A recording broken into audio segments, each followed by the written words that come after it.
Chapter 1528 A Special Sword. Chapter 1528 A Special Sword 1528 A Special Sword. I admit defeat. I never even considered crafting 2 Empyrean grade treasures. Eternal Blacksmith declared shortly after he stopped working. It's also my defeat. Congratulations, Exalted Blacksmith. You're the winner of this competition. Heaven and Earth Blacksmith said afterward. Tian Xuan bowed to them with a smile. Thank you. It was a fun experience. I never had the opportunity to experience this kind of excitement before. I hope we can do this again in the future. Sometime later, Xuan approached Tian Xuan with the void Metoroid core in her grasp. Congratulations, Xuan, she said as she offered the material to him. Thanks. Tian Xuan casually accepted the prize before tossing it into his spatial ring. Since when did you become so close to Exalted Blacksmith? The sect master of the unrivaled Nine-Sword sect inquired with interest. If Xuan and Tian Xuan were in a romantic relationship, it would greatly benefit their sect. Hearing his question, Tian Xuan responded calmly, she's my #1 customer, so we see each other often. I see. Oh, I am 3 Swords Divine, the sect master of the unrivaled Nine-Sword sect. In the upper heavens, immortals who have achieved great feats and widespread recognition are bestowed with a title of their own choosing. As a display of respect, this title is used in place of their actual name, which is reserved only for close friends and family. As for Tian Xuan, he did not pick the title Exalted Blacksmith, which became widespread before he even realized it. However, he never corrected it or changed it, so it just stuck with him. By the way, Exalted Blacksmith, Heaven and Earth Blacksmith, and Eternal Blacksmith, I have a small question for you. What do you plan on doing with the treasures you crafted during the competition? 3 Swords Divine asked. When the audience heard this question, they stopped talking to focus on the Divine Blacksmith's response. They had all been wondering about it long before the competition even concluded. Tian Xuan was the first to speak. I have no use for it, so I planned on selling them. Same here. I'll auction it off or something. Eternal Blacksmith said. He had no intention of keeping something that would only remind him of this utter defeat. Heaven and Earth Blacksmith nodded in agreement. I'll also do the same. If you don't mind, I'll purchase the Mystic Grade Sword from you, Exalted Blacksmith. 3 Swords Divine suddenly said. However, before Tian Xuan could even respond, someone from the audience shouted, Hold it! I also want to buy it! A crazed frenzy ensued, with people shouting their offers for the treasures. Even many of the blacksmiths there joined, as they wanted something to commemorate this event. Seeing this, Tian Xuan said, I will just do the usual, and let the Mystic Jade Auction Pavilion handle the sales of my treasures. If you want it, go bid for it there. A second later, a figure from the audience gracefully jumped from the spectators' area to the arena. It was Qin Long. It's our honor to serve you once again, Exalted Blacksmith. Do you want me to take the treasures off your hand now so you don't need to make the travel later? She asked. Tian Xuan nodded, sure. Take mine while you're at it. Eternal Blacksmith suddenly said. Mine too. Heaven and Earth Blacksmith said. Why yes. Qin Long was ecstatic, feeling like she'd struck gold. Once Qin Long collected all of the treasures, she asked, Do you have a schedule in mind, or can we auction them as we see fit? Just sell them as soon as possible, Tian Xuan said. Mine as well, Eternal Blacksmith said. Same. Heaven and Earth Blacksmith followed. Sometime later, Qin Long left the Grand Elder Summit and returned to the Mystic Jade Auction Pavilion to immediately start the process. Seeing this, many of the audience also left to prepare for the upcoming auction. Before leaving, Eternal Blacksmith said, Although I lost to you today, I won't lose the title of God of Creation. Dream on, old man. I will be the next God of Blacksmith, Heaven and Earth Blacksmith declared. Are you willing to bet your left nut on that declaration? Tian Xuan chuckled. Heaven and Earth Blacksmith's face immediately darkened. Ha ha ha. Eternal Blacksmith laughed out loud as he flew away. Tian Xuan also left the scene shortly after. Once the Divine Blacksmiths were gone, the Grand Elder Summit quickly became empty. Tian Xuan went straight back to his own world, where he stored the void meteoroid core. I'm going to become the god of creation before I craft you. He muttered in a low voice before returning to his training in pursuit of the title of god of creation. However, he needed to be able to craft celestial-grade treasures before he could even attempt the title. Several centuries passed. One day, Xuan showed up in his world with more materials. Hey Xuan. It's been a while. How's your training? She strolled into his home, treating it as though it was her own. Same as usual. What kind of materials did you get me today? He asked as if he already knew. This one. Xuan showed him the material in her grasp. With this, I only need 3 more materials for my masterpiece. What kind of sword do you want today? He asked. I want a special one today. Xuan pointed at his lower body and continued. I want that sword. Tian fell silent after hearing her response, but he didn't appear surprised. Sometime after the competition for the void meteoroid core, Xuan showed up at his place to celebrate his victory. One thing led to another, and it eventually led them into the bedroom, where they shared a passionate night with each other. Since then, Xuan has ceased to be just a customer, and has become something more, though they are not exactly dating. When you ask me like this, it feels like I am selling my body for materials. Tian eventually said with a bittersweet smile. Is that so? Then here. It's a gift for you. Xuan tossed the material at him. Once Tian caught it and stowed it away, she grabbed his wrist and pulled him toward the bedroom. It's been a while. Let me play with your sword. Tian didn't know whether to laugh or cry in this situation, but he didn't exactly dislike it either. Chapter 1529 Divine Blacksmith Gathering. Chapter 1529 Divine Blacksmith Gathering 1529 Divine Blacksmith Gathering. After spending several days in each other's arms, Xuan, her voice filled with curiosity, asked him while she rested on the bed. How close are you to crafting your first celestial-grade treasure? I think I can start working on my first one in a few years, he confidently responded. I'll be a sword, right? Of course. I can't wait to witness the birth of your first celestial-grade treasure. And don't start without me. Don't worry, I'll contact you before I start. Xuan left shortly after, and Tian returned to his training. For years later, Tian contacted Xuan through her communication jade slip, notifying her that he would begin crafting his first ever celestial-grade treasure. When she received this momentous news, Xuan dropped whatever she was doing and rushed over to his world. By the time Shed arrived, Tian was already in meditation, working on the celestial-grade treasure inside his head. Xuan patiently waited for him, and 7 days later, he emerged from his meditation. Without uttering a word to Xuan, or even looking at her to acknowledge her presence, he immediately started refining the materials.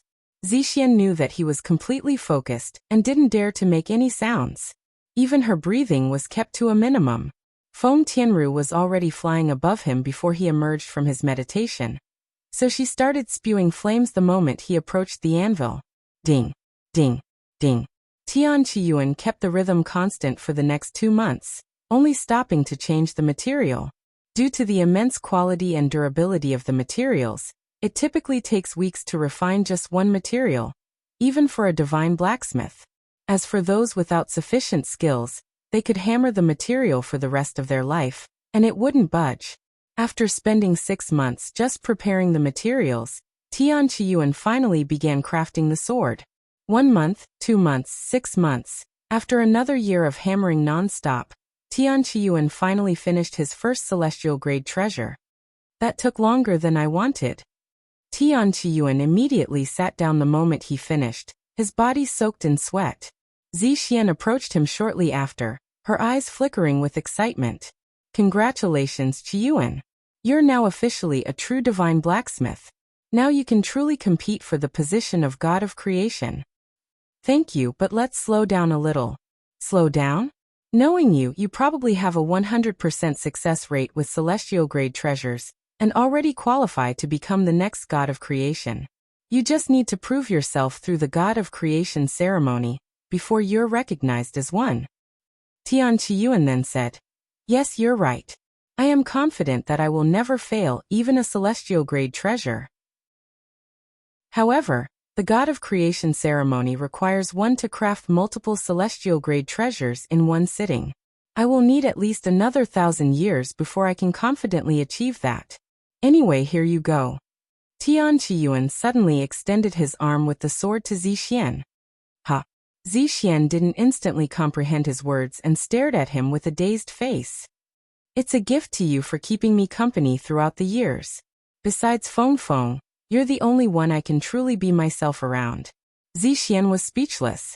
This was the first time she's received a gift from him, after all. Are you sure I can have it? It would sell for a fortune if you sold it. I don't care about that kind of stuff. It's not like I don't have money either. If I really need money, I can just make a few more and sell those. However, the first one will belong to you. Thank you. Xuan didn't know what else to say. Sometime later, Xuan spoke. Speaking of the God of Creation ceremony, Eternal Blacksmith recently announced that he would be partaking it in 2,000 years. Omicron M. Eternal Blacksmith, huh? He's been a divine blacksmith for hundreds of thousands of years after all. Did Heaven and Earth Blacksmith say anything about it? He then asked. Not that I know of. Is that so? Xuan returned to the unrivaled Nine-Sword sect a few days later. Almost 1,000 years later, Heaven and Earth Blacksmith suddenly announced that he would be doing the God of Creation ceremony in a year, shocking the world. It was clear that Heaven and Earth Blacksmith wanted to beat Eternal Blacksmith to it, but many couldn't help but wonder if had been too hasty with this decision. After all, a blacksmith could only attempt the God of Creation ceremony 3 times in their lifetime, and Heaven and Earth Blacksmith already attempted it once. Have you heard? Heaven and Earth Blacksmith will be taking his God of Creation ceremony in a year. Xuan visited Tian Xuan after hearing this news. Really? I guess I'll have to put my training on halt to watch it. Xuan then realized something. Oh right. It's customary for all divine blacksmiths to witness the God of Creation ceremony. So it'll be a divine blacksmith gathering. Where is he going to do it? Tian Xuan asked a moment later. The Grand Elder Summit, she said. That place again, huh? Sometime later, Tian Xuan and Xuan made their way to the Grand Elder Summit to watch Heaven and Earth Blacksmith's God of Creation ceremony.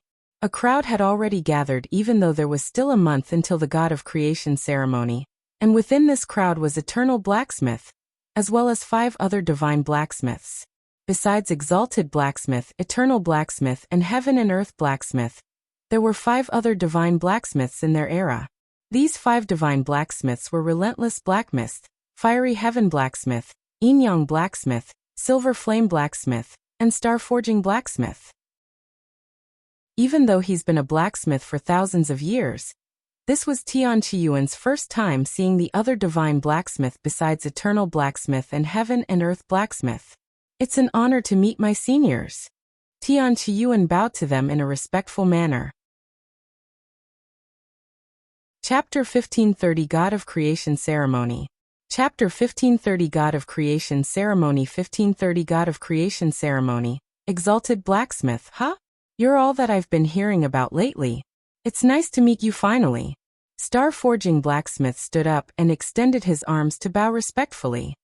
There's no need to call us seniors when you're already above us in terms of skills. Relentless Blacksmith said. Despite his youth and relative inexperience, Tian Xuan's skills were already surpassing those of his elders. In their world, skill was the ultimate measure of seniority. Fiery Heaven Blacksmith suddenly sneered. Humph. Is he really as good as they say? I know he won against Eternal Blacksmith and Heaven and Earth Blacksmith in a competition, but that doesn't mean much to me. I'm not convinced by you, Exalted Blacksmith. You came out of the blue with all of these ridiculous achievements. You're more suspicious than anything, and whatever you're hiding, I'll be sure to expose it. You can ignore him, Exalted Blacksmith. He's a very jealous man with a few missing brain cells. None of us takes him seriously. Silver Flame Blacksmith, the only female divine blacksmith, said with a smile on her face. The fuck did you just say, you silver-haired bitch? I'll fucking kill you. Fiery Heaven Blacksmith roared. As you can see, he truly lives up to his name with his fiery temper. But don't worry, he's all bark and no bite. Young Blacksmith laughed out loud. Exalted Blacksmith, come join me. I have a spot here for you and your friend. Eternal Blacksmith pointed at the seats beside him. Tian nodded and sat beside him. Once he was seated, Eternal Blacksmith asked him, "What do you think about Heaven and Earth Blacksmith's decision to perform his God of Creation ceremony?" "I can't really say since I don't know him well enough. What do you think? You've been rivals for a long time, right?" Tian said. "Indeed, we've been rivals for the longest. Ever since we were mere apprentice blacksmiths at the academy. Even during our time at the academy, he would always try to one-up me and end up screwing himself over. I want to say that it'll be different this time, but I truthfully don't think he's ready yet. However, I'd be more than happy if he proves me wrong," Eternal Blacksmith said. Despite being rivals, the two of them were also friends. If he fails the God of Creation ceremony this time, he'll only have one more chance left, which will put immense pressure on him. Silver Flame Blacksmith said. All of the divine blacksmiths besides Tian have attempted the God of Creation ceremony once, with Heaven and Earth Blacksmith attempting his second one. When will you perform your first God of Creation ceremony, Exalted Blacksmith? Star Forging Blacksmith inquired out of curiosity. Tian smiled behind his mask and said, "It'll be a while before I attempt the God of Creation ceremony." "Ha! He can't even craft celestial-grade treasures yet." Fiery Heaven Blacksmith sneered. Tian did not reveal that had already successfully crafted a celestial-grade treasure, so only Xuan was aware of this information. He only intended to do so when he was prepared for the God of Creation ceremony. Sometime later, Heaven and Earth Blacksmith showed up at the Grand Elder Summit with 7 other individuals. These individuals were from the ancient Anvil Association, a vast community of blacksmiths. To be acknowledged as an official blacksmith, one must receive a permit from the Ancient Anvil Association. The elders of the Ancient Anvil Association must also be present to witness the God of Creation ceremony. Only with their presence would it be considered legitimate. Sometime later, one of the individuals from the Ancient Anvil Association hovered above the arena and spoke loudly. "Welcome to Heaven and Earth Blacksmith's second attempt at the God of Creation ceremony. In order to be acknowledged as the God of Creation, one must have at least a 25% success rate. During the God of Creation ceremony, Heaven and Earth Blacksmith will attempt to craft 25 celestial-grade treasures, and he has 100 attempts to do so. Due to the number of celestial-grade treasures that must be crafted, the God of Creation ceremony typically lasts over a century. Now Heaven and Earth Blacksmith will give a brief speech." Heaven and Earth Blacksmith rose into the air before speaking. "I am aware that my God of Creation ceremony may appear rushed, but I guarantee you that's not the case, and I will prove it to you by becoming the next God of Creation." When Heaven and Earth Blacksmith spoke, his gaze remained on Eternal Blacksmith for the longest. Heaven and Earth Blacksmith kept his speech short, and immediately began preparing for the God of Creation ceremony. Heaven and Earth Blacksmith will now be given 1 year to prepare, the Ancient Anvil Association announced. Then, a Tier 8 array master appeared to create a formation around Heaven and Earth Blacksmith to prevent any disturbance. Once Heaven and Earth Blacksmith closed his eyes, the audience immediately began speaking with each other, while many of them also closed their eyes to cultivate. Heaven and Earth Blacksmith seems pretty confident. Maybe he's just putting up the act. Have some faith in him, will y'all? Meanwhile, Tian closed his eyes to practice inside his head. "I'm going to cultivate. You don't need to wait for me," he said to Xuan, who nodded. Most people tend to watch the God of Creation ceremony for a few days to weeks before leaving. After all, nobody was expected to witness the entire ceremony, which could last for over a century. While all individuals from the Ancient Anvil Association must be present, only 3 are required to watch the ceremony, so they take turns watching Heaven and Earth Blacksmith while the others cultivate. A year later, the Heaven and Earth Blacksmith emerged from his cultivation and began crafting his first celestial-grade treasure, marking the commencement of the God of Creation ceremony. So it's finally begun. Eternal Blacksmith mumbled as he prepared himself to watch the entire ceremony without missing a moment. Chapter 1531 God of Creation Ceremony 2. Chapter 1531 God of Creation Ceremony 2. 1531 God of Creation Ceremony 2. In order to complete the God of Creation ceremony and become the next God of Creation, one must not only successfully 25 celestial grade treasures within 100 attempts, but also craft 5 different types of weapons, so Heaven and Earth Blacksmith could not just craft his specialties. For his first treasure, Heaven and Earth Blacksmith went for gauntlets, which he succeeded after spending almost 2 years on it. His second crafted treasure also turned out to be gauntlets, but it took him 2 attempts to do so. In the blink of an eye, 10 years have passed since Heaven and Earth Blacksmith started his God of Creation ceremony, and he had just finished his second celestial grade treasure. His third, fourth, and fifth treasures also turned out to be gauntlets, but that took him 5 attempts.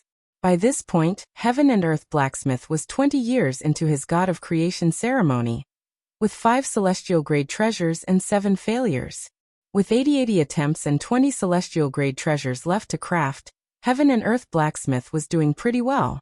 Since he had to craft 5 different types of treasures, Heaven and Earth Blacksmith was limited to 5 treasures of each type, so he had to craft a different type of treasure for his next one.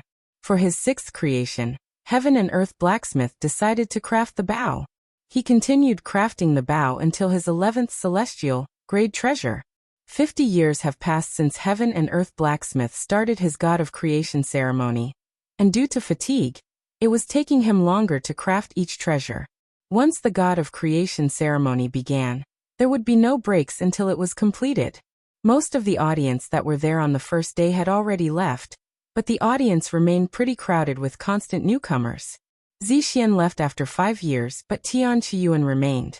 He spent most of his time in meditation, and only woke up every few years to see Heaven and Earth Blacksmith's progress. The only person there who watched from the beginning without taking any breaks was Eternal Blacksmith, who was determined to witness Heaven and Earth Blacksmith's entire ceremony. When Heaven and Earth Blacksmith finished his 15th celestial grade treasure, had used up 47 attempts. While having 53 attempts to complete 10 celestial grade treasures may seem promising, one must consider the Heaven and Earth Blacksmith's fatigue, and the fact that he would be crafting treasures outside his area of expertise, which would significantly increase his failure rate. Heaven and Earth Blacksmith started crafting spears for his 16th celestial grade treasure. By the time he finished his 20th treasure, Heaven and Earth Blacksmith only had 16 attempts left to craft the last 5 treasures. Do you think he'll do it? Yingzhe Blacksmith questioned out loud as Heaven and Earth Blacksmith started his 21st treasure. Impossible. Fiery Heaven Blacksmith responded without a hint of doubt in his voice. I also think it won't happen, unfortunately. Starforging Blacksmith shook his head. 30 years later, Heaven and Earth Blacksmith crafted his 23rd celestial grade treasure. Unfortunately, he only had 3 more attempts for the last 2 treasures. Unless he performs a miracle, he'll have to try again on his 3rd and final God of Creation ceremony. Eternal Blacksmith sighed. For his final attempts, Heaven and Earth Blacksmith's movements were sluggish and full of mistakes. To him, it felt like there were mountains attached to his arms, and he was trying to hammer something underwater. In the end, Heaven and Earth Blacksmith failed the God of Creation ceremony with 23 celestial grade treasures, being only 2 away from the coveted God of Creation position. Very few people actually believed Heaven and Earth Blacksmith would pass the ceremony, so nobody was surprised when he actually failed. Good try. Eternal Blacksmith approached him after the ceremony ended. I thought I could do it, but alas. Heaven and Earth Blacksmith sat beside the anvil, surrounded by a dispirited aura. Don't sweat it, Heaven and Earth Blacksmith. You still have 1 more attempt. Relentless Blacksmith patted him on the back. Indeed, but I need a 3rd attempt. Eternal Blacksmith suddenly declared. I will become the next God of Creation. If you want my title, you'll have to challenge me for it. I can't wait. Heaven and Earth Blacksmith chuckled bitterly. Once Heaven and Earth Blacksmith's God of Creation ceremony was concluded, everyone returned to doing their own things. As time passed and Eternal Blacksmith's God of Creation ceremony approached, Eternal Blacksmith suddenly declared that he would be delaying his ceremony for another 1,000 years. Omicron, although his decision to delay his ceremony left many disappointed. Nobody blamed him for wanting to take more time to prepare. Some believed that Heaven and Earth Blacksmith's failure had influenced him to make this decision, but nobody could be certain. In the blink of an eye, another 1,000 years passed, and it was almost time for Eternal Blacksmith's God of Creation ceremony. Eternal Blacksmith chose to perform his ceremony at the Grand Elder Summit as well, and all of the divine blacksmiths gathered once again on the day of Eternal Blacksmith's ceremony. We are gathered once again for another God of Creation ceremony. This time, Eternal Blacksmith will be the one partaking in the ceremony, the Ancient Anvil Association declared. Thank you all for coming here today. First and foremost, I would like to apologize for delaying this. I unexpectedly experienced enlightenment right before it was time for my ceremony, and wanted to take some more time solidifying my new foundation. Eternal Blacksmith revealed the true reason for delaying his ceremony for 1,000 years, which greatly surprised everyone. To think he would experience enlightenment at his level. I guess this is the end of our rivalry. Heaven and Earth Blacksmith sighed after learning of this. Eternal Blacksmith continued. Not only will I complete the God of Creation ceremony, but I will do so in less than 50 attempts. His bold declaration shocked everyone there. Heavens! In less than 50 attempts. Just what kind of enlightenment did he experience? Silver Flame Blacksmith exclaimed in a shocked voice. Such a bold claim. I wonder what kind of performance he'll show us. Yang Blacksmith muttered. Without further elaborating on his declaration, Eternal Blacksmith went into meditation to prepare for the God of Creation ceremony. Chapter 1532 The New God of Creation. Chapter 1532 The New God of Creation 1532 The New God of Creation. What do you think of Eternal Blacksmith's declaration? Xuan asked Tian Xuan out of curiosity. It would be amazing if he actually achieves such a feat, he calmly responded. Really? You're not worried? Why should I be? Tian Xuan responded, his voice tinged with a hint of indifference. He'll become the next God of Creation, you know. So what? It's not like that position will be his forever. I can still challenge for it. Don't you have to beat his record if you want to become the God of Creation after him? Xuan asked. Yes, and I also have to defeat him in a match. If the position of God of Creation is already occupied, anyone who challenges that title must not only surpass the God of Creation's record during their God of Creation ceremony, but also defeat them in a one-on-one match. A year passed in the blink of an eye, and Eternal Blacksmith emerged from his meditation, and immediately began hammering away. Once the Eternal Blacksmith began working, it took only moments for the other divine blacksmiths to notice a significant change in the way he struck the material. His movements were more refined and carried a profound quality that even they could not fully comprehend. My lord! He's improved so much. It's like he became a different person. Heaven and Earth Blacksmith exclaimed in a shocked voice. He was the most familiar with the way Eternal Blacksmith smithied, so he was the most surprised out of everyone there. Looks like it wasn't just any ordinary enlightenment. Star-forging Blacksmith mumbled. Since when was there ordinary enlightenments? No matter how minor or major, an enlightenment is still an enlightenment. Even a minor enlightenment could transform a carp into a dragon, drastically improving them. Silver Flame Blacksmith said. And if you consider Eternal Blacksmith's already deep understanding and vast experience, even a minor enlightenment would be unfathomably profound. Relentless Blacksmith added. Eternal Blacksmith's first creation was a dagger. Unlike Heaven and Earth Blacksmith, Eternal Blacksmith wanted to get the weapon types he didn't excel at out of the way while he still had plenty of energy, as that would give him the highest success rate. His first creation was a success, and so was his second. He failed his third attempt but succeeded on his fourth attempt. Eternal Blacksmith proceeded to succeed every other creation. 30 years passed swiftly, and Eternal Blacksmith was on his 30th attempt and 14th creation, which he succeeded in creating. Eternal Blacksmith now had 15 successful creations while being only on his 31st attempt, so he had 19 more attempts to craft the remaining 10 treasures to fulfill his own declaration. Holy shit! Even if he doesn't complete the ceremony within 50 attempts, it's almost guaranteed that he'll become the next god of creation. The audience was at a loss for words. 15 years later, with exactly 10 attempts left, Eternal Blacksmith only needed 4 more treasures to complete the ceremony and become the next god of creation. After another 15 years, Eternal Blacksmith had 3 attempts left, and he only needed 1 more treasure to have 25 celestial-grade treasures crafted. Exactly 2.5 years later, Eternal Blacksmith successfully crafted his 25th celestial-grade treasures on his 49th attempt, completing the God of Creation ceremony and becoming the next god of creation. The audience erupted with celebration. However, the God of Creation ceremony itself has yet to end, and Eternal Blacksmith continued to craft his next treasure. Even though he only needed 25 celestial-grade treasures to become the next god of creation, he still had 51 attempts left to craft as many celestial-grade treasures as possible, and anyone who challenges his title afterward will be required to beat that record for as long as Eternal Blacksmith lives. After another 100 years, Eternal Blacksmith finished the God of Creation ceremony with exactly 40 celestial-grade treasures created. Heavens! He nearly doubled the requirement to become the God of Creation. This is a new record.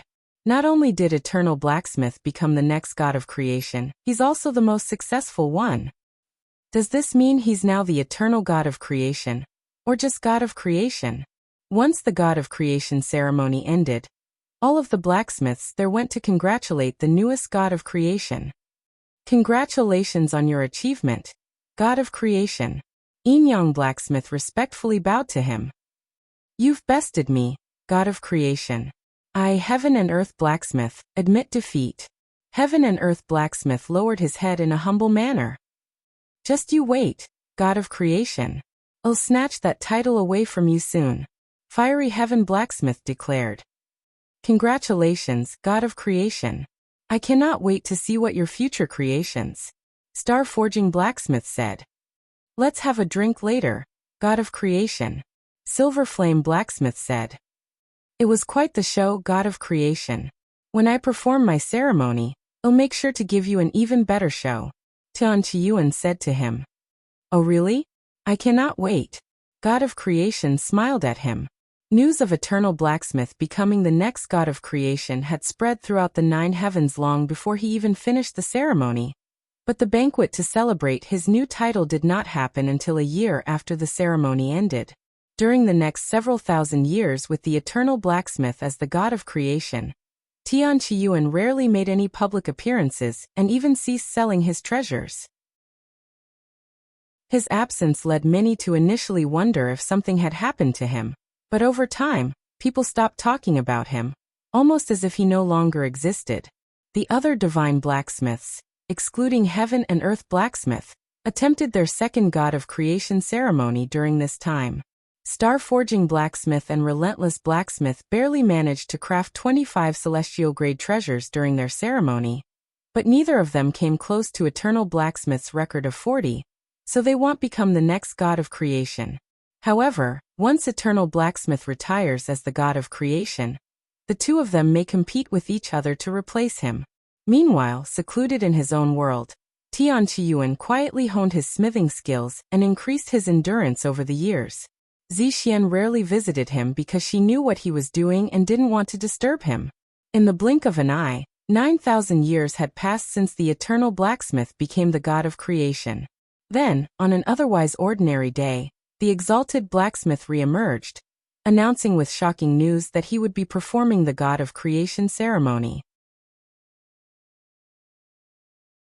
Chapter 1533 Ancient Anvil Association.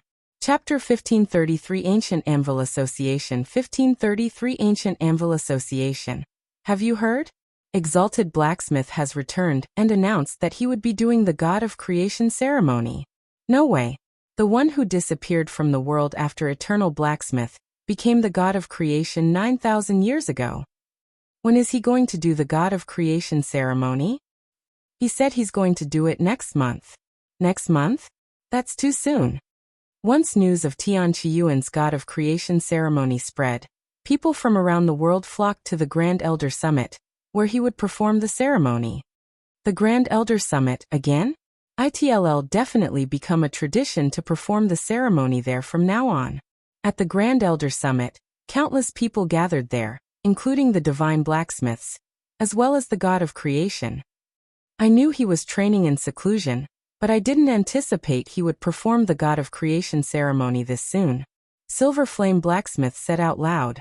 It's been around 10,000 years since he became a divine blacksmith, right? This is a little too soon, no matter how I look at it. Star Forging Blacksmith sighed. Can he even craft celestial-grade treasures? I bet he rushed to perform the ceremony the moment he crafted his first celestial-grade treasure. Fiery Heaven Blacksmith laughed in a mocking tone. What do you think of Exalted Blacksmith's decision to perform the ceremony, God of Creation? Heaven and Earth Blacksmith asked him. God of Creation pondered for a moment before responding. He crafted his first Empyrean-grade treasure around 10,000 years ago. Even if he's managed to improve enough to craft celestial-grade treasures with this little time, I cannot imagine he could have achieved a high success rate. Relentless Blacksmith nodded in agreement with God of Creation and said, I share the same sentiment. No matter how talented you are, there is a limit to what you can achieve. All of us performed our first God of Creation ceremony, after 100,000 years of achieving celestial-grade treasure, too. Let's bet on how much treasure he'll craft. I'll bet a glistening cold ore on 5. Fiery Heaven Blacksmith suddenly said. That sounds fun. I'll bet a 9-inch long and 3-inch thick ancient burning wood on 12. Relentless Blacksmith said. The others also joined in on the fun. Can I join you guys? A new voice suddenly resounded. The group of divine blacksmiths turned to look at the person who had just spoken simultaneously. If it isn't the sword goddess. Of course you can join in on the fun. Heaven and Earth Blacksmith said, knowing that she was a friend of Tian Xuan. So what's your bet? Fiery Heaven Blacksmith asked. I'll bet this. Xuan retrieved an entire golden celestial tree from her spatial ring, shocking everyone there. You're betting an entire golden celestial tree? And it's at least 1,000,000 years old. Yang Blacksmith exclaimed in a shocked voice. Is it too much? I'll change it if you don't want it, Xuan casually said. Who said anything about not wanting it? If you want to bet that, by all means. Fiery Heaven Blacksmith laughed. What is your prediction? Silver Flame Blacksmith asked. Without hesitation, Xuan responded with a calm smile on her face. I'll bet on 100. Ha! Everyone paying attention to their little gamble raised their eyebrows in a puzzled manner after hearing her words, most of them believing they had misheard her. Did I hear you correctly? That you'd bet on Exalted Blacksmith crafting 100 celestial-grade treasures during the ceremony? God of Creation asked with a look of disbelief on his face. Indeed, you heard me correctly. Xuan calmly nodded her head. After a moment of silence, Fiery Heaven Blacksmith burst out laughing. Ha ha ha. If you're trying to donate that golden celestial tree to one of us, just say so. There's no need to utter such nonsense. The other divine blacksmiths also laughed out loud. None of them could take Xuan seriously after all. Alright, since everyone is having fun, I'll join too. God of Creation said as he retrieved a rare material from his spatial ring. I'll bet on 20. 20? You're overestimating him too much, God of Creation. Fiery Heaven Blacksmith shook his head. We'll see about that. He calmly said. The people who sat around them wanted to join in on the fun, but none of them had the guts to do so, as the divine blacksmith's presence was simply too much for them, not to mention the God of Creation himself. Sometime later, Tian Xuan showed up at the Grand Elder Summit. However, there was an issue that most of the people there immediately noticed. Where is the ancient Anvil Association? Star Forging Blacksmith questioned out loud. Perhaps they're running late? Silver Flame Blacksmith said. There's no way they would be late to the God of Creation ceremony. It's sacred for them. Heaven and Earth Blacksmith said. Exalted Blacksmith, where is the ancient Anvil Association? You are aware that their presence is essential for the ceremony's legitimacy, are you not? The God of Creation inquired. Tian Xuan looked at him and said, I know, but I don't think they'll show up. Why is that? God of Creation became even more puzzled. Because I refused to be associated with them, he calmly said. What? You're telling me that you've been an unofficial blacksmith this entire time? Heaven and Earth Blacksmith exclaimed in a bewildered voice. That's right. Tian Yuan calmly nodded. To be officially recognized as a blacksmith, one must register with the Ancient Anvil Association. Impossible. How come the Ancient Anvil Association hasn't mentioned this before? Silver Flame Blacksmith asked, her voice filled with disbelief. More importantly, why did you refuse to accept them? They're recognized by almost every blacksmith in the world, the god of creation asked. It's simply a matter of pettiness, Tian Yuan replied with a casual shrug. We had some disagreements in the past, and I've held a grudge ever since. His words left everyone speechless. Chapter 1530, For Exalted Blacksmith Ceremony. Chapter 1530, For Exalted Blacksmith Ceremony. 1530. For Exalted Blacksmith Ceremony. Disagreement? What kind? Xuan asked, her curiosity piqued. I'm glad you asked. Tian Yuan said, seemingly eager to expose the Ancient Anvil Association. When I was still young and inexperienced, I went to register at the Ancient Anvil Association. However, when they saw the treasure I crafted, they claimed I was too young to have such skills and called me a fraud, even stealing the first treasure I ever created from me that day. The audience was left speechless by this unexpected experience Tian Yuan had with the Ancient Anvil Association. I understand your frustration, but the Ancient Anvil Association is a massive background with hundreds of thousands of workers. You cannot hold a grudge against the entire faction over a single bad individual. God of Creation tried to reason with him. Indeed they are, and I gave them another chance 1,000 years later. Although I was no longer called a fraud, they tried to swindle me by making me sign some nonsense contract that would give them a large portion of my future sales as a blacksmith. When I refused, they threatened to end my career as a blacksmith. Tian Yuan sneered, his voice dripping with resentment. In order to receive a license from the Ancient Anvil Association, every blacksmith must sign a contract that would give the association a small portion of their earnings. This contract varied depending on the individual and their background, so everyone had different experiences. When the blacksmiths heard about Tian Yuan's experience, some felt his pain because they also had to give more than others. Tian Yuan was not finished speaking and continued. In fact, the person who branded me as a fraud and stole my treasure is the current head of the Ancient Anvil Association, so I will never associate myself with them even if I will never be recognized as an official blacksmith. The entire place was dead silent as they listened to Tian Yuan, and many blacksmiths sympathized with him. Anyway, I don't care about the Ancient Anvil Association. So what if they're not here to witness my God of Creation ceremony? Why is their presence necessary for the ceremony to become authentic? Are the people here watching not enough to authenticate the ceremony? Is the ceremony itself not good enough? Then we might as well rename it to Ancient Anvil Association's God of Creation Assessment. Tian Yuan sneered. Eventually someone from the audience shouted, yeah, since when did the Ancient Anvil Association become so powerful that they can determine the authenticity of the ceremony? Fuck. Why do we have to register at the Ancient Anvil Association to be recognized as an official blacksmith? And why do we have to give them a portion of our income just for their recognition? That's plain robbery. After Tian Yuan revealed his strained relationship with the Ancient Anvil Association, the audience, filled with blacksmiths, erupted in curses directed at the association. It was obvious that the Ancient Anvil Association had wronged many people, but they were too afraid to speak up due to the association's immense influence. However, now that Tian Yuan, a renowned divine blacksmith, had openly criticized them, it opened the floodgates, with wronged blacksmiths rushing forward to voice their grievances. Although the Ancient Anvil Association wasn't present physically, they witnessed the spectacle through a treasure that allowed them to see events from afar, typically used to observe crowded gatherings from the comfort of their own homes. Damn it. Is this why Exalted Blacksmith refused to register at our Ancient Anvil Association? Leader, please tell me he's lying. The elders at the association turned to their current head for answers. None of them knew of the drama between Tian Qiyuan and their association because it was never mentioned until today. However, they always found it weird that Exalted Blacksmith never tried to register at their association.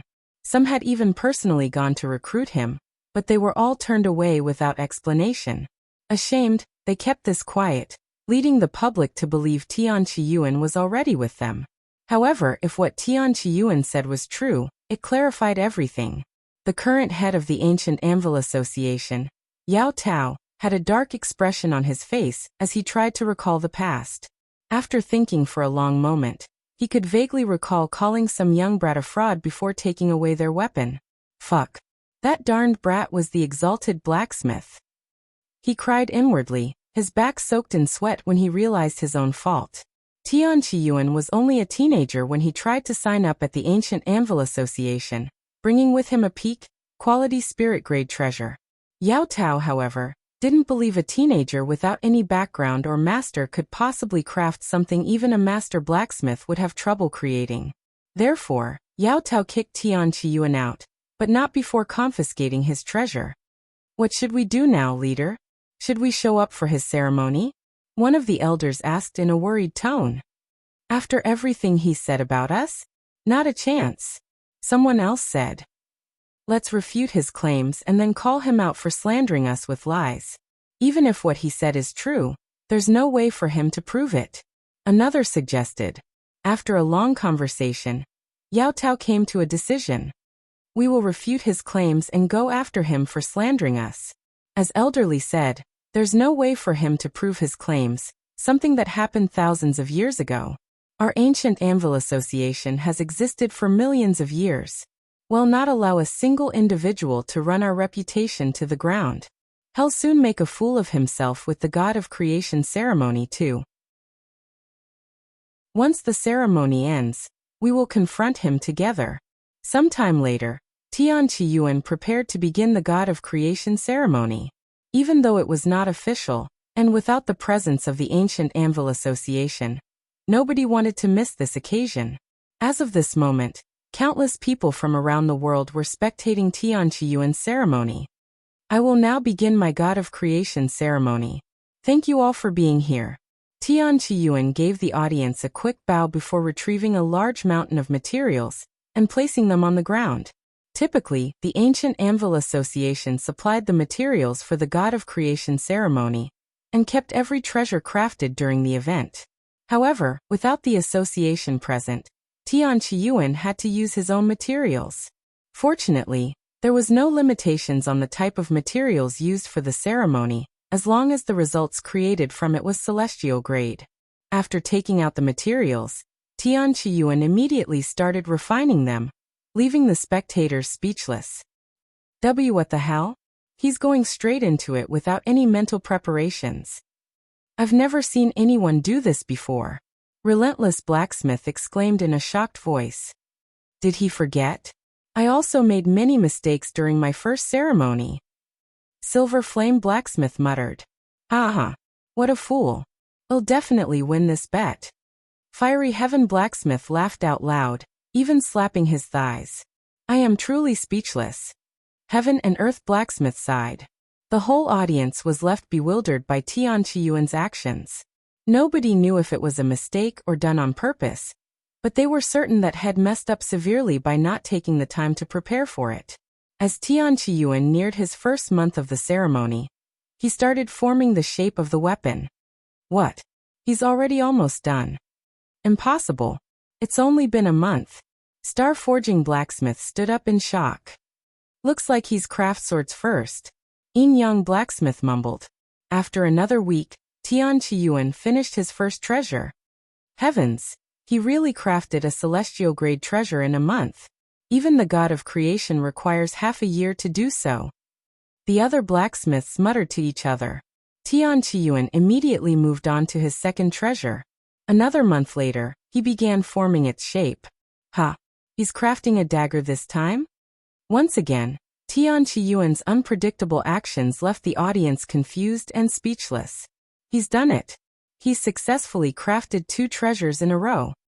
In 2 months, too. How long will he be able to continue at this pace? A month later, Tian Yuan crafted his third treasure, a bow. Then, in another month he crafted a spear for his fourth treasure. For the fifth treasure he crafted a fan. In less than half a year, Tian Yuan successfully crafted 5 treasures with 5 attempts. The audience was so shocked that they could only silently watch him continue with wide eyes, their body numb. This can't be. He's definitely cheating somehow. There's no way he crafted 5 celestial-grade treasures in a row, much less in 5 months. Fiery Heaven Blacksmith suddenly blurted out loud. However, God of Creation responded in a serious tone. Can you prove that he's cheating? With so many people watching his every move, wouldn't someone have already noticed it if he was cheating? Or are you saying that he's skillful enough to cheat in front of so many people, including me? That's exactly what I am saying. There's no way he's able to achieve this legitimately. Then shut your mouth and keep watching closely. Since you're so confident he's cheating, prove it. Star-forging Blacksmith said without taking his eyes off Tian Yuan. It was inevitable that some people would think Tian Yuan was cheating. However, without any proof, they can only continue watching until they can expose him. Xuan was the only one in the audience who watched with a calm expression, free of any suspicion in her gaze. Welcome back, Exalted Blacksmith. She mumbled. Chapter 1535 Fraud. Chapter 1535 Fraud. 1535 Fraud. A full year had passed since Tian Yuan began his God of Creation ceremony, and he had crafted 10 celestial-grade treasures within 10 attempts, meaning he hadn't failed once since he started. More and more people became skeptical and doubted his legitimacy. Yet, no one could figure out his methods, and continued to watch in amazement as Tian Yuan showcased his unfathomable prowess. Fuck. How the hell is he doing this? I refuse to believe that he's doing this without any tricks. Fiery Heaven Blacksmith began biting his nails in frustration as he continued to analyze every movement Tian Yuan made to expose his tricks, but to no avail.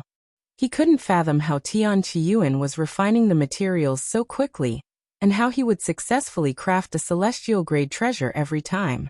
As Tian Yuan continued to defy all logic and common sense, the God of Creation ceremony entered its 3rd year. Tian Yuan kept his ridiculous pace by producing a celestial-grade treasure nearly every month, reaching 22 celestial-grade treasures by the end of the 2nd year. Of course, his 100% success rate remained, and he had 78 attempts left to defeat the current God of Creation's record of 40. Tian Yuan's flawless performance left the God of Creation deeply perplexed. On one hand, he wanted to believe in Tian Yuan's talent. On the other hand, it was almost too extraordinary to accept, even though he couldn't find any fault in Tian Yuan's work. However, it made absolutely zero sense for Tian Yuan to cheat before so many people, and in such an obvious manner, no less. If one wanted to cheat, it shouldn't be so exaggerated and obvious. Tian Yuan himself had an unshakable reputation throughout the years. While everybody was suspicious of his skills at first, he quickly proved himself to be the real deal, not to mention the competition he participated in for the Void Meteoroid Core. If his talents are truly real and not fabricated, this world might not be ready for someone like him. God of Creation sighed inwardly. After another 2 years, Tian Yuan approached the God of Creation's record of 40. Although his crafting speed had slowed down slightly, it was still outrageously fast. Ding, ding, clang. Tian Yuan successfully crafted his 40th treasure on his 40th attempt. Unless he failed to create a single treasure within the next 60 attempts, it was essentially certain that Tian Yuan would become the next God of Creation. A month later, nobody was surprised when Tian Yuan created his 41st treasure. Good heavens, what in heaven's name is happening? Is this even real? Even if he fails to create a single treasure with the rest of his attempts, he's already smashed the previous record with an unprecedented 41 treasures in a row. Do you think the God of Creation will accept this result? He might argue it's an unofficial ceremony. With so many witnesses, even heaven itself would not dare to deny Exalted Blacksmith's achievement, because of some arbitrary rule made up by the ancient Anvil Association. I kind of pity the God of Creation. He's only held on to that title for 10,000 years, which is probably the shortest time someone has sat in that position. Exalted Blacksmith still has to defeat the god of creation in a one-on-one match to acquire his title officially, right? Nothing is guaranteed. Someone said. Are you blind? Even the god of creation cannot craft more than 3 celestial-grade treasures in a row, much less 41. I'd be surprised if he doesn't hand over his title without the match since the outcome is already obvious. The god of creation would lose more face if he were to participate in such an obvious match than just to hand over his title, since that would show his denial. And I would not be surprised if it turns out the Exalted Blacksmith has been cheating this entire time. His talents are too good to be true. He's just way ahead of his time, that's all. Also, how can he cheat with so many expert blacksmiths around? There's no way he hasn't been exposed already if that were the case. The audience continued to argue with each other regarding the legitimacy of Tian Qiyuan's ceremony. Once Tian Qiyuan crafted his 50th treasure, his speed slowed down to a treasure every 2 months instead of 1. 60, 70, 80. Tian Qiyuan crafted his 80th celestial grade treasure in a row 6 years later. By now, the audience had grown numb and was no longer shocked. They only had one thing in their mind: whether Tian Qiyuan would become the first person in history to craft 100 celestial-grade treasures in a row or not. Tian Qiyuan's speed slowed down again after his 80th treasure. Instead of taking 2 to 3 months to craft a treasure, he needed 5 to 7 months. 10 years later, Tian Qiyuan used his final attempt to craft the 100th treasure. The audience held their breaths as they prepared to witness history being made right in front of their very eyes. As Tian Qiyuan formed the shape of the final treasure, nearly everybody in the upper heavens had their eyes on him. It's a sword. His final treasure is a sword. Ding. Clang. Ding. Ding. Ding. Ding. After spending an entire year on his final treasure, Tian Qiyuan successfully crafted his 100th treasure, becoming the first ever individual to perform a flawless god of creation ceremony. The audience erupted with cheers, but there were also many who still doubted the legitimacy of his performance.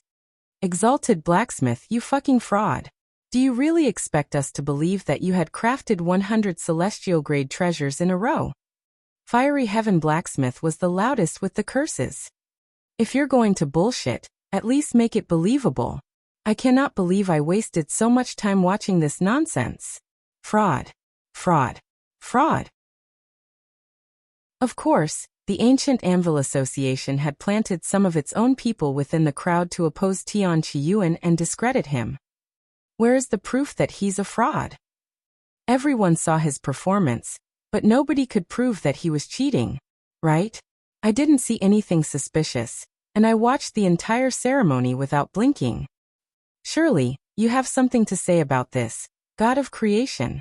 Fiery Heaven Blacksmith suddenly turned to look at him. The audience temporarily became silent as they waited for the God of Creation's response. God of Creation quietly sat in his seat with a pondering expression on his face. Had watched the entire ceremony from beginning to end without missing a thing, yet he couldn't find anything that would expose Tian Qiyuan as a cheater. However, his own pride and experience couldn't accept the fact that Tian Qiyuan had such unfathomable capabilities. After a long moment of silence, the God of Creation solemnly spoke as he stared at Tian Qiyuan's figure. Although I did not see anything suspicious during the ceremony, nor can I prove that Head cheated, common sense tells me that what Head done is simply impossible. Exalted Blacksmith, you disappoint me. I thought you were someone of integrity and respected you. But to do something like this during the sacred God of Creation ceremony, you've committed blasphemy. Why, you can't be serious. Xuan was the first to respond to God of Creation's verdict. However, once the God of Creation gave his verdict, nobody dared to refute him, even if they believed in Tian Qiyuan. Despite being called a fraud, Tian Qiyuan did not show any signs of anger and remained tranquil. He responded a moment later.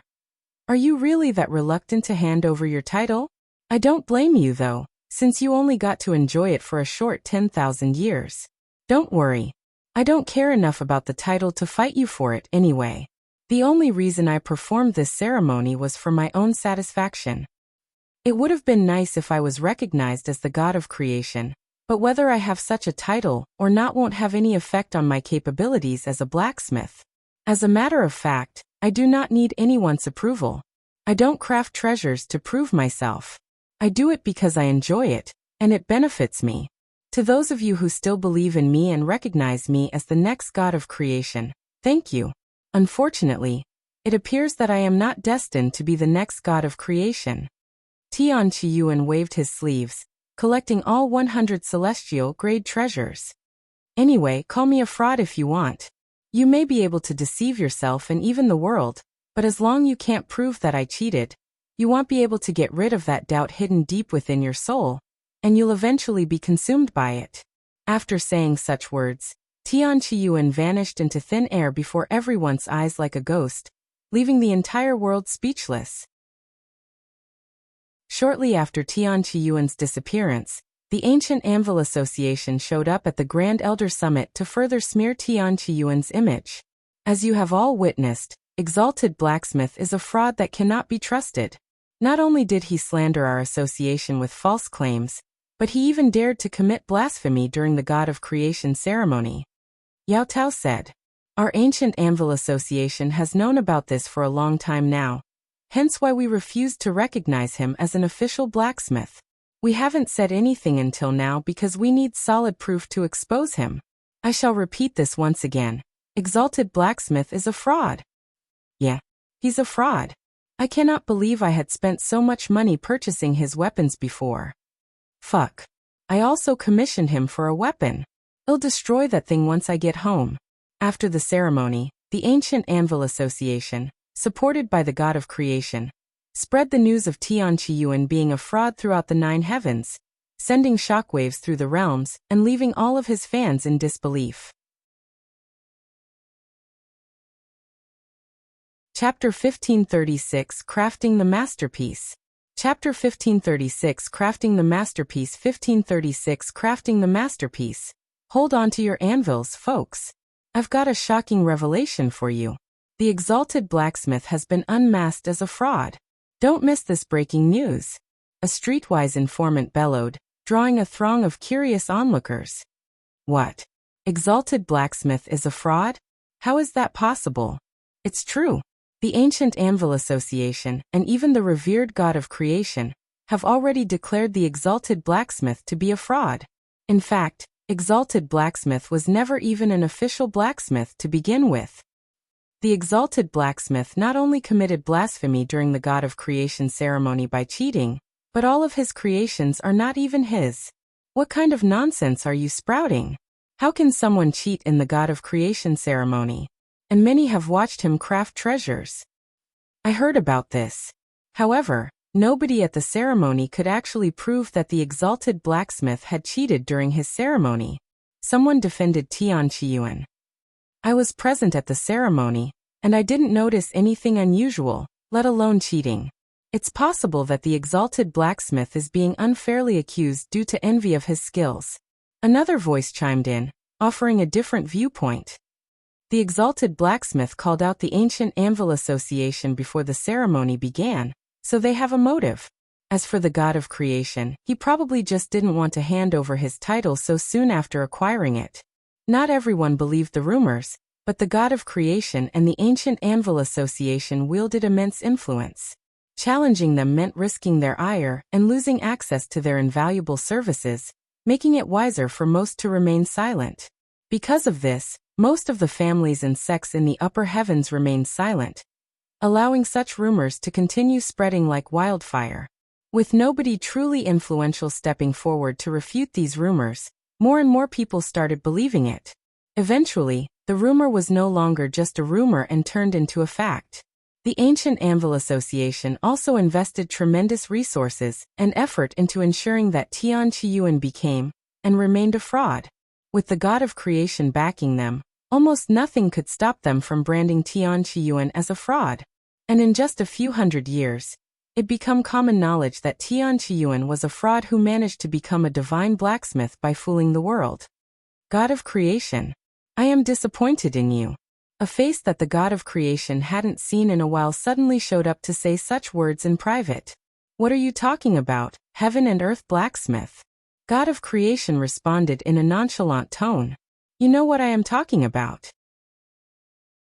For the sake of that title, you've forsaken your own dignity and collaborated with the ancient Anvil Association to slander Exalted Blacksmith, who performed a flawless God of Creation ceremony. Because of you, we've lost a prodigy that might never appear in this world again. You actually believe that Head performed a flawless ceremony? It's impossible to have a 100% success rate for celestial-grade treasures, not to mention the speed at which he was crafting them. Even if there is no solid evidence, the abnormal result is enough to convince me that Head cheated. It's just common sense, plain and simple. There was no change in his tone as the God of Creation remained adamant on his own beliefs. Since when did common sense apply to true prodigies, monsters? Anyway, I have said what I wanted to say, so I am leaving now. However, God of Creation stopped him and said, if you're so convinced that he's legitimate, why haven't you said anything about it? I am aware that I do not have the power to convince the public alone. Hence why I am here speaking to you personally. I should have said something on that very day, but just like you, I was overwhelmed by his otherworldly performance and became blinded with envy. In truth, I have no right to say these things to you since I am just as guilty, and I can hardly raise my hammer nowadays because it carries the weight of my guilt. I wish the best of luck to you and your future endeavors, God of Creation. Heaven and Earth Blacksmith left shortly after without looking back. A few years later, Heaven and Earth Blacksmith shocked the world with an unexpected retirement announcement. Why did the Heaven and Earth Blacksmith suddenly announce his retirement? He still has one more attempt at the God of Creation ceremony, right? It might have something to do with what happened to Exalted Blacksmith. Were they even close enough for Heaven and Earth Blacksmith to do such a thing for him? Who knows, but we've lost 2 divine blacksmiths in less than 1,000 years now. After Heaven and Earth Blacksmith's visit and sudden retirement, the God of Creation began to come to his senses, and as if he had been cursed by Heaven and Earth Blacksmith, his hammer became heavier with each passing day. What have I done? God of Creation eventually realized his faults, but it was already too late to change anything, and the damages were already done. Meanwhile, the Exalted Blacksmith hasn't made an appearance since his God of Creation ceremony, almost as if had vanished from the world. In reality, Tian was hard at work inside his own world, preparing for his masterpiece. Xuan visited him a few years after his ceremony. Although she had planned on visiting sooner, she had to deal with some problems first. When she arrived at his world, she was surprised to see Tian working by the anvil as usual. HM? Hello Xuan. It's been a few years. Am I a fraud to the entire world yet? Tian asked her with a calm smile on his face. Xuan frowned at his question and said, how can you act so calm in this situation? And yes, the ancient Anvil Association, God of Creation, and Fiery Heaven Blacksmith are hard at work trying to brand you as a fraud. They're even going as far as trying to destroy your creations. Why aren't you even attempting to defend your own image? Are you going to let them continue slandering you like this? It's too much of a hassle. The Exalted Blacksmith was the perfect persona for me to collect the materials I needed for my true ambition. Now that I have collected everything I need for my masterpiece, I couldn't care less about what happened to it afterward. In fact, I intended to disappear from the world quietly after collecting the materials. Tian shrugged. He didn't think it was worth it trying to save a persona had already intended to throw away. However, Xuan had a different thought in mind. No. You may not care about that persona, but it's important to me. It's the identity of my first love, and I will not allow anyone to trample on it. Xuan did not stay for long and left in a hurry. Tian didn't think too much about it, and continued his preparations. Several thousand years later, Tian was almost finished with his preparations. He knew that Xuan would want to experience the creation of his masterpiece, so he contacted her through her communication jade slip. I will soon craft my masterpiece. You know where to find me. I'll wait for you, but I can't wait too long since the materials are already prepared, and will eventually start losing quality if I don't use them. After sending her this message, Tian waited for her arrival. 1 year. 2 years, 5 years, 10 years, 20 years, 50 years. 100 years passed, but Xuan never showed up. Tian Qiyuan wanted to look for her, but had already wasted too much time, and needed to craft the treasure as soon as possible. She's probably in seclusion or something. I'll look for her after I finish my work. Feng Feng. It's time. Let's get started. Tian Qiyuan called out to her.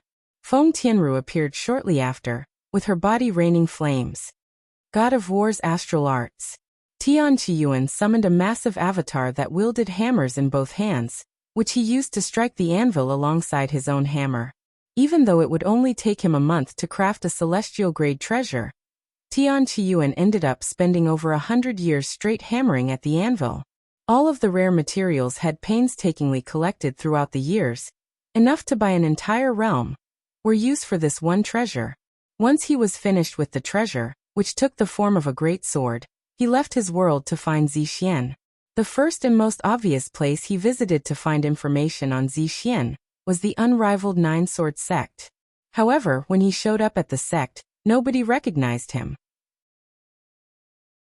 Since Tian Qiyuan had no intentions of continuing his persona as the Exalted Blacksmith, he no longer had any reason to hide his face, and showed up to the sect without his mask. I'm a friend of Lady Xuan. Do you know where I can find her? He asked one of their disciples. You're looking for the sword goddess? The disciple suddenly wore a stiff expression after being questioned about her.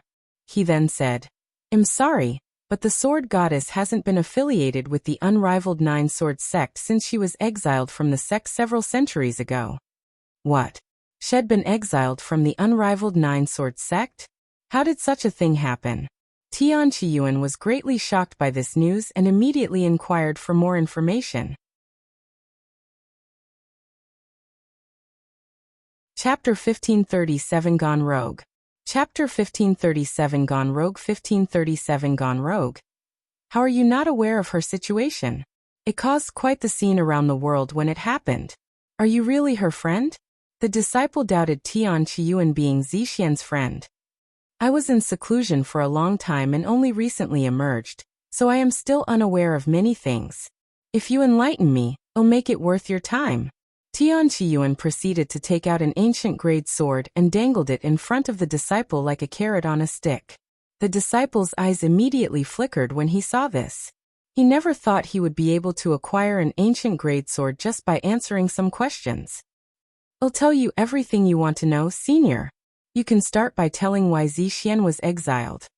That's because she'd gone rouge and went on a killing spree, becoming a mass murderer. If the unrivaled Nine-Sword sect hadn't exiled her, it would have dragged all of us down with her. What? Xuan became a mass murderer? Surely there must have been a mistake. I've known her for thousands of years. She wouldn't do something like that without a good reason. Tian Qiyuan's eyes widened at this shocking revelation. He knew Xuan was an eccentric individual, but she was definitely no mass murderer. If she killed someone, she definitely would have a good reason for doing so. It's true, Senior. The sword goddess went on a rampage against those who slandered the Exalted Blacksmith, especially the ancient Anvil Association. If anyone dared to slander the Exalted Blacksmith openly, she would show up at their door and slaughter them like pigs. Ah! Tian Qiyuan's eyes widened for a second time, as he could totally see Xuan doing such a thing for him as the Exalted Blacksmith fanatic. She'd killed thousands of people throughout the years, killed 2 of the ancient Anvil Association elders, and even crippled the fiery Heaven Blacksmith, to the point where he could no longer wield a hammer properly. Due to her actions, she was branded as an evil cultivator and was given a bounty. She would have probably gone for the god of creation's throat if he weren't so much stronger than her. Anyway, after being branded as an evil cultivator and given a bounty, the sword goddess became the hunted. If the unrivaled Nine-Sword sect hadn't exiled her, we would have been branded as accomplices and also become the world's enemy. I understand her situation. And I have another question. Is she dead? Tian Qiyuan wore a grim expression on his face as he asked this serious question. Although they never acknowledged each other as lovers, they were certainly more than just friends and had shared moments that only lovers would. Tian Qiyuan would be lying to himself if he said he didn't have any feelings for her. Last I heard, they managed to destroy her physical body but failed to secure her soul, and allowed her to escape. That was about 20 years ago. I haven't heard anything about it since then. So she could still be out there, huh? Last question. Who destroyed her body? That would be Fiery Heaven Blacksmith. Of course, he had help from the Ancient Anvil Association and several other parties. Thank you. As promised, I will compensate you for your time. Tian Xuan handed him the sword and quickly left the scene. His next objective was to locate Fiery Heaven Blacksmith, which didn't take long at all. After being crippled by Xuan, Fiery Heaven Blacksmith retired as a blacksmith and became a famous playboy who frequented brothels and whatnot. After asking around, Tian Xuan found Fiery Heaven Blacksmith at the Thousand Fairy Sky Pavilion, surrounded by dozens of beauties as they fed him fruits and drinks. Tian Xuan examined Fiery Heaven Blacksmith's body to see how crippled he was. Fiery Heaven Blacksmith looked healthy at a glance, but once someone noticed the condition of his hands, they would immediately understand why he had to retire as a blacksmith. His hands not only lacked fingers, but the hands themselves appeared squashed, resembling that of meat paste. Normally, a cultivator at his level would be able to heal such injuries even without the help of medicine. Unfortunately for him, Xuan had struck him with a sword that caused permanent damage and blocked the effects of all healing medicine. This sword was something Tian Xuan crafted himself, and he knew at a glance from Fiery Heaven Blacksmith's injuries that Shed used that sword on him. Unless Fiery Heaven Blacksmith destroyed his crippled body and reconstructed it from scratch, he would have no way of recovering from his injuries fully. However, such a method was easier said than done. Rebuilding his newly constructed body to its current level would require tremendous effort and take hundreds of thousands of years. Fiery Heaven Blacksmith did not bother rebuilding his body since had already lost all motivation and passion for smithing after Eternal Blacksmith became the god of creation. Once he was done examining Fiery Heaven Blacksmith, Tian Xuan approached him. "Hey you bastard, are you blind?" Fiery Heaven Blacksmith cursed at him before he could even get too close. "Can't you see that I am busy enjoying myself here? Your presence is affecting the atmosphere. Get lost before I kill." Before Fiery Heaven Blacksmith could even finish his sentence, Tian Xuan retrieved the masterpiece had recently completed and swung it. Sha. Even though Fiery Heaven Blacksmith could follow Tian Xuan's movements, his body was not fast enough to react to it. And before he realized it, his physical body had been destroyed. Ah! Murderer! The ladies around them screamed in terror. However, Tian Xuan did not kill Fiery Heaven Blacksmith, who was now a bodiless soul. "Why you fucking bastard? Who do you think I am? How dare you do this to?" Fiery Heaven Blacksmith failed to finish his sentence a second time, but it was not because of Tian Xuan. When Fiery Heaven Blacksmith subconsciously laid eyes on the sword in Tian Xuan's grasp after being attracted by its aura, he was struck with such profound bewilderment that words utterly failed him. As a divine blacksmith, had seen all sorts of treasures in this world. However, had never seen a treasure like the sword before him at this very moment. While he couldn't tell exactly what it was made of, he instinctively knew that it was something otherworldly, something this world had never seen before. If he had to describe the treasure, it would be flawless and without equal. Tian Xuan noticed that Fiery Heaven Blacksmith was ensnared by his sword and smiled. "Are you interested in this?" He extended his sword to give Fiery Heaven Blacksmith a better look.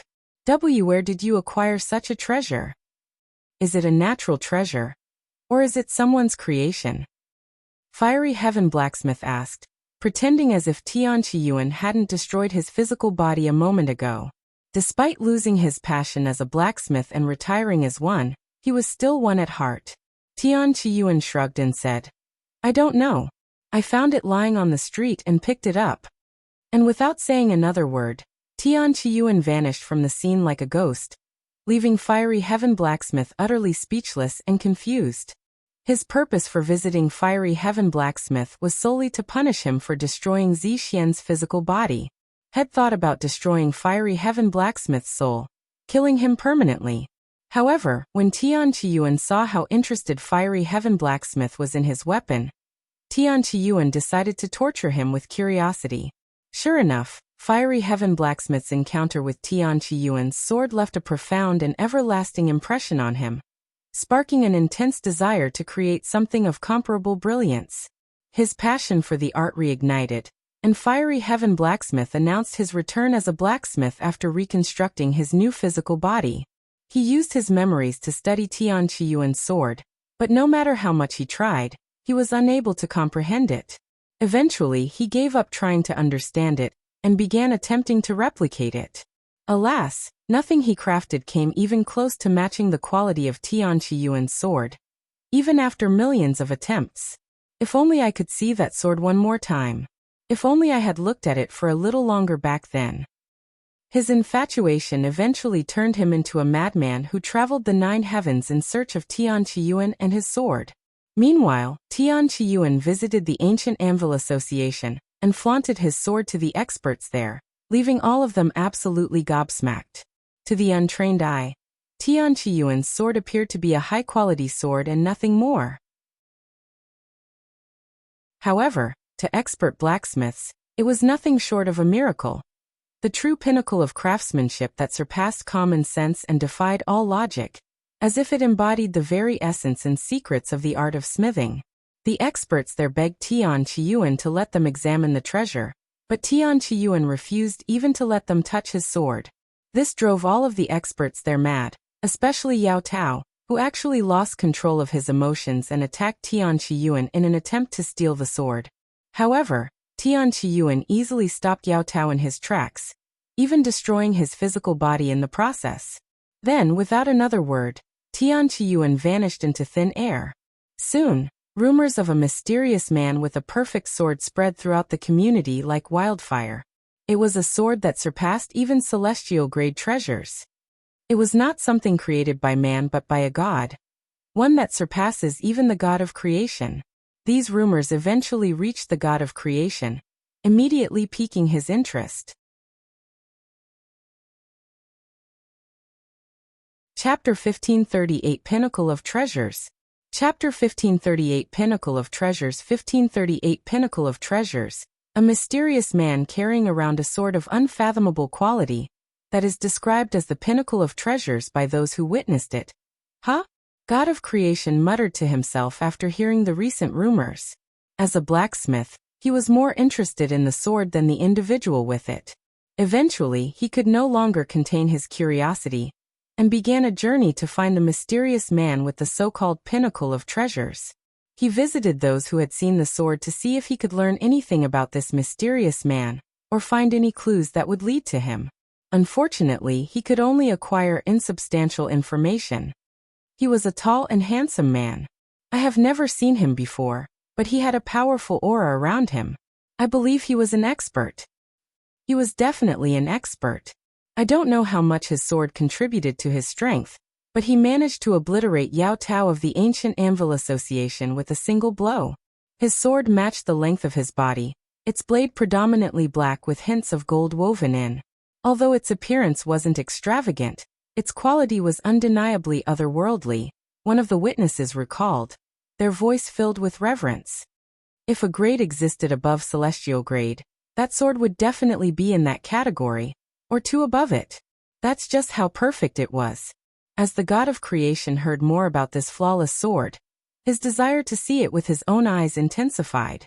The god of creation, driven by an insatiable desire, eventually placed a bounty on both the man and the sword, offering vast fortunes to anyone who could lead him to either. To the man himself, he promised untold riches and treasures beyond imagination, should he present the sword in person. This announcement reverberated through the realms, igniting a fervent hunt that spanned across the 9 heavens. However, no matter how much people searched, they were unable to find any traces of the man or the sword, as if had vanished into thin air. Meanwhile, Tian Qiyuan went to look for Zixian's soul after messing with the ancient Anvil Association. The first place he looked was the secret entrance to her world in the 8th heaven. After traveling to the 8th heaven and arriving at his destination, he found that the entrance had vanished and was no longer there. She probably couldn't handle opening too many entrances to her world after losing her physical body. Unfortunately, this was the only entrance to her world that he knew of, and he doubted anyone who wasn't Xuan would know of another entrance. If I cannot find her, I'll let her find me. Tian Qiyuan could only think of one way to attract Xuan. Although he had already tossed away the identity as the Exalted Blacksmith, if it could help Xuan's situation, he would not hesitate to become the Exalted Blacksmith again. There was a chance that Xuan might eventually show up in his world, but he didn't know how long that would take or if she'd want to trouble him with her presence. Since she acted to clear my name, I should do just that, clear my name. However, he didn't know where to start. The ancient Anvil Association had already convinced the entire world that he was a fraud. If he appeared out of the blue to clear his name after ignoring it for so long, it would only have the opposite effect. In the end, he decided to return to his world to think of a plan. He also hoped that Xuan would suddenly show up in his world like she often does. Unbeknownst to him, Xuan had already caught wind of the rumors surrounding the peerless sword. The moment she heard about it, her thoughts immediately turned to Tian Qiyuan. In all the heavens, there was only one individual capable of crafting such a masterpiece. So he's achieved his ambitions. It's a pity that I missed the process, and I really want to see the sword with my own eyes, but alas, I don't think I can visit him while in this condition. She feared that Tian Qiyuan would disapprove of her methods of trying to clear his name, as she'd gone to the extreme. However, even if it caused him to hate her, she would not stop until she cleared his name. Once I reconstruct my body and regain enough strength, I will launch a full attack on the ancient Anvil Association. Then I will deal with Fiery Heaven Blacksmith once and for all. Since I am not strong enough to deal with the god of creation yet, I'll save him for last. A few years later, Tian Qiyuan appeared in the world again, carrying on his back a beautiful black and golden sword. Once people started realizing his identity as the mysterious man with the flawless sword, they immediately notified the god of creation of his whereabouts. When the god of creation received this news, he stopped whatever he was doing and flew directly to the location given to him. Surprisingly, it was the Grand Elder Summit. The Grand Elder Summit, huh? I haven't been to this place since that incident. The god of creation mumbled to himself as he approached the place. As for Tian Qiyuan, he quietly cultivated at the peak of the summit, where competitions usually took place. It was also where he performed his god of creation ceremony. Although he was surrounded by a crowd, mostly blacksmiths, none dared to approach him. They had all heard of what he had done to Yao Tao. Instead, they merely inspected the sword resting on his lap with awe in their eyes. The rumors were true. That is truly a flawless sword. The pinnacle of treasures. Heavens! Who is that man? Do you think he created it? Omicron. There's no way a nobody could have crafted such a treasure. I doubt even the heavens have the capabilities to do so. The blacksmith stared at the sword with mouths agape, their eyes brimming with wonder and reverence as if they stood before their god.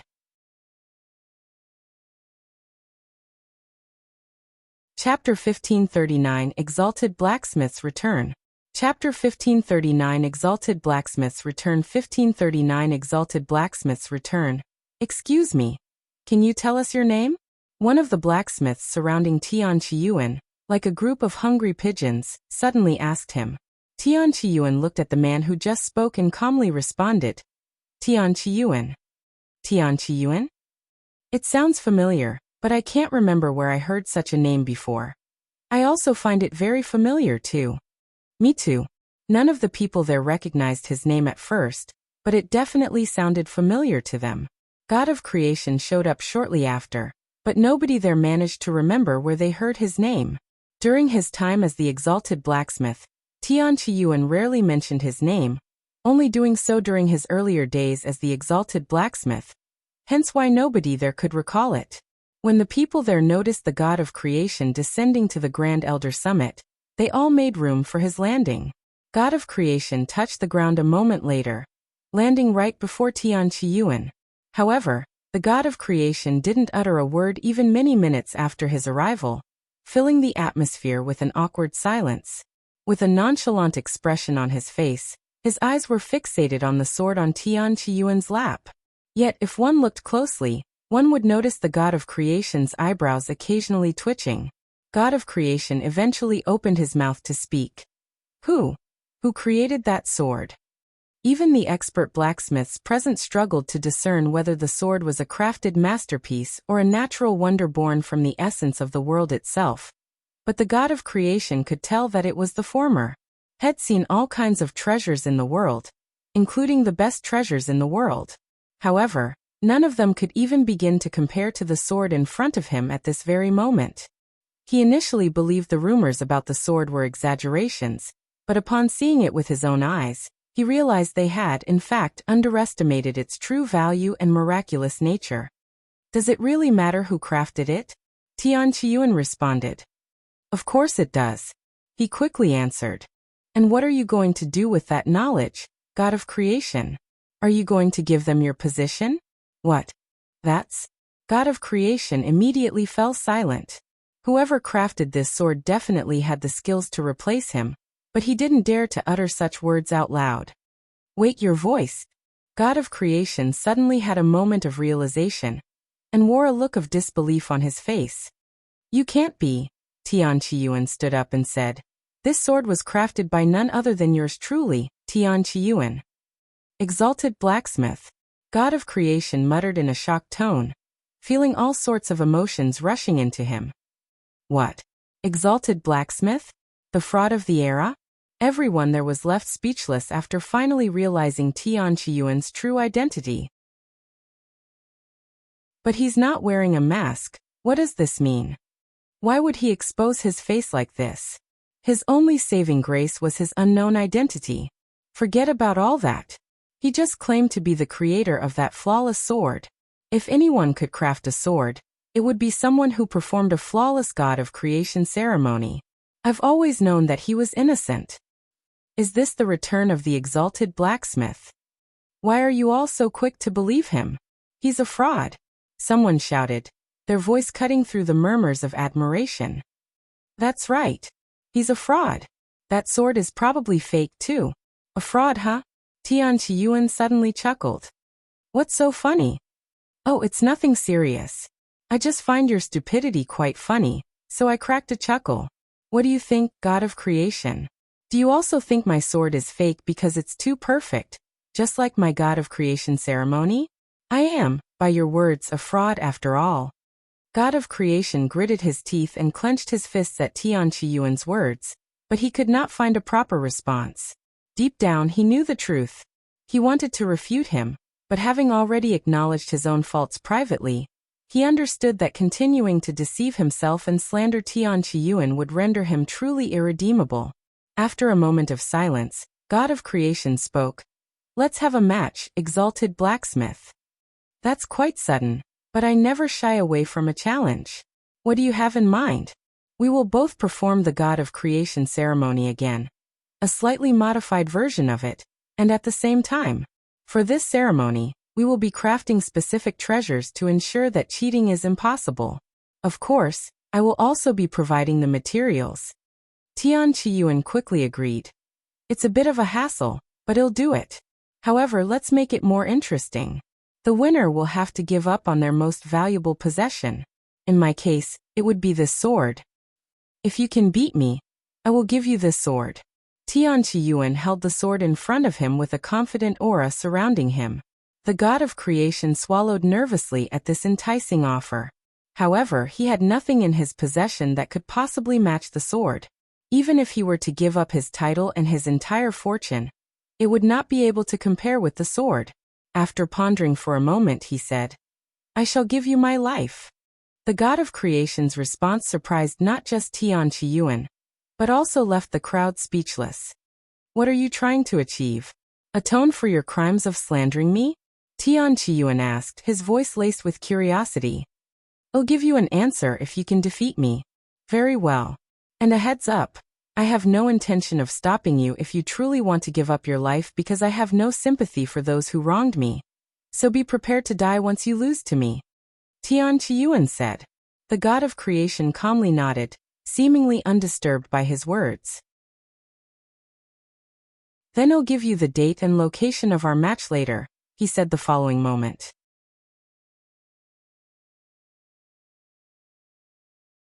Chapter 1540 Unparalleled Speed. Chapter 1540 Unparalleled Speed 1540 Unparalleled Speed News of Tian Qiyuan's return and his upcoming match with the god of creation spread through the 9 heavens like wildfire, igniting curiosity and excitement among cultivators and blacksmiths alike. What? The Exalted Blacksmith has returned? What happened to him being a fraud?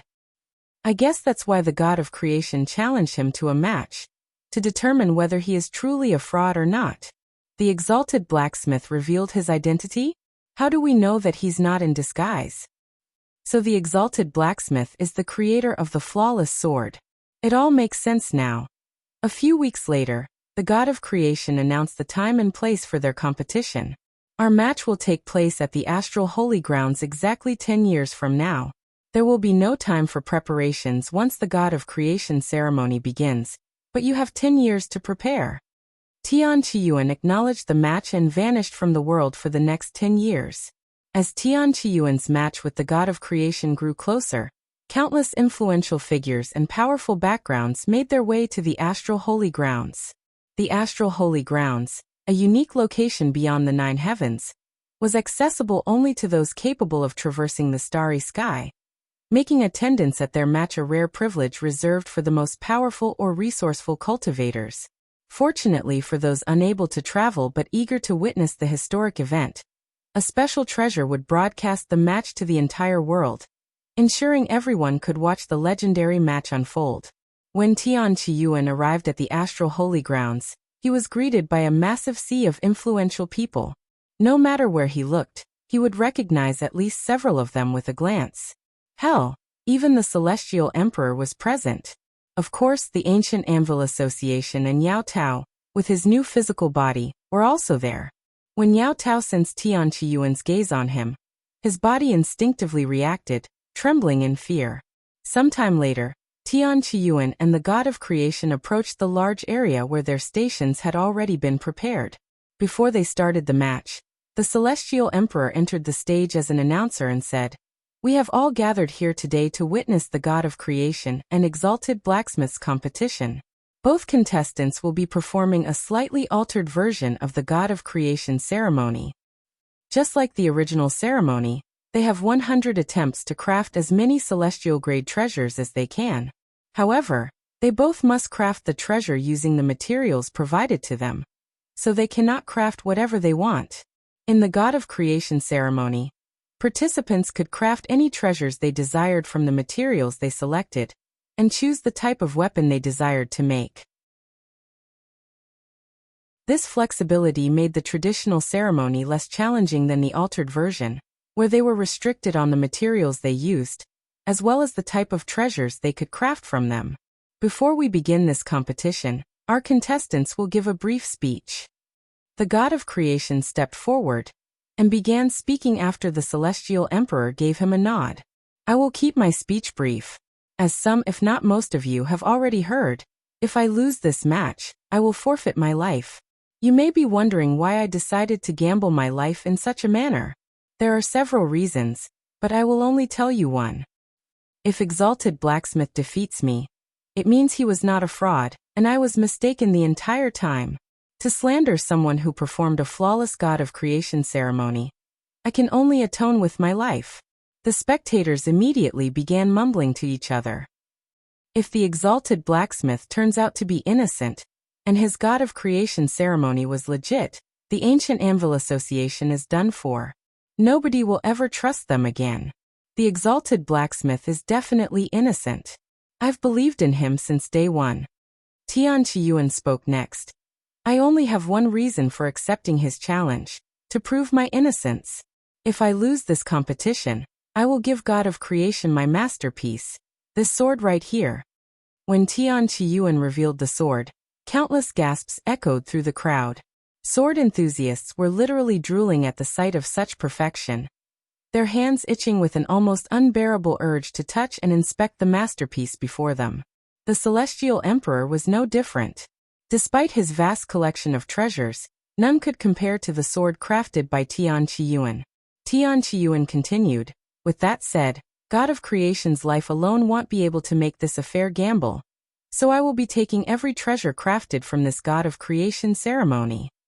Tian Qiyuan's words were quite arrogant, but nobody could refute his claims, not even the god of creation himself. Sometime later, Tian Qiyuan and the god of creation went to their workstations. Let the match between God of Creation and Exalted Blacksmith begin, the Celestial Emperor announced. Tian Qiyuan grabbed the first set of materials. There were signs beside the materials with the required type of treasure, and his first treasure would be a spear. Once he took a moment to examine the materials, Tian Qiyuan immediately began refining them. Omicronim unbeknownst to the world, Tian Qiyuan's smithing skills experienced a profound evolution after he successfully crafted his masterpiece. With his current skills, celestial-grade treasures were no different than spirit-grade treasures.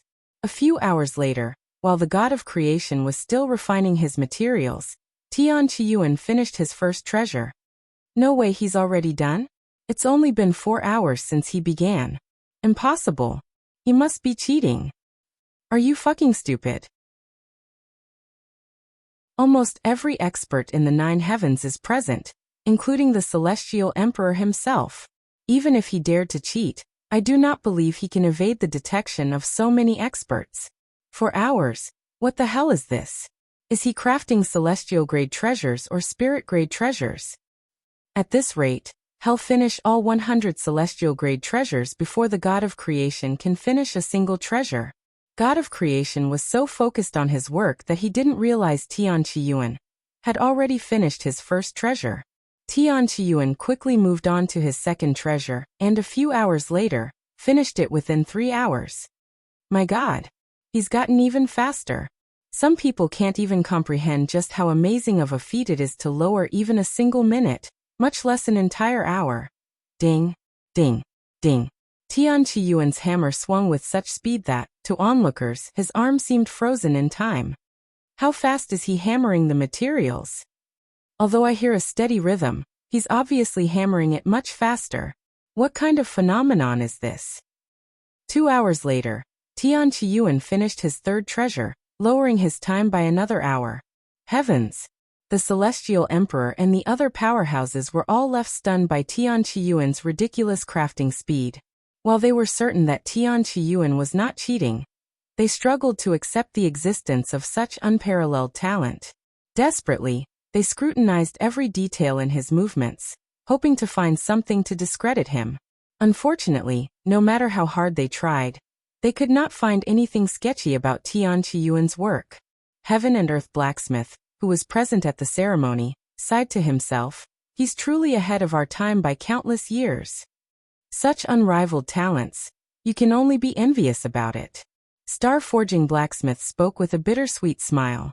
After crafting his 10th treasure, Tian Qiyuan sped up a little more, now requiring only a single hour to finish a treasure. Surely, he cannot go any faster than this, right? At this rate, he'll finish this ceremony in less than a week. 4 days later, Tian Qiyuan started working on his final treasure. Meanwhile, the god of creation was still trying to refine the materials for his first treasure. It was evident who was destined to win this competition long before Tian Qiyuan even completed his second treasure. Yet no one intervened on behalf of the god of creation. Instead, they all pitied him. Having staked his very life on this contest, they were essentially witnessing the final moments of the god of creation. Unfortunately, his final moments were neither grand nor something to be celebrated. The once mighty god of creation was humbled, his greatness eclipsed by the brilliance of Tian Qiyuan's otherworldly talent. Half an hour later, Tian Qiyuan completed his 100th treasure, marking the end of his god of creation ceremony. He had somehow surpassed his previous flawless ceremony, achieving the impossible by elevating perfection to an even higher realm. As Tian Qiyuan finished his last treasure, the entire world fell silent, as if time itself had frozen in awe of his achievement. Tian Qiyuan placed his hammer down and turned to look at the god of creation, who was still hammering away, oblivious to the fact that the ceremony had already concluded. Tian Qiyuan shook his head and approached the god of creation, stopping right in front of his anvil. With Tian Qiyuan standing directly in front of him, the god of creation couldn't help but notice him, even in his state of deep immersion in his work. "Bastard, what are you trying to do?" Are you giving up already, because you know you can't beat me? The god of creation stopped hammering and roared at Tian Qiyuan. Tian Qiyuan shrugged and said, "The competition's already over. However, I won't stop you if you wish to finish your ceremony. That way, you'll get to spend a few more decades doing what you love before you die." What? The god of creation looked at him with disbelief.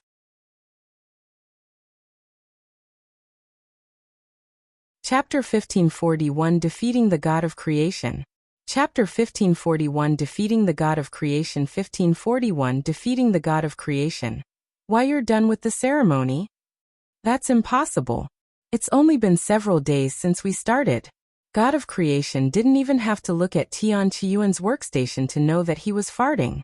Tian Qiyuan's expression remained calm as he spoke. You really don't learn, do you? If you don't believe me, take a look for yourself. He gestured at his completed treasures on display.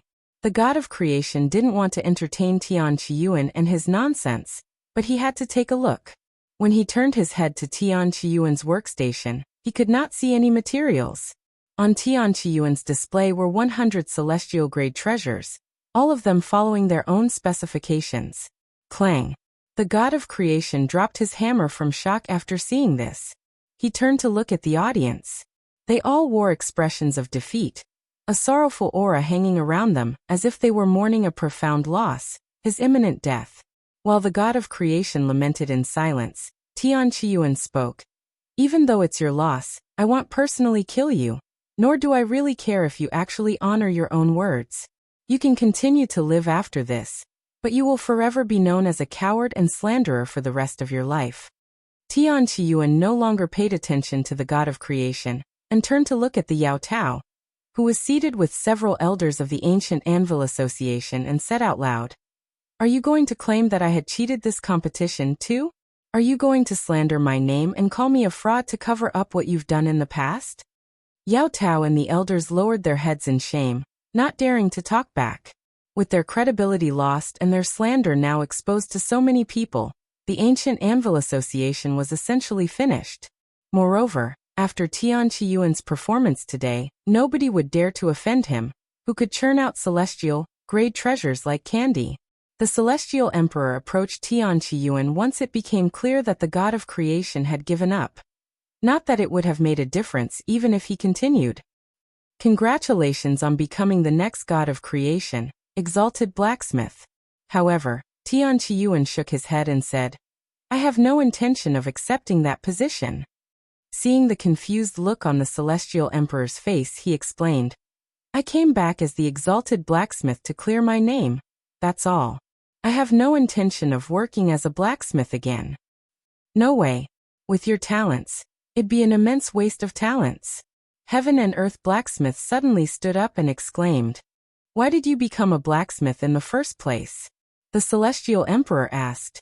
Tian Qiyuan showed his sword and said, "I started my journey as a blacksmith to craft the perfect weapon, and I have achieved my ambition." The Celestial Emperor swallowed nervously. With the sword so close to him, he had a strong urge to grab it from Tian Qiyuan. "What do you plan on doing now that you've retired? I could offer you a position within the Celestial Palace." The Celestial Emperor said, "I'm going to relax at home for a bit, hopefully with some company. Then, I'll begin my next project, whatever that may be."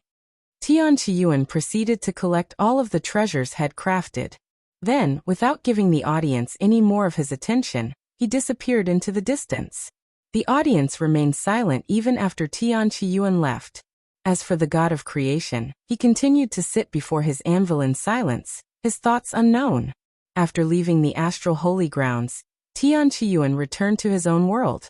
Over the next several years, the world would not stop talking about Tian Qiyuan's match against the god of creation, who disappeared after their competition and vanished from the world, never to be seen or heard from again.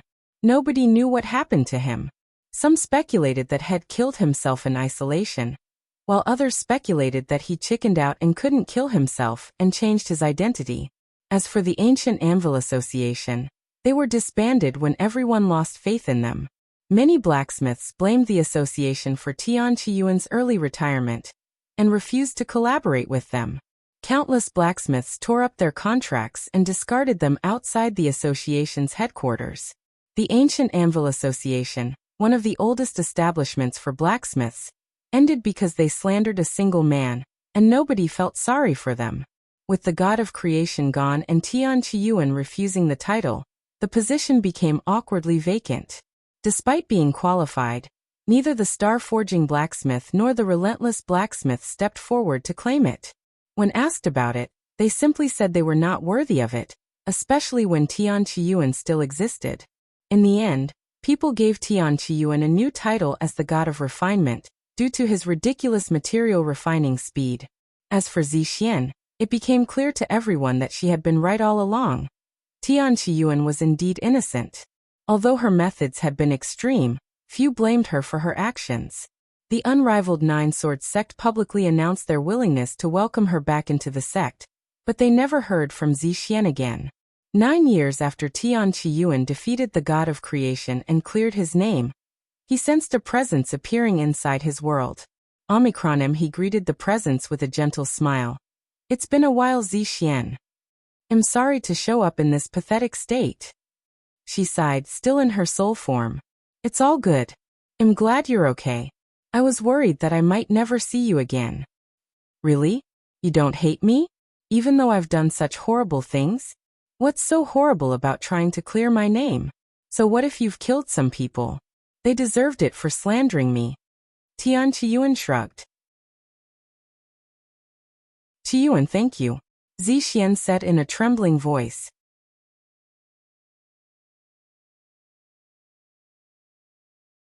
Chapter 1542 Empyrean Overlord's True Name. Chapter 1542 Empyrean Overlord's True Name 1542 Empyrean Overlord's True Name. What's your plan now? Tian asked Xuan sometime later. I don't know yet, but I'll let you know once I think of something. In the meantime, let me see your sword. I've been dying to take a look at it ever since I heard about it, Xuan said, her voice filled with enthusiasm. Of course. Tian retrieved his sword and held it before Xuan. Oh! Even without a body, Xuan could feel her entire existence trembling from excitement. Once her excitement calmed down a little, she noticed the sword emitting a strange aura, almost as though it was trying to charm her soul. However, after examining it for a little longer, she felt that something was off about it, and she couldn't pinpoint why she was feeling this way. It's definitely an otherworldly sword without equal, and don't misunderstand me for saying this, Xuan muttered after a moment. But it feels like there's something missing. It just doesn't feel complete, somehow. Xuan braced herself for Tian reprimand, but to her surprise he simply smiled at her. If anyone could tell, I knew it would be you, Xuan. Tian chuckled. Despite the multitude of admirers and expert blacksmiths who had seen the sword, none had noticed the subtle flaw that Xuan pointed out. Ha! I was right? Xuan muttered in a dazed voice. Tian nodded and said, Indeed, you're right. As you pointed out, while the sword is finished, it's not truly complete. It's missing one key element, but this element isn't something that can be forged or crafted. What do you think this element is? Take a guess. Xuan stared at the sword in silence. However, no matter how much she thought about it, the answer eluded her. I can't think of anything. The answer is a soul. Tian answered a moment later. A soul? Like a human soul? Although I said soul, it's not the type you're thinking about. It's an extremely rare phenomenon. But did you know that given enough time and spiritual energy, natural plants and herbs can develop into sentient spirits with their own consciousness? Tian asked. Yes, I am aware of that. Treasures are the same. They too have the capability to form their own consciousness. When they do, they become soul weapons, a weapon with its own soul. However, not all treasures can become soul weapons.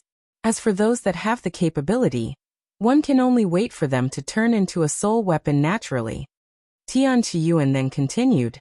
This sword, it's an artificial soul weapon, a soulless one. While it doesn't have a soul right now, it has the capability to house a soul and grow together with it. An artificial soul weapon? That's crazy. But what advantage does it provide that a natural soul weapon cannot? Well, for starters, once a natural soul weapon spirit dies, the weapon loses its powers alongside the spirit. As for my sword, it won't lose its powers or be destroyed even without a spirit because it came into existence without one. And since the sword won't be destroyed without a spirit, we can always change out the spirit for whatever reason. Xuan listened to Tian Qiyuan's words as she stared at the beautiful sword. Would a human soul be compatible with it? She suddenly asked. A human soul, huh? Since a spirit soul is almost indistinguishable from a human soul, I think it would work. Tian Qiyuan said. I have decided what I want to do. Qiyuan, let me become this sword spirit, she spoke in a serious tone. What? Tian Qiyuan stared at her with wide eyes. The sword is incomplete right now because it doesn't have a soul, right? Then, allow me to complete it. I have always wanted to become one with your swords, so this is exactly what I've been waiting for. But you're a human who spent most of your life living in this vast world. Are you really fine with throwing away all of that just to spend your life inside a sword as a spirit? Tian Qiyuan hesitated to make Xuan the spirit of his sword. I am. I can continue growing stronger with the sword, right? And it's not like I have to spend the rest of my life inside the sword since it can continue to operate without a spirit. Omicron Tian Qiyuan sighed. If that's what you really want, I won't stop you. And it's true. If you ever change your mind, you can come out of the sword and return to living as a human. Then it's decided. I want to be together with you as your sword. This will fulfill both of my dreams at once, just like killing two birds with one stone. Xuan always wanted to remain by Tian Qiyuan's side, but her position within the unrivaled Nine-Sword sect made that difficult. Now that she'll be living inside his sword, she'll be able to follow him wherever he goes. However, promise me something. Xuan suddenly said. What is it? That you'll never let another soul dwell inside this sword for as long as I exist. As long as you wish to remain inside the sword, I promise that I won't let anyone else take your spot. Tian Qiyuan nodded. By the way, what's this sword's name? Tian Qiyuan smiled and said. I thought you'd never ask. Since it's a treasure that stands above all treasures under heaven, I named it Number 1 Under Heaven. Number 1 Under Heaven. What an arrogant yet fitting name. It's perfect. Sometime later, Xuan entered Number 1 Under Heaven, completing Tian Qiyuan's masterpiece. I remember everything now, Xuan. Yuan exclaimed as the sword spirit's aura reached its peak. Xuan's body trembled after hearing her name, and her aura began to simmer down. Yuan raised the Empyrean Overlord and mumbled to it. I apologize for not remembering you sooner, Number 1 Under Heaven. Ding.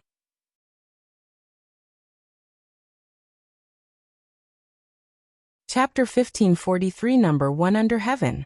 Chapter 1543 Number 1 Under Heaven 1543 Number 1 Under Heaven. So you've remembered everything, huh? Xuan pointed her finger at him in a threatening manner. Not literally everything is Tian Qiyuan, but I remember how we met, about the God of Creation ceremony, about being slandered and clearing my name, and how you became the spirit of Number 1 Under Heaven. Then you remember our promise, right? That you'd never let another soul dwell within my sword for as long as I exist. She growled, her anger palpable. Yes, I remember. And I'm sorry for breaking that promise. I have no excuse, even though I only recovered Tian Qiyuan's memories just now. However, can you hear me out for a moment? I'll give you 1 minute to explain yourself. Xuan replied after a moment of silence. Thank you. Yuan immediately explained the situation to her. Sometime later, Xuan spoke after grasping the situation. I understand the situation now, but that doesn't mean I have to accept it. You tossed them into your soul weapons so you could bring them out of the Shadow Realm. But now that they're out of the Shadow Realm, they no longer have any reason to stay inside. Now give me back my home before I go in there, and remove you myself. I can't promise you'll be in one piece by the time I am finished. Knowing Xuan's character and how much Number 1 Under Heaven meant to her, he had no doubt that she would actually carry out her own threat. Yuan quickly pondered for a solution. Since the soul weapon could only house one soul at a time, and he didn't have another unoccupied soul weapon, there was only one place for Yuning to stay. It's okay, young master. I will come out. Since we're outside the Shadow Realm, it's true that I no longer need to stay inside, and this is her home, after all. Yuning's voice suddenly said. And without waiting for Yuan to respond, Yuning emerged from number 1 under heaven. Unlike Zixian, who was in perfect shape and looked like an actual human, Yuning's soul resembled a small, ethereal cloud. Zixian immediately entered number 1 under heaven. Ding, ding, ding. Number 1 under heaven level, max rank, soul weapon growth rate. Requirement. Can only be wielded by player Yuan. Description. The god of refinement's masterpiece. It is the pinnacle of swords and treasures with unfathomable prowess. Unique ability, weakened when wielding number 1 under heaven. All sword techniques will have their power amplified by 100,000%. Unique ability, 2 constantly devours the chi of your targets after a successful hit, replenishing your own chi. Omicron. Unique ability, 3 number 1 under heaven size and weight can be altered according to the user's desire. Chi consumption increases based on the size and weight gained. Unique ability, for when number 1 under heaven is out, all swords in the vicinity will have their powers sealed. Unique ability, 5 sealed. Unique ability, 9 sealed. 5 out of 9 of number 1 under heaven's unique abilities were inaccessible due to the restriction. I've been meaning to say this for a while now, but what's with your pathetic cultivation base? You won't be able to use me at my full potential at your current level. It's a miracle you managed to come this far inside the Vanishing Valley. Zixian's voice resounded from the sword. I know. I'm working on it. If I hadn't restricted most of number 1 under heaven's power before it fully awakened, your body would have exploded just from touching it. Anyway, do you remember how to use me? I do, but right now. Yuan turned to look at Yuning and said, You can stay inside my dantian. What? Are you insane? Zixian responded before Yuning could. How can you let a stranger enter your dantian so easily? If she wants to destroy your dantian, there's nothing you can do to stop her. Due to a dantian's unique properties, it was possible to let living beings reside within them. Xiaohua and Yuan's other servants were perfect examples of this phenomenon, as they would stay inside his dantian whenever they entered his body. However, unlike Xiaohua and the others who couldn't harm Yuan due to their master and servant status, Yuning, who was not bound by any contract, posed a different story. This made her presence within the dantian potentially dangerous, as she could destroy his dantian while inside. Even though I haven't known Yuning for long, I trust her enough to let her stay within my dantian. Yuan said with a calm smile. Young master, to go through such lengths for me, I am eternally grateful. Yuning spoke, her voice trembling with emotion. And she continued, With heaven as my witness, I swear upon my soul that I will never harm you for as long as I live, or may the heavens shatter my soul. A profound aura enveloped Yuning's soul as she finished speaking, signifying that her oath had been heard and was now in effect. If Yuning were to harm Yuan from this moment forth, her soul would be shattered. You didn't need to do that, but thank you for doing so, Yuan said. Once I regain my body, I will definitely serve you properly, young master. Yuning said as she entered his dantian.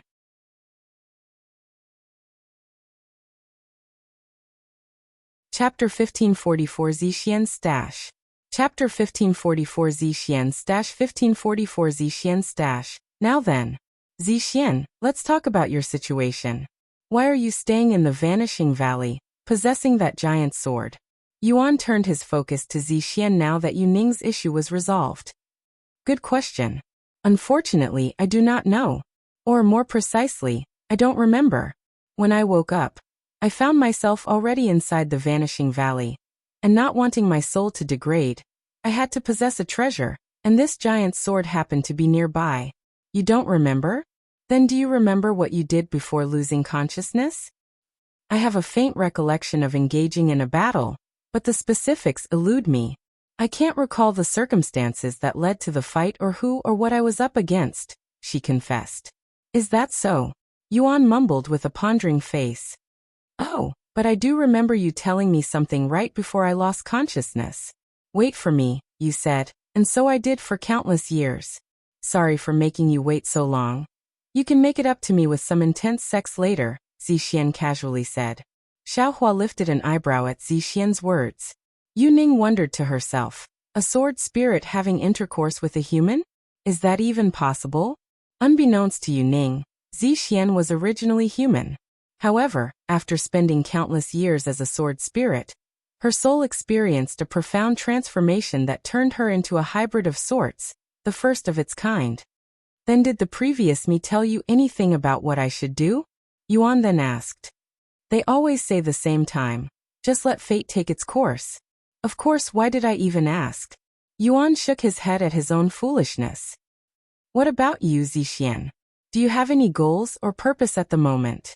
I only have one purpose, to protect and serve you as your sword.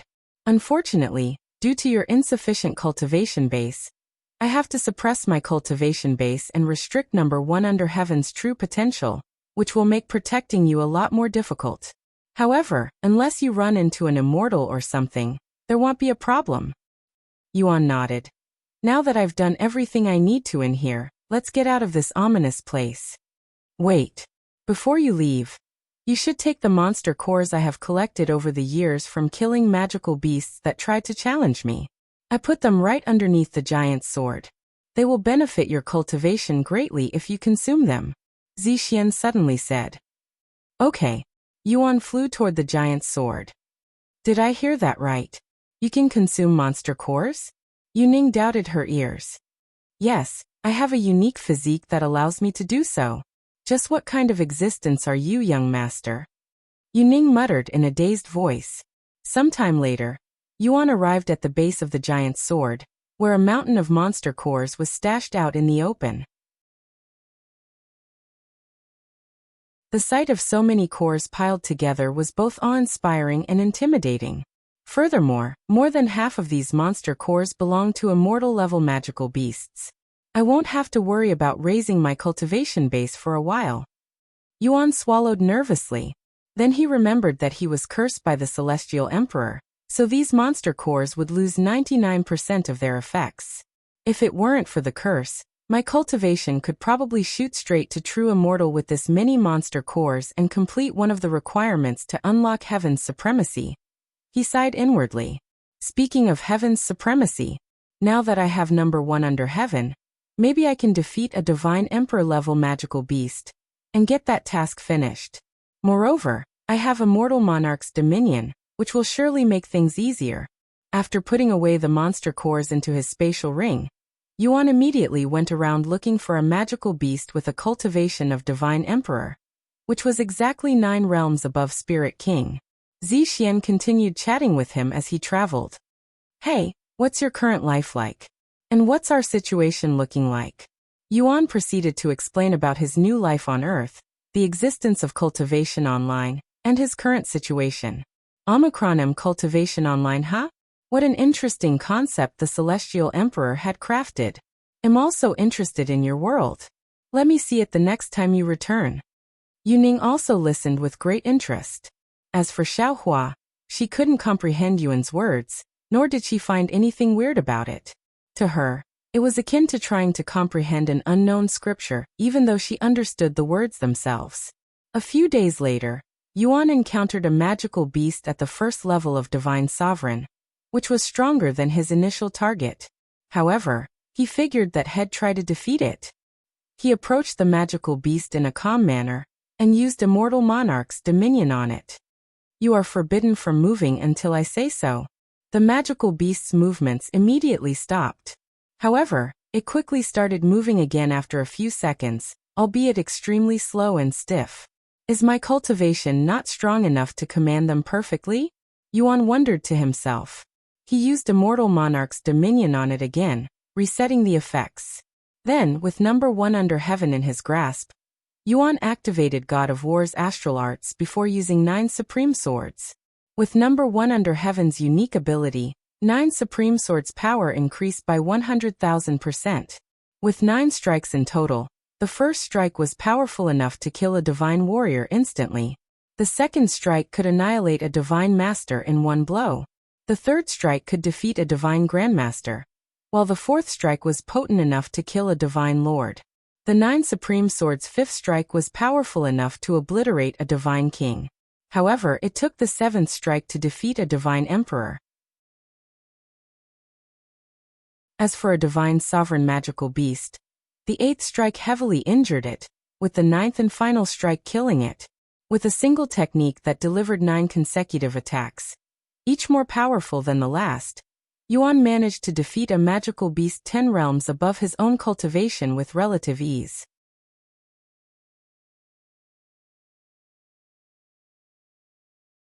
Chapter 1545 Leaving Vanishing Valley. Chapter 1545 Leaving Vanishing Valley. 1545 Leaving Vanishing Valley. Ding. Defying logic with overwhelming strength. All damage dealt to magical beasts will be increased by 1,000%. Xuan looked at number 1 under heaven after defeating the magical beast with ease. The difference between its unawakened form and awakened form is night and day. Their strength is simply incomparable. I haven't felt this powerful since heaven's supremacy. He muttered to himself. You think it is powerful right now? Just wait until you can use its full potential. This isn't even 10% of its true power, Xian said. Not even 10%? Yingzhe swallowed nervously. This was her first time witnessing anyone fight and defeat a magical beast 10 realms above their own cultivation.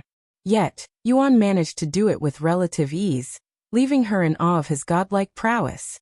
Since I am already here, I might as well test out number 1 under heaven a little more, Xuan said before going to find his next target. Sometime later, he encountered a divine grandmaster-level magical beast with a body that was several times larger than an adult elephant. After halting its movements with Immortal Monarch's dominion, Xuan activated number 1 under heaven's third unique ability. Then, as though it was a balloon, number 1 under heaven began growing in size until it was 150 meters long. Since number 1 under heaven was too large to hold, Xuan used Qi manifestation to wield it, levitating it in the air.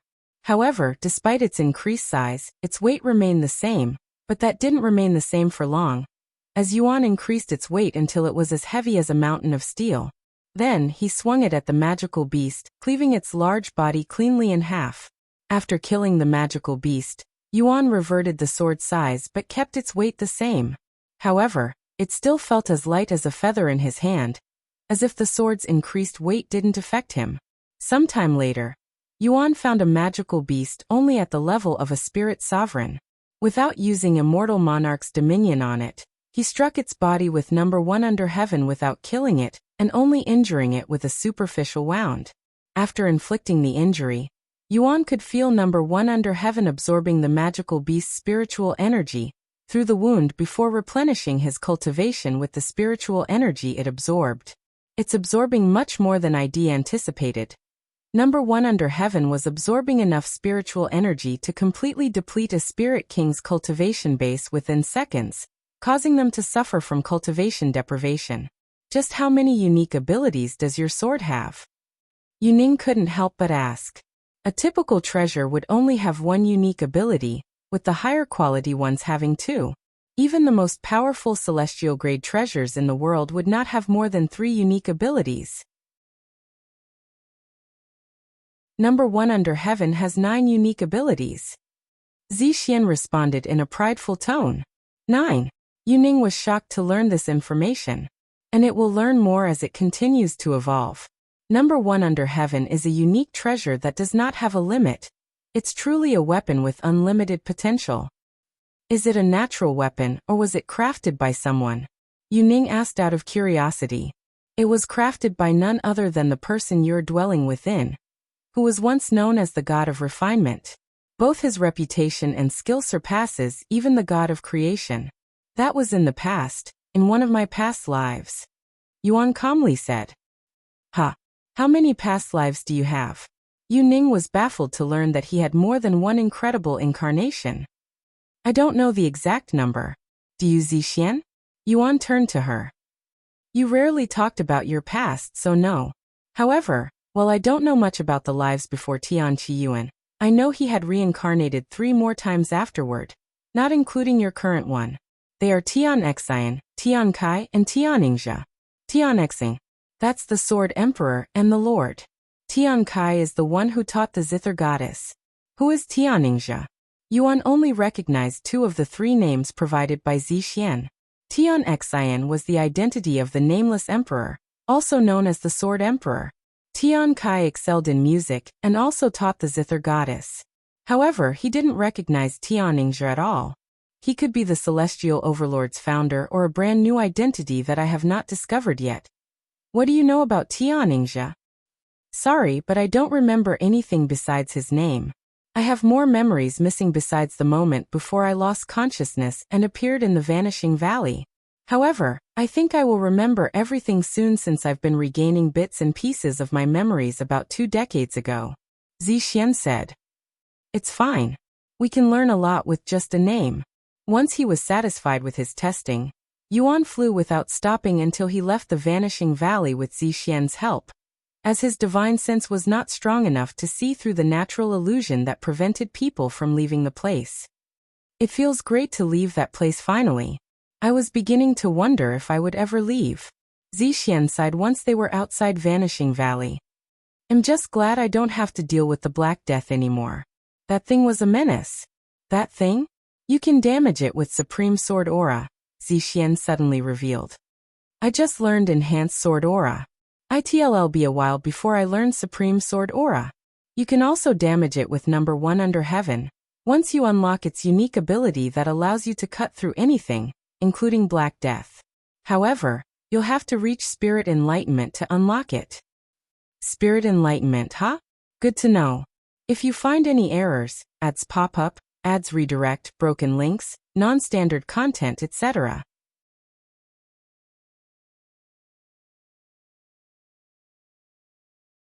Chapter 1546 Returning to the Third Heaven. Chapter 1546 Returning to the Third Heaven. 1546 Returning to the Third Heaven. After leaving Vanishing Valley, Xuan asked him, "What do you plan on doing now?"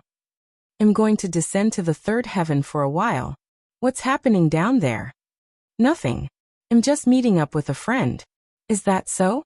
"Anyway, I'm going to slumber for a bit, as I haven't been able to relax at home for countless years now. Don't bring me out unless you're in danger." "All right.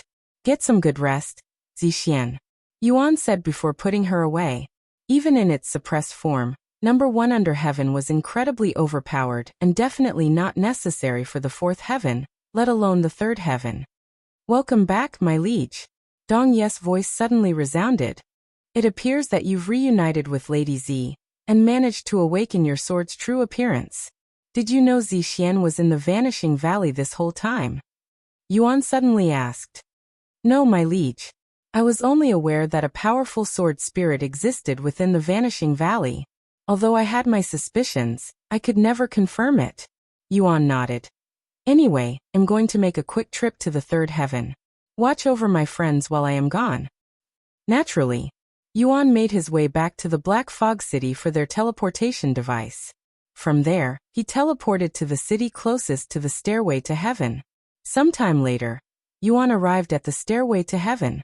Instead of immediately entering the Stairway to Heaven, Yuan admired it from outside. Stairway to Heaven. He vaguely recalled crafting the Stairway to Heaven as Tian Yuan to make traveling between the 9 heavens more convenient. Before the Stairway to Heaven came into existence, cultivators had to traverse the vast starry sky to travel between realms, rendering the notion of journeying from one heaven to another much less accessible. Each journey, depending on one's starting point and destination, could take years if not decades. The arduous and perilous voyages deterred many, making travel between heavens a rare and significant endeavor reserved for the powerful and privileged. Realizing this, Tian Yuan crafted the Stairway to Heaven, allowing everyone the privilege of traversing the 9 heavens. In the beginning, the Stairway to Heaven was only used as a means of travel. However, nowadays it has become a trial of sorts for those in the lower heavens who wish for a better and more challenging life in the upper heavens. Those who successfully ascend are often regarded with great respect and seen as worthy of the higher realms' opportunities and challenges. As for who decided to turn the Stairway to Heaven into a trial, it was the Celestial Emperor, who wanted to regulate travel within the 9 heavens, so the upper heavens were not overpopulated. allowing the natural resources there to remain abundant. As for the lower heavens, while they may have fewer resources, they don't have to worry about any immortals wreaking havoc. Tian Yuan had no problem letting the Celestial Emperor control the stairway to heaven, either. It was only natural to let the ruler of 9 heavens have authority over such issues, and not doing so might spark another war. Even if he handed control over to the Celestial Emperor, he was still the ultimate decision-maker as its creator, and he could regain full control whenever he wanted. Furthermore, he saw this as an opportunity to turn the stairway to heaven into a training ground for his future reincarnations. Yuan entered the stairway to heaven after admiring his own creation for a minute. "Welcome back, Master." Tian greeted him inside. "Are you already ascending to the 5th heaven?" "No, I am going to visit the 3rd heaven." "I understand. Please have a safe journey." Tian didn't ask any questions and created a staircase that went down instead of going up like usual. "Thank you." Yuan didn't say anything else and began his descent. Typically, after receiving approval, one must pay the lord of their respective heaven a significant amount of resources before they can descend. The only exception is for those traveling under the orders of the Celestial Emperor, such as the envoys sent to the lower heavens to find Yuan. Moreover, one would have their cultivation restricted to the limits of their destination to control the damage that could be done while there. Fortunately, Yuan's cultivation was still well within the limits of 3rd heaven, so he didn't need to worry about his cultivation being a problem. An hour later, Yuan emerged from the stairway to heaven, arriving at the 3rd heaven. "I'll be right back." Yuan logged off shortly after to contact by Lianhua. Since Yuning dwelled within Yuan's Dantian, she was unable to travel to Earth, and was forced to enter a slumbering state after he logged off. The same went for Xiaohua. "Yes, I've arrived in the 3rd heaven. Meet me at the nearest myriad of techniques." "Okay, I'll see you in a bit." Yuan returned to cultivation online the next moment. "Looks like I'm unable to go to Earth with you while I am in your Dantian. I guess it makes sense since I technically have 2 bodies, and you're in my other Bodis Dantian. Meanwhile, soul weapons are connected to one's soul, so I can bring it out no matter which body I am using. The Spirit Avatar Array and the Soul Transference Array, huh? They were classified as level 8 formations during my time, but even I cannot perform them despite being a level 8 array master, so they're definitely level 9 formations. I cannot imagine how powerful the array master who performed these 2 formations on such a massive scale may be, but they're definitely powerful enough to be the god of formations." "The god of formations, huh? What does it take to become one?" Well, while the position of god of formation existed during my time, nobody was actually good enough to claim that title. To even have the chance to be the god of formation, you need to be able to create a level 9 formation that was considered the most complex and difficult formation in existence, the chaotic heaven and earth formation. It's an unfathomably powerful formation that has flawless offensive and defensive capabilities. The chaotic heaven and earth formation. I have heard of it. It was used by the first Celestial Emperor when I fought him as the evil god, and it was very annoying to deal with. Yuan casually muttered. "Ha, excuse me? What did you just say? That I fought the first Celestial Emperor as the evil god? Oh right. I didn't tell you guys yet. Why you were the evil god in one of your previous lives. Why didn't you say this sooner?" Yuning exclaimed in a shocked voice. "Well, now you know." Yuan smiled. Yuning fell silent the next moment, almost as though she was trying to figure out how she should react to this shocking revelation. Yuan made it all the way to the myriad of techniques in complete silence. Bai Lianhua was standing outside when he arrived. "Sorry, did you wait long?" Bai Lianhua shook her head and smiled. "No, I just got here myself. Let's go inside." Once inside, Yuan brought her straight to the highest floor and said, "All right, go pick whatever techniques you want." "Are you sure about this?" she asked, still hesitant to accept such a gift from him. "What are you saying now? Go and get some techniques for your faction. Also, you can take your time. I'll also be looking around." "Okay." Bai Lianhua left the next moment to wander the place while Yuan also went to check out the techniques. While he doesn't need any for himself, He figured that he might as well acquire a few for his faction. Yet, even after looking through the entire floor, Xuan was unable to find any decent techniques. Although most people would consider the techniques at myriad of techniques above standard, they were merely SOSO in Yuan's eyes. Suddenly, a voice resounded inside his head. I see that you've returned from the Vanishing Valley in one piece, Xuan. I'm relieved. Anyway, can I have a moment of your time right now? I have some urgent information for you. Senior Bai's voice resounded. I'll be right there. Xuan went to find Bai Lianhua to let her know that he'd be gone for a bit before going to Senior Bai's world. What's wrong, Senior Bai? Xuan asked after meeting up with him. This is about the escaped immortals. Do you remember the third immortal who managed to escape into the lower heavens? Well, we found the immortal in the fourth heaven, where you currently are. The fourth heaven? So what's going to happen now? There are already experts chasing after this immortal, but their hands are somewhat tied because they don't want to cause too much damage in the fourth heaven. This escaped immortal. Do they have their full cultivation? Xuan asked. No, their cultivation will be suppressed because of the heavenly law. However, they won't be fully suppressed, so this immortal is still strong enough to wreak havoc within the fourth heaven. Xuan began pondering. Since this immortal has their cultivation restricted, he might be able to finish the task that required him to defeat a cultivator 9 realms above his own. If I happen to run into this immortal, I can kill them, right? He asked. Senior Bai was left speechless by his question. You actually want to fight the immortal? That's reckless, suicidal. I gave you that treasure to detect the immortal's presence not because I want you to fight them but to run away and call for backup instead. I know, but if the immortal is weak enough, I might be able to catch them off guard and kill it in one go. Xuan responded calmly, despite talking about fighting an immortal.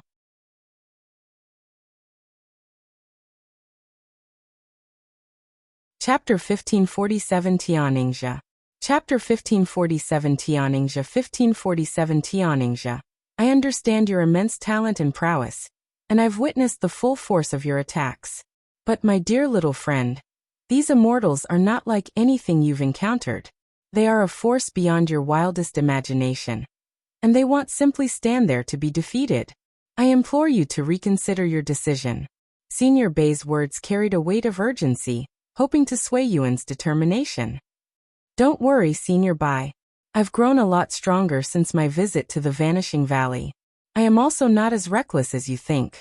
If I deem the opponent too dangerous, I'll run away. And what if by the time you realize the danger, it's already too late? It would be far wiser to avoid them altogether, Senior Bai sighed. His disappointment evident as he contemplated Yuan's unwavering resolve to face this immortal. If anyone else were in his shoes, they wouldn't even think of such a thing. I guess this is what differentiates the true prodigies from the talented. They are truly incomprehensible beings. There is also a saying that the more talented an individual is, the more they tend to attract danger. Unfortunately, this is also why they tend to perish earlier than others despite having more potential. Normally, Senior Bai would stop trying to persuade Yuan to fight the immortal, but knowing firsthand how dangerous the immortals from the 9 Heavens Eternal Grotto are, he continued trying. The criminals within the 9 Heavens Eternal Grotto, the immortals you're so eager to fight, are arguably even more dangerous than the ones sealed within the primordial realm. They are also much harder to kill than ordinary immortals due to their unique physiques, such as the one within the 4th heaven, who has the shrouded physique, which makes their appearance impossible to perceive even with divine sense. And because you cannot see their body, you won't be able to predict their attacks or attack them effectively. I see. Xuan turned silent with a pondering face, but it wasn't because he was reconsidering fighting the immortal. He was wondering how he could effectively deal with them. Anyway, thank you for warning me about the immortal. I'll keep my eyes out for them. Also, I would like you to pass on a message to Lady Su for me. Senior Bai narrowed his eyes at Xuan, wondering if he'd given up on fighting the immortal or the opposite. What's the message? Can you ask her if she knows the name Yingzhe? That's all. Yingzhe? Okay, I'll let her know. Then I'll see you next time. I'm going to warn you again just in case. Don't engage with the immortal. Just run away and notify me if you sense them nearby. I understand. Yuan nodded with a mysterious smile on his face. Senior Bai still felt concerned for some reason. Once Yuan left, he sighed out loud. Alas, even there's nothing I can do if he truly wants to fight the Immortal. Wait a minute. I can just have someone watch over him. With this idea in mind, Senior Bai left his world to contact someone from the celestial Overlord. Sometime later, Senior Bai arrived at a massive outdoor training ground that was as large as several major cities. This junior greets Overlord Bai. A half-naked, tall, and robust man stopped his training and respectfully bowed to Senior Bai after noticing his presence. Sorry for the sudden visit, Kellen. You're always welcome no matter the time and day. Are you busy nowadays? Senior Bai asked. It's the same as usual. Then, do you mind doing me a favor? I'd like you to watch over a junior of ours in case he does anything reckless. A junior of ours? So he's a member of the faction? Yes, he joined very recently. This junior must be very special for you to go out of your way to do this. Kellen smiled. You have no idea. He was recruited by Celestial Overlord Su herself. What? Celestial Overlord Su recruited him. Alright, I'll take a look at this junior. Where is he? 4th heaven. Omicron huh? But we're currently in the 8th heaven. I am aware. Kellen raised his eyebrows in a puzzled manner. Oh, was this junior sent to the lower heavens to find a certain somebody? Kellen suddenly came to this realization. No, this junior was recruited in the lower heavens. He's only a spirit king, so he's a real junior. In no way. Kellen wore a look of disbelief on his face. When was the last time they had someone with such low cultivation amongst their ranks? Don't look down on this junior, Kellen. Even though had only recently joined, he's already a general. Already a general? That's impossible. Kellen cried out loud. Senior Bai smiled. If his rank had been lower, I would have asked someone else. You're the only commander with so much free time too. Please don't make me sound like a slacker, Overlord Bai. Training is also working, and I am still healing from my injury. Senior Bai glanced at the obvious scar that covered Kellen's arm and said, I'm just joking with you. Anyway, can you do this favor for me? You'll also be helping Celestial Overlord Su since she cares about him too. Of course. You just need me to watch over him, right? Yes, since he might pick a fight with one of the escaped immortals who was found in the 4th heaven. A mere spirit king daring to pick a fight with an escaped immortal from the 9 heavens eternal grotto? This kid's got guts. We might get along pretty well. Kellen laughed out loud at this information. His name is Yuan. Also, he's from outside the 9 heavens, if you know what I mean. I know. The lost ones, right? Do you mind if I talk to him? Or am I just supposed to tail him like a spy? You can interact with him if you want. Alright. Don't bully him too much, or you might catch a beating from Celestial Overlord Su. Senior Bai chuckled. When have I ever bullied a junior? Kellen laughed out loud. Then I'll make arrangements for your descent after I speak with Celestial Overlord Su. You should prepare for your departure too. Understood. I'll see you later, Overlord Bai. After Senior Bai left, Kellen smiled. A spirit king and a general, huh? I have high expectations, so don't disappoint me, Junior. After his meeting with Kellen, Senior Bai went to find Su Jiechi. It feels like I've been seeing you much often lately. Is this related to him? Su Jiechi spoke the moment Senior Bai entered her office. Yes, it's about Yuan. I wanted to let you know that I had sent Commander Kellen to watch over him. Why? Su Jiechi raised an eyebrow at this unexpected news. One of the escaped immortals was spotted in the 4th heaven, and when I warned him about it, he decided to fight them instead of running away. I advised him not to fight them, and even though he said he understood, I cannot help but doubt him. Is that so? Fighting an escaped immortal, huh? If he somehow manages to defeat an immortal, our reputation would skyrocket. You want him to fight the immortal? Senior Bai stared at her with wide eyes. Of course not. I'm just saying. Anyway, you did the right thing. We cannot let someone as talented as him die in vain. Is that all? There's one more thing. Yuan asked me to pass a message on to you. After clearing his throat, Senior Bao repeated. Do you know the name Tian Yingzhe? What? Su Jieqi's expression froze after hearing this name. Seeing her reaction, Senior Bai swallowed nervously. After a moment of silence, Su Jieqi suddenly stood up, slammed the desk before her, and loudly inquired. Where did he learn of this name? I don't know. I didn't ask since it seemed like an innocent question. Who is Tian Yingzhe? Should I be worried? Su Jieqi didn't immediately respond and fell back onto her chair. After another moment of silence, she sighed. He was the founder of the Celestial Overlord. What? The founder? But I thought. Su Jieqi nodded and said. The founder had two names. One was his true name, and the other was used for the Celestial Overlord. Even among the other Celestial Overlords, only I knew his true name. Oh, then was it okay for you to have revealed it to me? Senior Bai asked. It's fine. Since you would have learned it sooner or later after. However, how did Yuan learn of this name? I'll ask him the next time I see him. Please do. Su Jieqi nodded with a serious expression on her face. Also, although it's just a name, keep it to yourself. Of course. I won't tell a soul. Senior Bai nodded. Then what about your response? He then asked. Just tell him what I told you. I understand. Meanwhile, Yuan returned to Bai Lianhua's side after leaving Senior Bai's world. You're really not being humble. Yuan smiled when she saw the piles of techniques Bai Lianhua had picked out. Is this too much? I knew it, but no, it's fine. Yuan chuckled. Are you sure I can have all of this for free? I'm certain. Once they were prepared, Bai Lianhua brought all of the techniques to the register, shocking the worker. But before the worker could even open his mouth to speak, Yuan showed his general symbol, shocking the worker even more. Thank you for your service. The worker bowed to Yuan. Yuan nodded at him before turning to look at Bai Lianhua and speaking. It's done. You can put them away. What? That's all. She stared at him with a gawking expression, as she had anticipated a much lengthier process. That's all, he confirmed with a smile.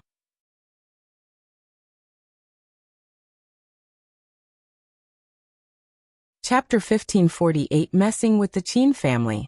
Chapter 1548 Messing with the Qin Family. 1548 Messing with the Qin family. After acquiring the techniques, they left the myriad of techniques.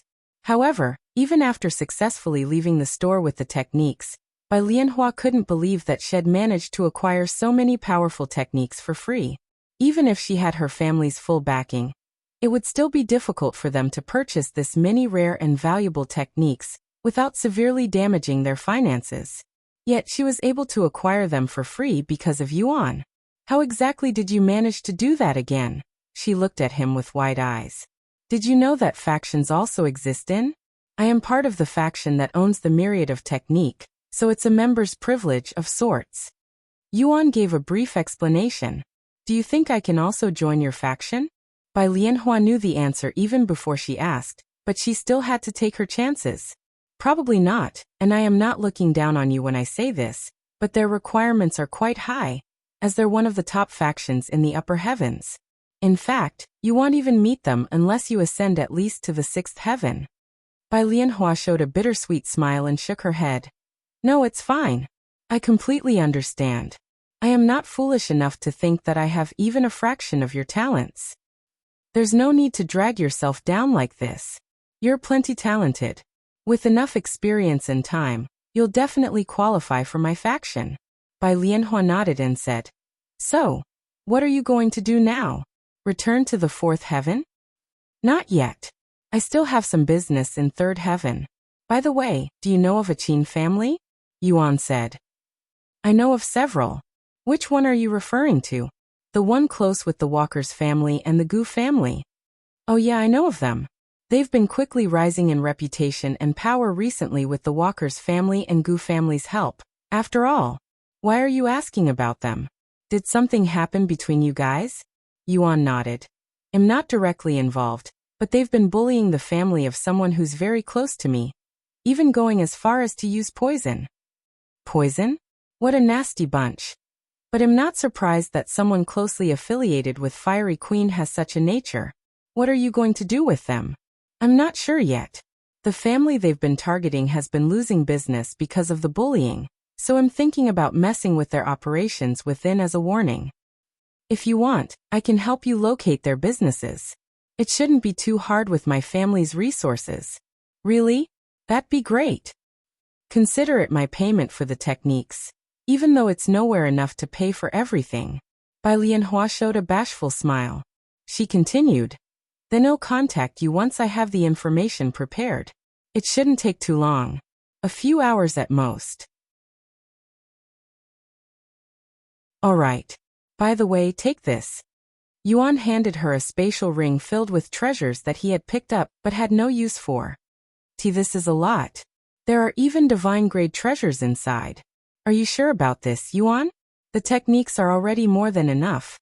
Just take it. He nodded. Thank you really? Bai Lianhua logged off the next moment. With nothing else to do, Yuan also decided to log off. While he waited for Bai Lianhua to scout the Qin family's business, Yuan went to visit the Chu family. I've decided to mess with the Qin family's business within Cultivation Online. Mess with? If you don't mind me asking, how do you plan on doing that? Chu Shijian asked. It depends on the kind of operation they have, but it'll most likely end up destroying all of their business. Yuan casually shrugged. Is that so? By the way, any news from the Qin family? Yuan then asked. Well, they've figured out that we know about Chu Wuyang being their spy, when they haven't been able to contact him since we locked him up.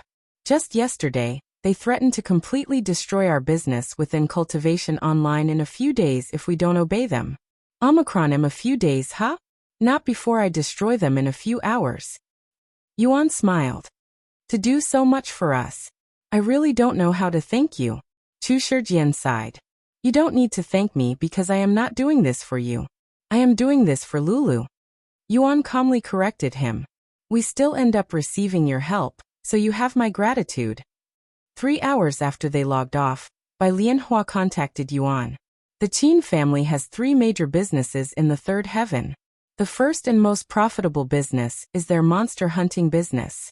They have about 50 different teams that specialize in monster hunting throughout third heaven. And you can identify them through the purple badge by their waist. Their strongest and highest grossing team is in Nightwing City, most of them being spirit lords. While they don't have a store, they typically meet up at the Purple Lizard Pavilion before going on their hunt. After giving Yuan their location, Bai Lianhua proceeded to give him some of their names and their physical descriptions. She continued, their second business, the dungeon hunting team, is currently staying at the 8-Point Hotel in Yunyun City. Their third business is a medicine store called Perfect Qin Medicine, which is also located within Nightwing City. You've gathered so much information so quickly. I was told it wasn't easy learning about another's business without having insiders. Yuan smiled. Bai Lianhua chuckled. Who in the 10 great families doesn't have a spy or two? With how quickly the Qin family has been growing, I'm sure there are many keeping eyes on them. Makes sense. Then I'll see you later. Yes, see you later. After returning to Cultivation Online, Yuan made his way to Nightwing City, while Bai Lianhua sorted out all of the treasures Yuan gave her. Sometime later, Yuan arrived at the Purple Lizard Pavilion and, using his divine sense, looked at every single individual inside the pavilion. It must be them. Yuan quickly found the players who matched the description Bai Lianhua gave him. He didn't approach them and simply watched them from afar. There were 11 players in their group, all of whom were between the 6th and 9th levels of Spirit Lord. Although Yuan wanted to kill them immediately, he decided to mess with them a bit first. Half an hour later, once they were prepared, the group of players left the city and entered the nearby wilderness, where magical beasts between the 3rd and 6th levels of Spirit Lord roamed. They quickly encountered their first magical beast. It was at the 5th level of Spirit Lord. Yuan didn't interfere and watched them hunt the magical beast together. Their movements and great teamwork indicated that they'd been working together for a long time. It took them almost 10 whole minutes to defeat the magical beast, but only 5 out of 11 had fought. After defeating the magical beast, They stripped any valuable materials from the corpse before resuming their hunt. For their next encounter, the other 6 that didn't participate in the first encounter fought. They rotated between 2 groups to save energy, as they planned on hunting until night. However, during their third encounter, right as the group was able to defeat the 7th level Spirit Lord magical beast, Xuan appeared out of thin air to steal their kill. What the fuck? Who the hell are you? Xuan was wearing a mask, so none of them could identify him. Moreover, Xuan had killed the magical beast so badly that even its materials could not be salvaged. Identify yourself, the group demanded. However, Xuan didn't say anything and merely escaped from the scene, vanishing like a ghost. What the fuck was that about? I have no idea. He was probably just some weirdo passing by. Let's forget about him and continue our hunt. The group didn't bother chasing after Xuan and resumed their hunt. However, their 4th and 5th encounters had all been sabotaged by Xuan, who refused to explain anything and vanished as soon as he was done. God damn it. What the fuck is going on? Does that person have a grudge against us or something? He's not even letting us collect the materials. I have never seen or heard of anything like this before. That's it. If he dares to show up again, we're all going to attack him without warning. Keep your eyes out. The leader of their group declared. They encountered their 6th magical beast soon. Once again, Xuan showed up at the end to claim the kill for himself.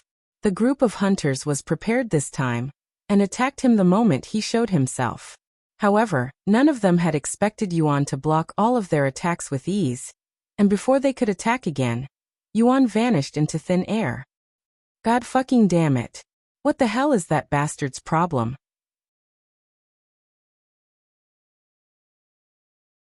We've been out here for 4 hours and only managed to secure 1 kill. He's probably hiding his face because he's afraid we might recognize him. Let's see how long he can keep this farce up. He must have used a considerable amount of spiritual energy to defeat the last few magical beasts. I doubt he'll be able to continue this for long. He will eventually slip up, and that's when we'll get that bastard. Yeah. The group continued their hunt, fueled by anger and the desire to catch Xuan.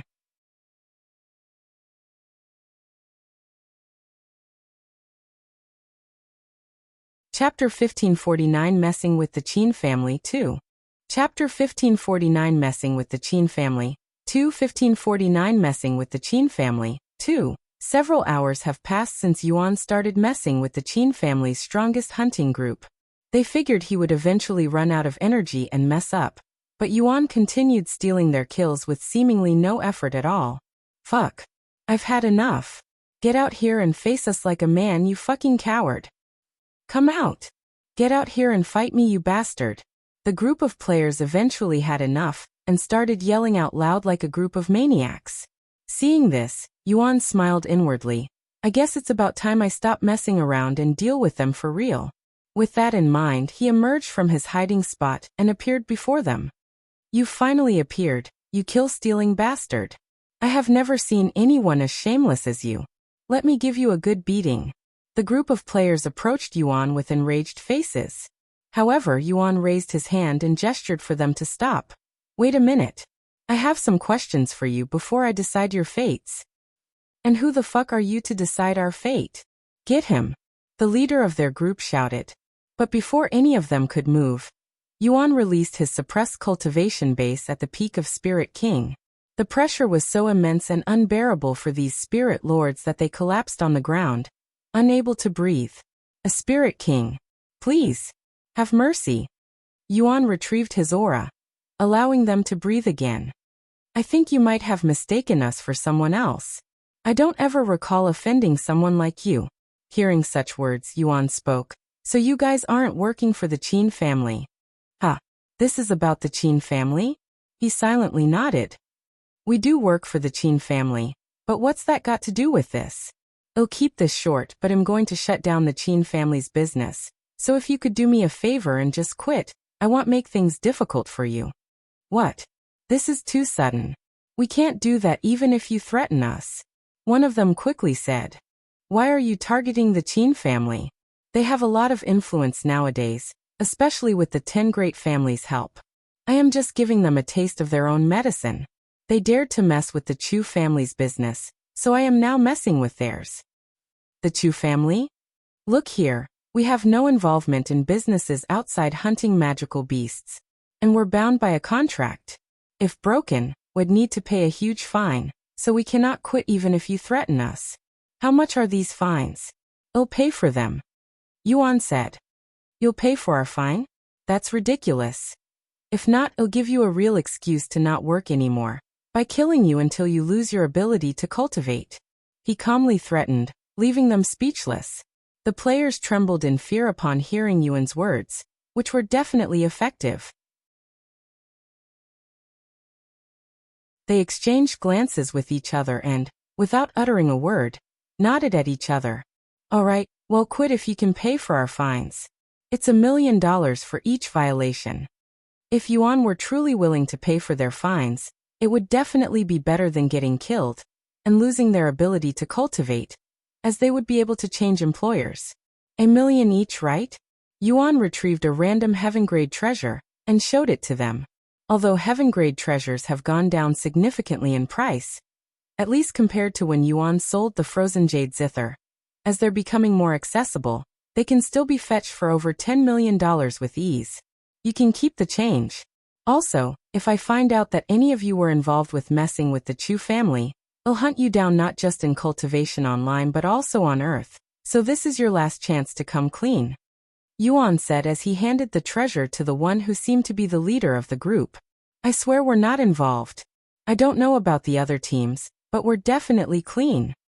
Yuan nodded and said, also, if you're still working for the Qin family after this, you'll die before you even realize it. We wouldn't dare. Before you leave, tell me about the other hunting teams. Yuan then said, I have their schedule and hunting grounds all listed here.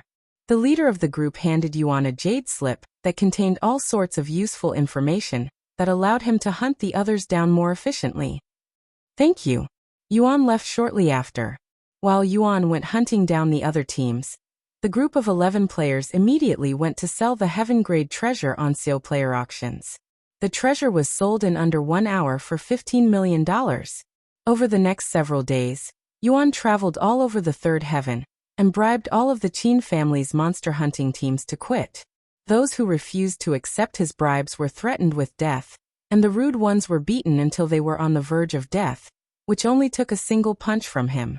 When the Qin family was suddenly told by their strongest and highest-earning monster hunting team that they'd quit, the Qin family was left baffled and confused. They became even more bewildered when every member of the team paid the fine for breaking the contract. When asked why, the team told the truth, that they were threatened by a powerful cultivator to quit working for the Qin family, or have their cultivations crippled. Soon, more and more teams from their monster hunting business stopped working with them. Fuck. Which bastard is responsible for this? And why are they doing this? Qin Mulan, the head of the Qin family, slammed his table in anger, causing it to split in two. For it to happen right after Chu Wuyang was caught. I don't think this is a coincidence. Qin Long, his eldest son, said with a pondering expression on his face.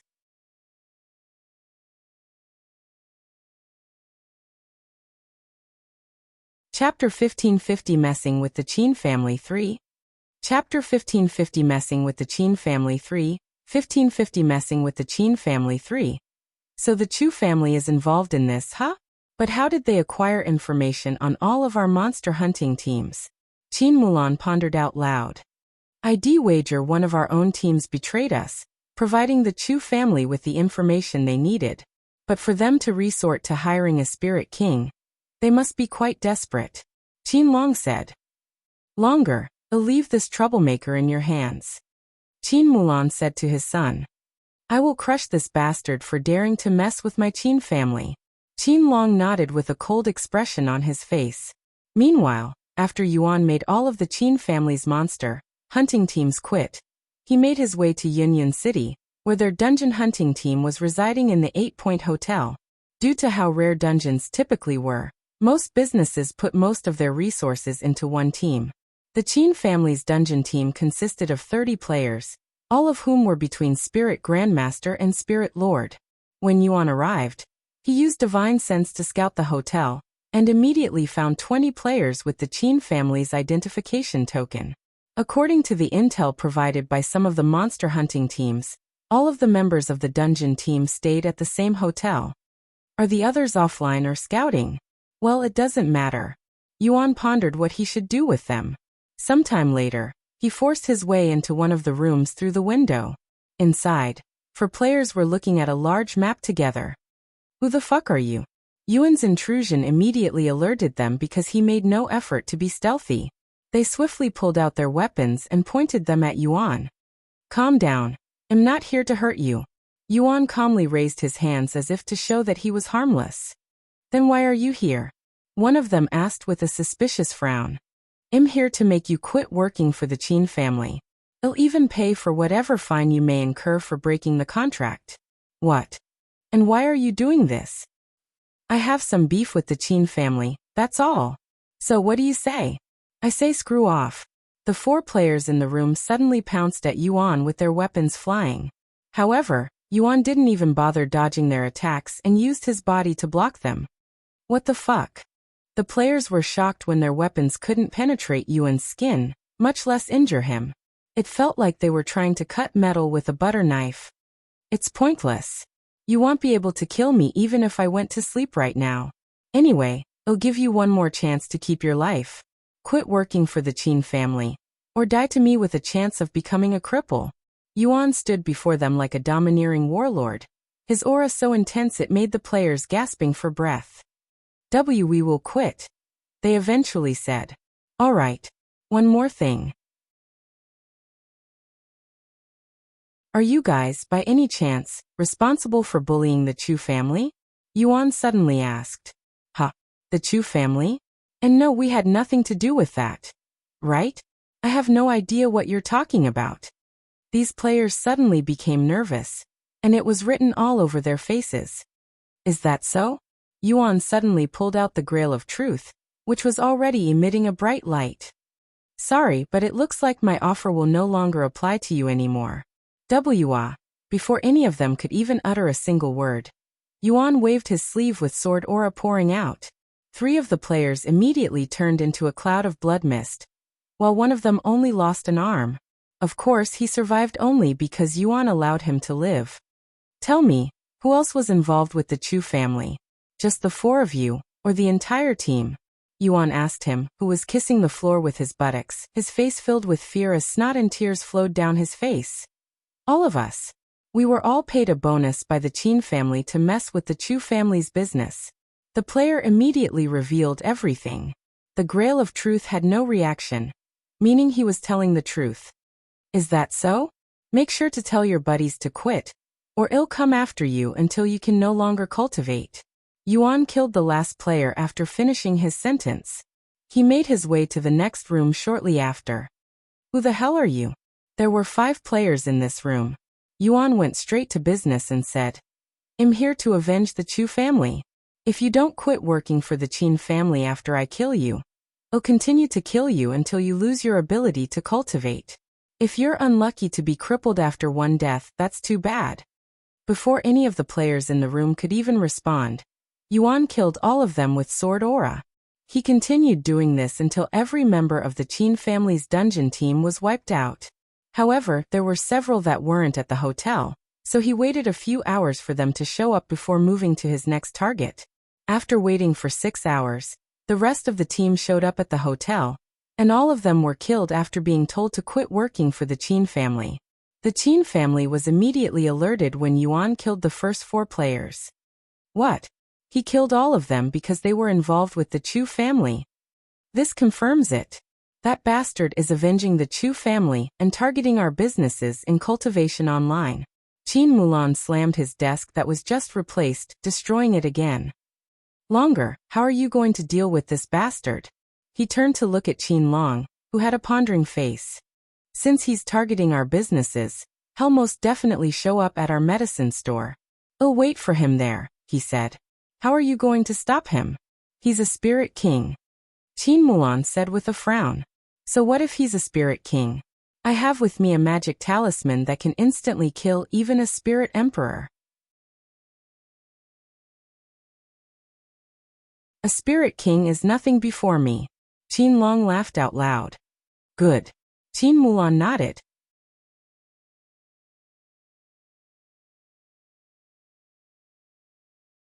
Chapter 1551 Qin Long.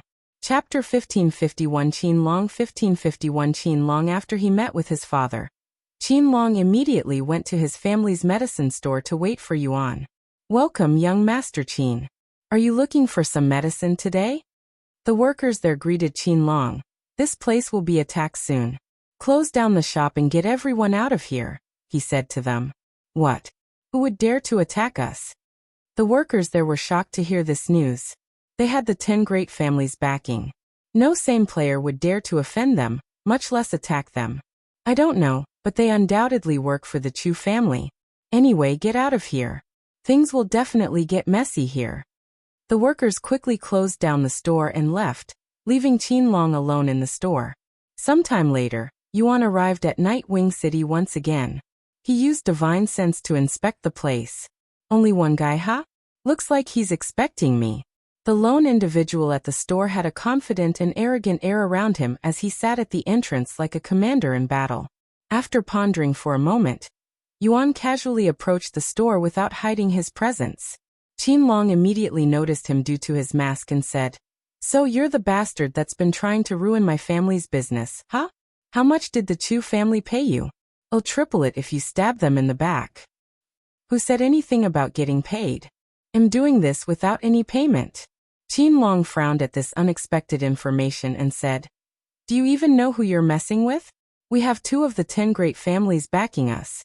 Once we figure out your identity, you can kiss your life goodbye. Oh, is that so? Then I'll make it easy for you. Yuan spoke as he reached for his mask and removed it, revealing his handsome face to Qin Long. Why you? Player Yuan. Qin Long immediately recognized him. It's been Player Yuan this entire time. I should have realized this sooner. Qin Long nearly face-bombed. Qin Long was aware that Chu Liuxiang had left the family to live with Yuan, so it should have been obvious that he would be the one messing with them when they said he was a spirit king. Did Chu Liuxiang ask you to do this? Qin Long asked. No, I am doing this because I owe the Chu family. You must be from the Qin family. What do you think you can achieve by yourself? You'll find out soon enough, bastard. Qin Long sneered in disdain. Had always wanted to deal with Yuan for stealing Chu Liuxiang from him, but he couldn't find a way to do so since Yuan lived inside the Dragon Spiral Mountain and barely interacted with other players making it difficult to track him. Yuan smiled and said, You seem awfully confident. Is that thing in your pocket really that powerful? Qin Long's expression immediately darkened after realizing Yuan was aware of his magic talisman. Judging by its spiritual energy, is it a magic talisman? The same one you gave to Chu Wuyang? Yuan continued. Qin Long immediately retrieved the magic talisman from his robe and pointed it at Yuan. So what if you know about it? It's too late to run. I only need half a second to activate it, and then you'll go boom. Before I kill you, let me ask you something. Yuan calmly nodded with a carefree smile, seemingly unfazed by his threat. How far have you gotten with Chu Liuxiang? He asked. You don't need to concern yourself with our relationship, but if you really need to know, we're very intimate with each other. Qin Long's entire face twisted in anger, his face flushed red. If one's glare could kill, his was definitely intensive enough to commit mass murder. Why are you looking at me like I stole your lover? She was mine to begin with. You were the one using underhanded tactics trying to steal her from me. Yuan casually shrugged. Omicron silence, you bastard. I've had my sights on her for years. So what? You were never fated to be with her. Simple as that. And you are fated to die here. Die for me, you bastard. Yuan could tell that Qin Long had begun pouring his spiritual energy into the magic talisman and activated sword aura. Before Qin Long could fully activate the magic talisman, his entire arm was severed by Yuan's sword aura. Qin Long fell back while screaming. Think about our surroundings. Using such a powerful item in the middle of a city would be disastrous. Yuan shook his head. If they were not in a bustling city surrounded by people, Yuan would have let Qin Long use the magic talisman on him. Unfortunately, the magic talisman was simply too strong and had the capability to level the entire city. Xuan collected the magic talisman and tossed it into his spatial ring. He turned to look at Qin Long and said, "Any more tricks up your sleeve? If not, I'll kill you now. You'll pay for this, player Xuan. I'll be waiting." Xuan casually flicked his arm, decapitating Qin Long with sword aura. After killing Qin Long, Xuan destroyed the entire building before him, so the Qin family could no longer use it for business. His action shocked everyone around him, but nobody dared to call for help. By the time the city guards arrived, Xuan had long left the city. Now that I've dealt with the Qin family's business, let's wait a little to see how they'll react. Xuan logged off for the day and notified the Chu family of the situation. "I'm sorry, father. I couldn't even activate my magic talisman because he used some invisible skill." Qin Long also notified his father of his failures. "What happened to our store?" "By the time I returned, it had turned to rubble." He sighed. Bang. Qin Mulan slammed his desk, destroying it. A moment of silence filled the room before Qin Mulan spoke in a grim voice. "I'll contact the Walker's family and the Gu family to see if there's anything they can do about our situation." Qin Mulan contacted them shortly later. "Player Xuan? Sorry, but there's nothing we can do against him in Cultivation Online." The Walker's family refused to deal with Xuan while he was inside Cultivation Online. They knew that he was essentially impossible to defeat, and fighting him would only result in their loss. The Gu family, however, did not immediately refuse to help the Qin family. "If you can provide us with a solid plan to deal with player Xuan, we will assist you." Thus, the Qin family proceeded to spend the next several hours planning. "Player Xuan is helping the Chu family, right? Why don't we just attack all of their businesses at once? There's no way he could stop all of us at once. The Chu family have already changed their operations, and without Chu Wuyang, we won't be able to locate them fast enough. How will attacking the Chu family help us defeat player Xuan? That only enrage him even more. Player Xuan is a spirit king. There are probably fewer than 10 spirit kings, even amongst the top players. It's impossible to defeat him. How about we borrow the power of NPCs? There are plenty of spirit king cultivators in the third heaven. Actually, I know of a faction in the third heaven that specializes in assassinations." Qin Long suddenly said. "That's great and all, but what if he's already returned to the fourth heaven by then? Won't we be wasting our money?" Despite spending hours on it, the Qin family could not find a solid plan to deal with Xuan. In the end, they could only wait for Xuan to leave the third heaven before they resumed their businesses. Sometime later, Qin Long returned to Cultivation Online. Since he died inside Nightwing City, he respawned in the same city. Fucking player Xuan. I will definitely have my revenge the next time I see him. Qin Long looked at the sky and cursed out loud. "Oh, how are you going to do that?" A familiar voice suddenly resounded behind Qin Long, greatly startling him. He swiftly turned around to see a familiar face standing behind him. Player Xuan. "Why are you here?" He cried out loud. "I heard someone calling my name, so I came here to see who it was," Xuan said sarcastically. He continued. "Anyway, I see that you still have your cultivation. How many times do you think I'll have to kill you before you lose the ability to cultivate? Why you can't be serious." Qin Long had a terrified expression on his face after realizing what Xuan wanted to do to him. "He's planning on spawn camping me." Due to how respawning works in Cultivation Online, it was possible to trap someone within a city and kill them repeatedly. However, this was only done by the foulest players, and was heavily frowned upon by the player base. Do you not value your reputation? Once word gets out that you're a spawn camper, your reputation will sink to the bottom. Would they even believe such rumors? Xuan smiled. The next moment, Qin Long found himself staring at the death notification. Fuck. I must get out of the city before he finds me again. Qin Long immediately ran for the teleportation device upon respawning in a random area within the city.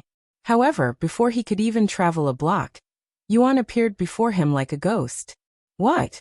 How did you find me already?" Qin Long cried out loud, his eyes filled with shock. Yuan merely responded with a silent smile before killing him for the third time.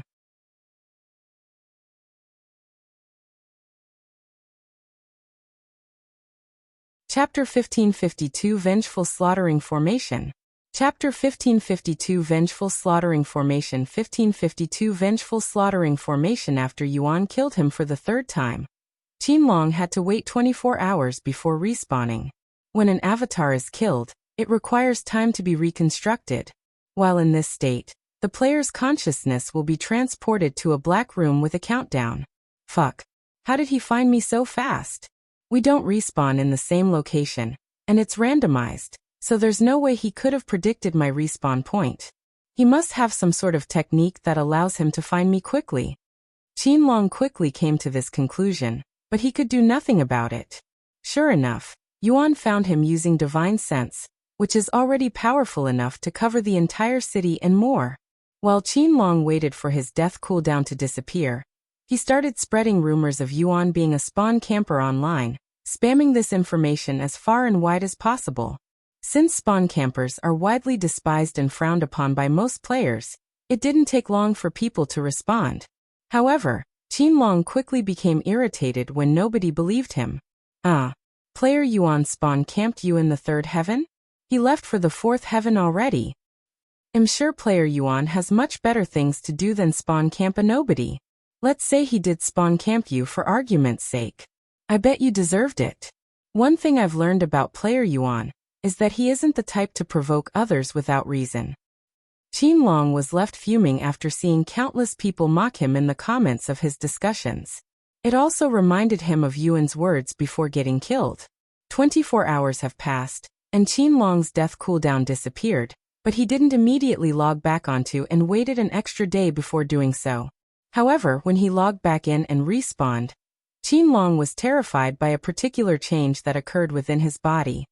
And my cultivation is gone. He cried out loud. When a player dies, one of three things can happen. 1. Nothing changes. 2. They lose all their cultivation and must start from scratch. Lastly, and arguably the worst outcome, they lose the ability to cultivate entirely, becoming a cripple. Players around the world collaborated to determine the probabilities of these three outcomes. With contributions from hundreds of millions of players, the chances of each outcome were finally revealed. Upon experiencing death, there was a 96% chance that nothing would happen to the player. There was a 3% chance they would lose all of their cultivation, and there was a 1% chance they would lose the ability to cultivate entirely. Although the probability of becoming a cripple was low, it was not zero, and millions of players around the world have already lost their ability to cultivate. Of course, losing all of one's cultivation was still better than becoming a cripple. That said, Qin Long had spent a fortune getting to Spirit Lord, unlike most ordinary players, so it was a devastating blow to him regardless. And my cultivation? Qin Long fell to the ground and bawled his eyes out on the street with many spectators around him.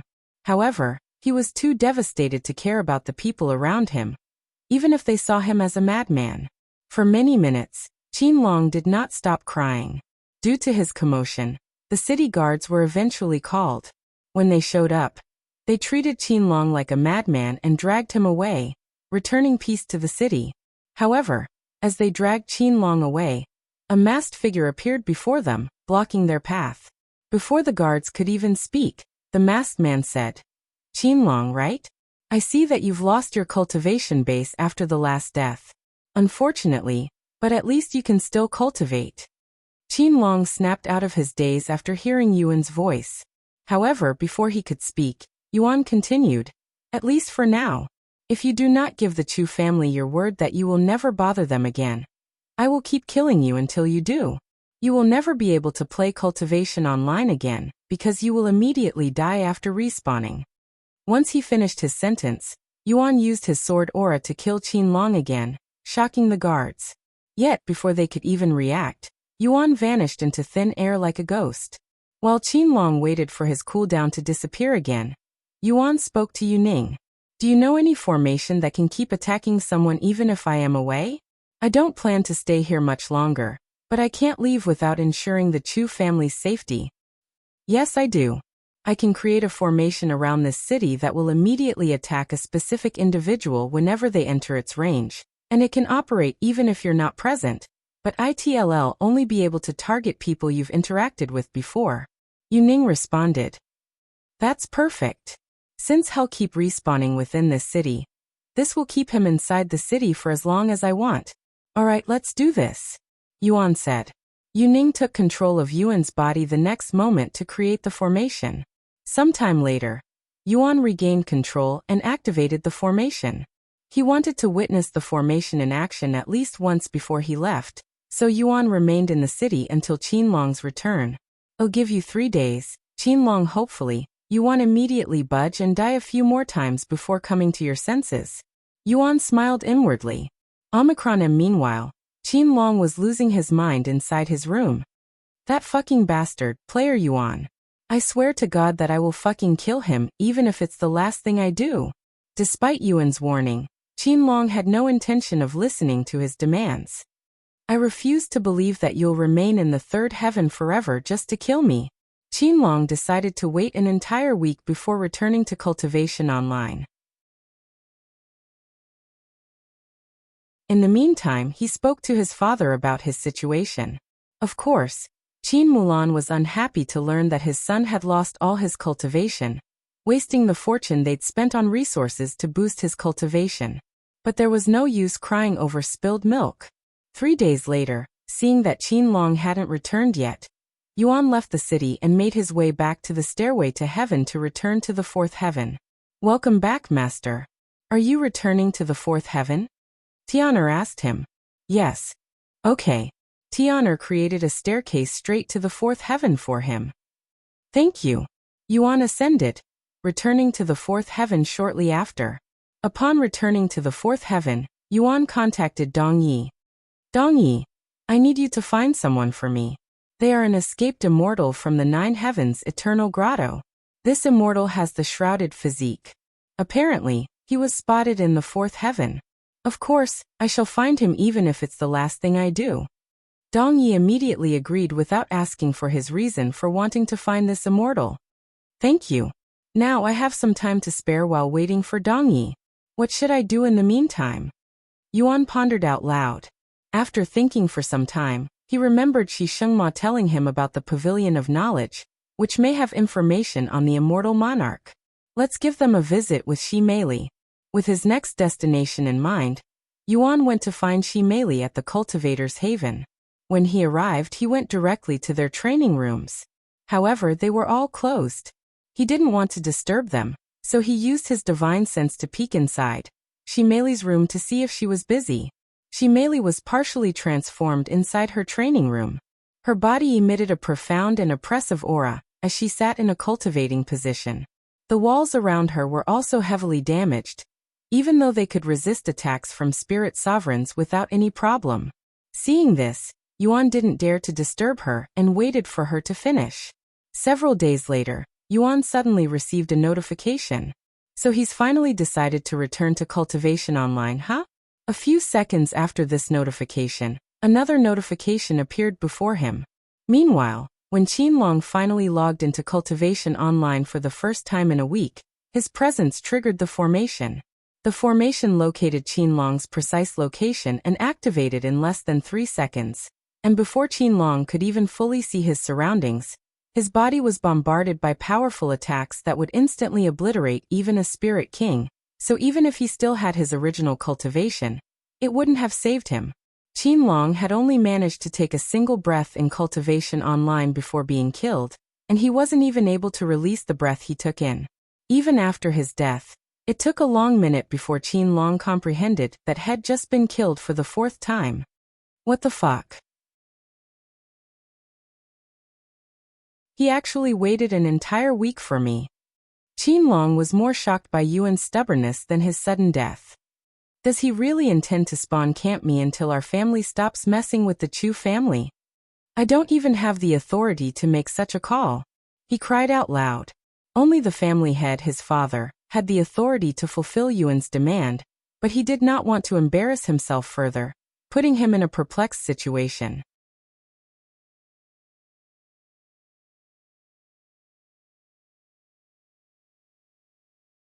Chapter 1553 Purple Sea. Chapter 1553 Purple Sea 1553 Purple Sea. After his death, Qin Long immediately logged off and tried to cultivate. He sighed in relief after realizing that he could still cultivate properly. Even though the chances of becoming a cripple were only 1%, it was enough to stress any player out, much less someone like Qin Long. Damn it. What should I do? I cannot keep letting him get away with this. At this rate, he'll really cripple me. After pondering for a long moment, Qin Long suddenly thought of a good idea. Since nobody believes me that player Xuan is spawn killing me, I shall let the entire world witness it. If there were thousands of players watching, I doubt player Xuan would dare to kill me in front of so many people. This will allow me to get away safely. He went online and started another campaign. This time, he advertised his own demise, telling people to visit Night Wing City if they wished to see player Xuan spawn camping him. Sure enough, his antics were effective, and many players visited Night Wing City over the next several days. However, many of these players just wanted to see player Xuan, and couldn't care less about Qin Long being killed. News agencies also sent people to witness player Xuan spawn killing, as it would give them something to talk about for a while. Soon, tens of thousands of players could be seen wandering Night Wing City. For days after his last death, Qin Long logged back into Night Wing City was bustling with activity, with players thronging every corner, most of them hoping to meet player Xuan. After respawning, Qin Long shouted out loud, "Witness me." The players around him instantly turned their heads to look at Qin Long, and just as they finished turning their heads, several powerful attacks descended from the sky to attack Qin Long, instantly killing him. Qin Long was shocked by his swift death. He could have never anticipated Xuan would be so ruthless as to kill him without hesitation despite the presence of so many players. As for the players, they immediately looked at the sky, expecting to see Xuan hovering above them. However, they were left puzzled when nobody was in the air where the attacks were shot from. Where's player Xuan? I don't see him. Did he leave already? That quickly? No way. I don't think he was even here. Ha ha ha. What kind of scam is this? I knew this Qin Long was trying to slander player Xuan all along, but I was still expecting something. How foolish of me. Who was the one that just got killed? I couldn't even see his appearance clearly before he died. Probably some poor soul paid to die so that they could sell this nonsense to us. Qin Long quickly became a laughingstock once news of what had transpired within Night Wing City spread on the internet. Qin Long, eldest son of the Qin family, slanders player Xuan. Player Xuan is innocent. Many articles about Qin Long quickly surfaced, spreading through the community like wildfire. Qin Mulan quickly learned of Qin Long's embarrassing situation and summoned him. Longer. What the fuck are you doing? I asked you to take care of player Xuan, but you dragged our family name through the mud instead. You're a laughingstock right now. Qin Mulan slammed his desk, destroying it. Now that his reputation had hit rock bottom, Qin Long no longer cared about losing some more, and revealed the entire situation to his father. Player Xuan threatened to continue killing me until I lose my ability to cultivate, or we stop messing with the Chu family. At this rate, I will never be able to play cultivation online properly again. Please do something about this, father. Let's just forget about the Chu family. They're not worth our attention anymore. Qin Long appeared to be on the verge of tears as he revealed this information. Qin Mulan wore a deep frown on his face after hearing this and said, "Our Qin family and the Chu family have been at war with each other for many generations. How will we face our ancestors if we give up? Would essentially be acknowledging our defeat. We will not stop until the Chu family is completely bankrupted. As for your situation, just take a break from cultivation online to focus on your real cultivation. I doubt player Xuan will spawn camp you forever. He will eventually have to give up and return to doing whatever he's doing. Also, he has an upcoming faction war with the Fiery Garden of Hell. He won't be able to play cultivation online during that time, so you can use that time to leave the Nightwing City." Qin Long looked at his father with wide eyes. "Why, you're a genius, father. I completely forgot about his upcoming faction war. Alright, I'll do that and take a break from cultivation online." Qin Mulan nodded and said, I will try to do something about those mocking you online. While I won't be able to censor everything, ITLL definitely reduced the amount of people talking about you. Thank you, Father. I apologize for this failure. I will definitely make it up to you one day. With that, Qin Long stopped logging onto cultivation online and focused on his cultivation on Earth. Qin Mulan quickly started paying people to censor anything negative about Qin Long, slowing down the attention he was receiving. Meanwhile, Yuan knocked on the door to Shi Mei's training room once he noticed she'd finished her cultivation and appeared to be taking a break. Shi Mei walked to the door, and she muttered to herself, "I'm pretty sure I still have plenty of time left in his place." "Ha, Yuan, you're back?" She was pleasantly surprised to see him standing in front of her training room. "Yes, and I plan on visiting the Pavilion of Knowledge, operated by the Xian family."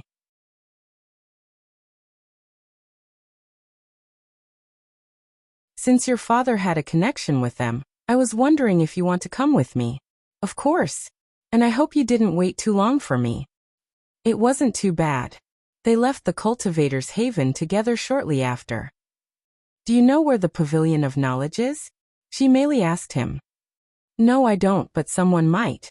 He asked Dong Yi about the Pavilion of Knowledge. The Pavilion of Knowledge is located on a secluded island in the middle of the Purple Sea, north of Qin City. Purple Sea, huh? All right.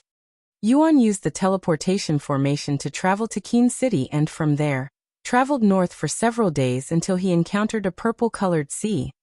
"I wasn't expecting a literal purple-colored sea," Shi Mei muttered with a surprised look on her face. This was her first time seeing something so unusual before. With their divine sense, they could see thousands of fishermen at the docks. "Hey, what are they doing?" Shi Mei, who had never seen fishermen before, asked. "They're fishermen and they are fishing, trying to catch the fish in the water," Yuan explained. "Fishing? What an odd thing to do." "Want to take a closer look?" Yuan then asked. "Yes." She immediately nodded, her face filled with anticipation. They entered the docks and watched the fishermen. Sometime later, Shi Mei approached one of the fishermen and asked, "What are you trying to catch?" Are you new to the Purple Sea?" the fisherman asked. "Yes. This is my first time visiting this place," she nodded. "Well, there's only one thing we can catch from the Purple Sea: violet tuna. However, they're exceedingly rare. Even though there are thousands of us fishing every day around the clock, only around 10 of us will catch a single violet tuna for the entire day." "Why are they so rare? And why are they so desirable?" "Well, for one, they're incredibly delicious. But that's not the main reason they're so coveted. Violet tuna are infused with potent spiritual energy, and consuming one can significantly boost a cultivator's strength. They're not just a delicacy, they're a treasure for anyone seeking to enhance their cultivation," said the fisherman. "What's the history behind the purple-colored sea?" Yuan suddenly asked. "Legend has it that a mighty dragon was slain near these waters, and its purple blood seeped into the sea, forever staining it with its vibrant hue," said the fisherman. "A dragon with purple blood? That would be the ancient galaxy dragon. They're incredibly rare and powerful, even among the dragon race. I heard less than 10 of them have existed since ancient times." Shi Mei muttered after hearing this information. "Do you know anything about the Pavilion of Knowledge?" Yuan then asked. "Ah, those weirdos that live in the middle of the Purple Sea? I know they live in the middle of the Purple Sea and rarely leave their place. There's also a rumor that says they will reward you if you can provide them with useful information they don't already know." "I see. Thank you for the information."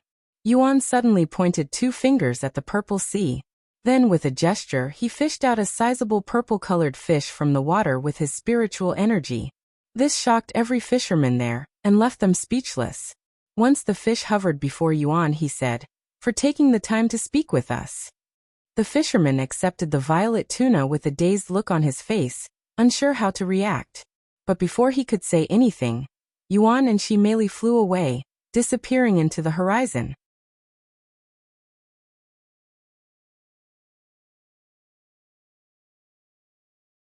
Chapter 1554 Pavilion of Knowledge. Chapter 1554 Pavilion of Knowledge 1554 Pavilion of Knowledge. How did that young man do that? Divine sense shouldn't work in the Purple Sea. The fishermen were shocked by what Xuan had done. The Purple Sea had a special property that blocked all divine sense from peeking underneath the water's surface, hence why nobody there could repeat what Xuan did despite being cultivators themselves. Meanwhile, Xuan and Ximeli continued flying north for several days, until they could see a tall silhouette on the horizon. We're almost there. Ximeli's voice was brimming with excitement, as this would mark her first encounter with another dragon clan outside the ancient dragon city. After a few more hours of flying, they finally arrived at the Pavilion of Knowledge, situated in the center of a large island. The Pavilion of Knowledge was an imposing, tower-like structure with a spiraling design that ascended towards the heavens, its peak lost amidst the clouds. The island looked like any tropical island, but magical beasts wandered freely. Most of them were around Spirit Emperor level, with a few at Spirit Sovereign level. However, before they could even reach the island, Xuan and Ximeli stopped when they noticed a figure approaching them from the island.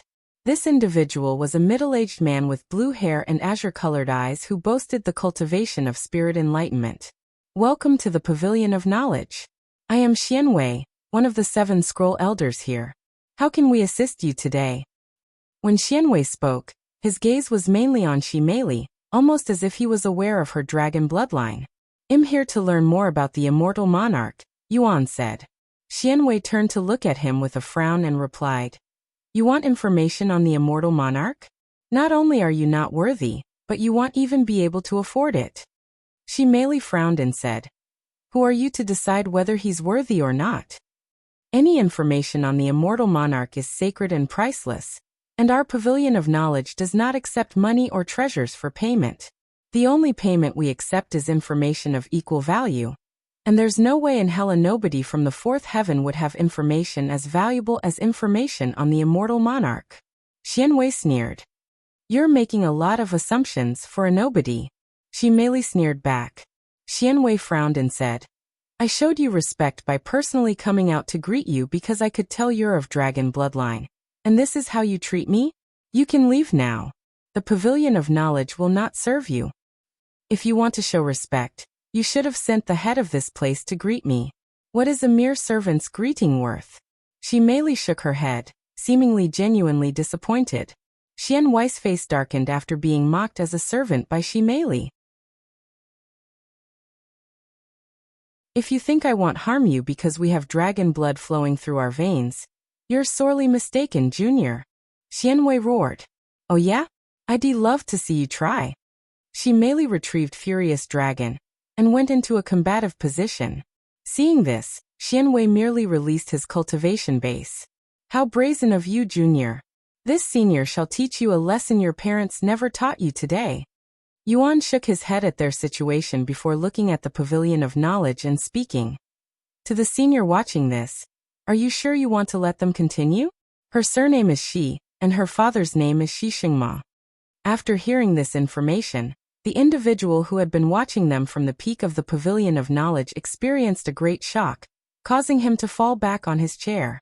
Stop it, Xianwei. A loud voice boomed the next moment, instantly halting Xianwei's movements. He turned to look at the Pavilion of Knowledge with a puzzled expression on his face, and a silhouette approached them from the tower before he could even utter a word.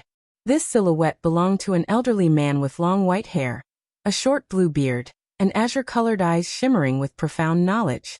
He donned a black outfit adorned with a blue scroll-shaped symbol. Grandfather, what are you doing out here? And why did you stop me from punishing these rude juniors? However, the old man completely ignored him and respectfully bowed to Ximeli. I apologize for my grandson's lack of manners, young lady. May I have your name? Ximeli. Who are you, old man? Why you? How dare you address the master of the Pavilion of Knowledge as old man? Just shut up for a moment. The old man snapped at him before returning to smile at Ximeli. As he said, I am the master of the Pavilion of Knowledge, and the previous patriarch of the Xian family, who operates the Pavilion of Knowledge within the 4th heaven. My name is Xuan. Is it true that your father's name is Shishengma? He then asked. That's right. You know my father? Xuan nodded and said, I didn't just know him. Our Qian family used to serve the Shi family and his father, long before they entered the ancient dragon city. What? But they haven't left the ancient dragon city for millions of years. Why would they come out now? Xianwei cried out loud after hearing this. Since you're out here, does that mean your father is also? Xiankuan asked, his eyes flickered with a hint of anticipation. Nope. I left the ancient dragon city by myself to travel with Yuan. She merely shook her head. Oh, is that so? Xiankuan immediately became dejected. I was hoping to speak with him again after so long. Anyway, let's go somewhere more comfortable and continue our conversation there, shall we? She merely nodded. Yuan and she merely proceeded to follow Xiankuan to the Pavilion of Knowledge. Grandfather, are you sure we can trust them? What if they're impersonating the Shi family?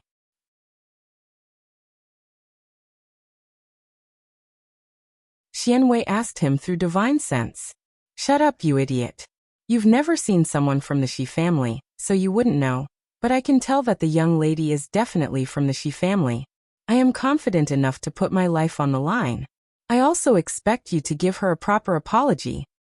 Why are you treating her like you still serve the Shi family? We haven't worked for them since they went into hiding within the ancient dragon city. Xianwei couldn't comprehend why they had to lower their heads to someone they used to work for. I bet our current standing isn't lower than the Shi family. You better watch your mouth, Xianwei. If you think I won't hit you because you're my grandson, you can test me. Our Xian family has served the Shi family for generations since ancient times. Even if we no longer work for them, we will always put them above us. Xianwei could not understand Xiankun's point of view, and decided to remain silent. Once they arrived at the Pavilion of Knowledge, Xiankun led Yuan, and she merely to one of the guest rooms for esteemed guests. Xianwei, go bring them some tea. You can use my tea leaves. What? We have servants for that. Xianwei wore a look of disbelief on his face. How could he, one of the 7 scroll elders, stoop as low as serving tea to guests? His position was only below that of his father and Xiankun. Don't make me repeat myself. Xiankun narrowed his eyes with a cold glint in them. Xianwei could only swallow his frustration and listen to Xiankun's command. I guess I wasn't wrong to call you a servant. She merely chuckled, rubbing salt on his wounds. Xianwei's body trembled in anger, and he stopped walking for a second, but he didn't say anything and quickly left. Don't tease him too much, young lady. He has a short temper. Xiankun smiled. That's what he gets for looking down on Yuan, she sneered. Yuan, you must be her friend. Xiankun turned to look at Yuan, who appeared unremarkable at a glance, but once he tried to peek deeper, Xiankun was surprised that even he couldn't inspect Yuan's body, who was only a spirit king. Thank you for calling out to me earlier. I would no longer be able to face my ancestors in the future if someone from our Xian family had harmed a member of the Shi family. He's more than just a friend to me, Senior Xian. He's essentially a member of our family, with my parents' approval, of course. What? His Majesty accepted a human into the Shi family? That's unthinkable. Xiankun stared at her with wide eyes. He could still vividly recall Shi Shengmo's hatred for humans, which forced his family to escape into the ancient dragon city. You don't have to believe me. Yuan, show him your robe and ring. She merely winked at him. Yuan nodded and retrieved the golden dragon robe and the dragon spatial ring, showing it to Xiankun, who stood up from shock. The dragon spatial ring. And even the golden dragon robe. Heavens! I never thought I would see these precious items in a human's possession, he exclaimed. You have no idea how much he helped my Shi family. If it weren't for him, the Azure Dragon family would have ended our family's lineage. She merely sighed. The Azure Dragon family? Those ambitious bastards tried to do something like that? Though I can't say I'm surprised. They have always been hungry for power and authority. Even before they moved to the ancient dragon city, Xiankun shook his head at this information.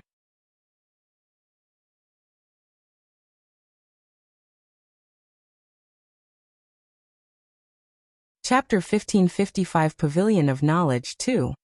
Chapter 1555 Pavilion of Knowledge. 1555 Pavilion of Knowledge. 2. Young Master, on behalf of the Xian family, thank you for helping the Xi family. Xuan respectfully lowered his head at Yuan. Don't even mention it. I only did what was natural. Yuan smiled. Anyway, you're here for information on the Immortal Monarch, correct? Xuan then asked. Yes, that's correct. I see. Unfortunately, as Xianwei had already said, any information on the Immortal Monarch is incredibly sacred to us, so even if you are with the Xi family, I cannot give you any information without payment. This is also a rule of the Pavilion of Knowledge I cannot break as its master. No, I completely understand. I never thought it was going to be free, anyway. If you provide me with new information on the Immortal Monarch, I will be willing to share information on the Immortal Monarch that you may not be aware of. That sounds fair, correct? Yuan said. Xuan looked at Yuan with a doubtful gaze. Information on the Immortal Monarch was incredibly rare, and not something that could be found within the fourth heaven in this day and age, after all. However, he only remained doubtful and didn't outright dismiss Yuan as a fraud. By the way, how does the Pavilion of Knowledge verify the information they're given? Shimeli suddenly asked. We have a treasure called the Heavenly Scroll of Validity. It can tell whether someone is being genuine or not, explained Xuan. Sounds like my Grail of Truth. Yuan thought inwardly. While the Heavenly Scroll of Validity and the Grail of Truth had similar functions, they were actually very different. The Grail of Truth only had the capability to tell whether someone was lying or not, so it wouldn't be able to detect anything deeper than that. As for the Heavenly Scroll of Validity, it directly reads one's soul to tell if they are being genuine or not. If you truly wish to purchase information on the Immortal Monarch, we will need to verify your information before the Heavenly Scroll of Validity. Xuan continued. I'll do it. Yuan nodded. Let's do it after we drink some tea. I'd like to chat more with the young lady here, as well. I don't mind. Xianwei returned sometime later with 3 cups of tea. He placed the tea on the table, immediately turned around, and walked back out to the door without uttering a single word, clearly still upset that he was treated like a servant. Wait. Xuan suddenly stopped him. The young lady here hasn't received an apology from you yet. Why do I have to apologize to her? I did nothing wrong. Xianwei roared. Do I really have to repeat myself? Xuan frowned, his domineering aura growing more noticeable. Xianwei's entire body trembled in anger, but he didn't dare to talk back. He turned to Shimeli and reluctantly lowered his head before stiffly speaking. I'm sorry. Apology accepted. Shimeli could have remained silent, but she thought it would annoy him more if she responded, and she was right. Xianwei stormed out of the room the next moment, his face flushed red. Now then, young lady, can you tell me about your life in the ancient dragon city? And how is the Xi family faring nowadays? Xuan asked. Shimeli casually nodded, and began recalling her life in the ancient dragon city. Although Xiankun's request seemed innocent and out of curiosity at a glance, he was actually trying to acquire information on the ancient dragon city. Due to ancient dragon city's seclusive and secretive nature, any information on them would be precious to the Pavilion of Knowledge, especially information on the Xi family, a dragon clan with royal blood that hasn't been seen in the outside world for millions of years. Yuan silently enjoyed the tea as he listened to their chat. In the blink of an eye, several hours have passed since Yuan arrived at the Pavilion of Knowledge. I see.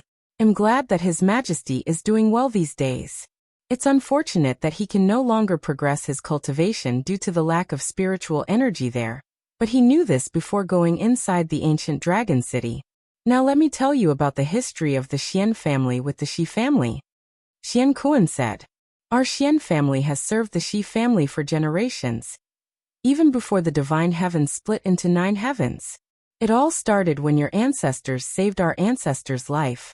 After our ancestors swore loyalty to the Xi family, we started working as their servants until we were promoted to being their record keeper, where we record significant moments or their achievements.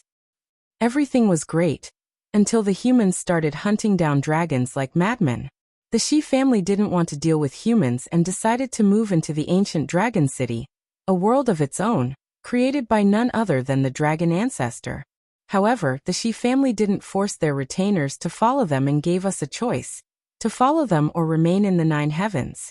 Our Xian family wanted to follow the Qi family, but alas, we found a new objective in life when a certain someone showed up, the Immortal Monarch. This individual was so awe-inspiring and special that we wanted to remain outside to witness and record his greatness, which was the start of the Pavilion of Knowledge. This is why we regard information on the Immortal Monarch sacred. It's the foundation of the Pavilion of Knowledge. Anyway, we can start verifying your information now. Xuan nodded and stood up. Let's go. Xuan proceeded to bring them to a large and spacious room on the upper floor. This room only had 4 things inside: a table, 2 chairs, and a golden scroll that was floating above the table. This scroll emitted a profound, almost otherworldly aura that permeated the room. Please have a seat. Xuan gestured toward one of the chairs before sitting down on the other one.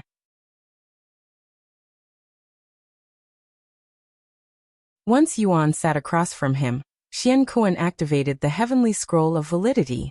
From this point forth, the Heavenly Scroll of Validity will enter your soul to determine whether your information is genuine or not. Let's start with something simple. What is your name? Xuan. The very next moment, the Heavenly Scroll of Validity emitted a golden glow that made the room appear divine. Good. Now lie to me. Do you know Shimeli? No. The Heavenly Scroll of Validity did not glow and released an imposing pressure that filled the room, as though a judge had just sentenced someone to death. Last test. I won't ask you anything. Just tell me something. It doesn't have to be real, either.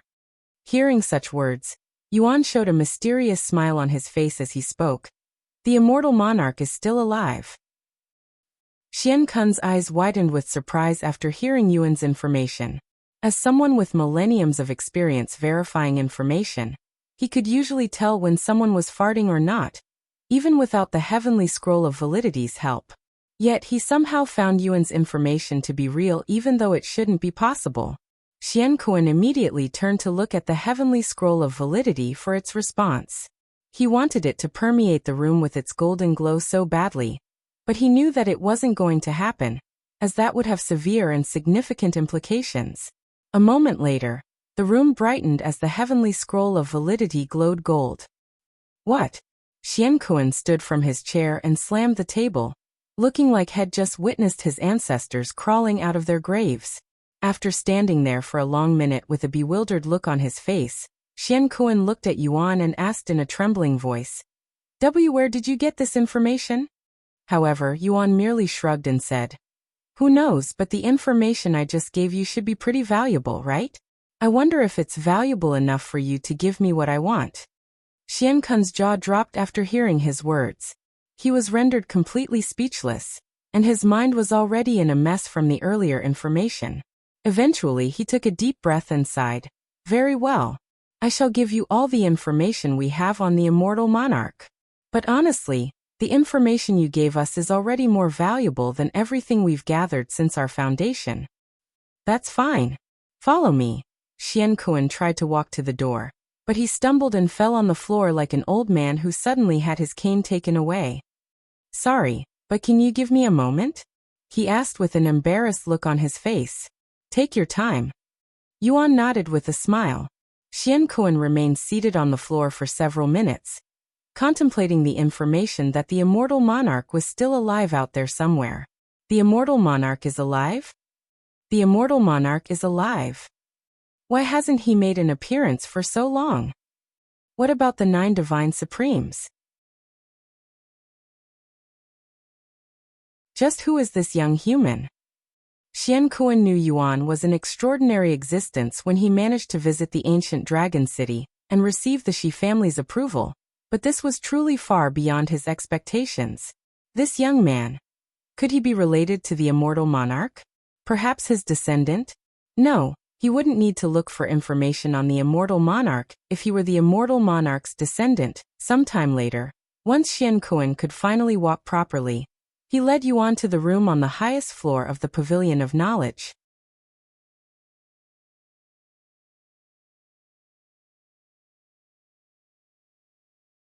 Chapter 1556 Chronicles of the Immortal Monarch. Chapter 1556 Chronicles of the Immortal Monarch. 1556 Chronicles of the Immortal Monarch. This is the room where we keep all of the Immortal Monarch's information. We call this room the Chronicles of the Immortal Monarch.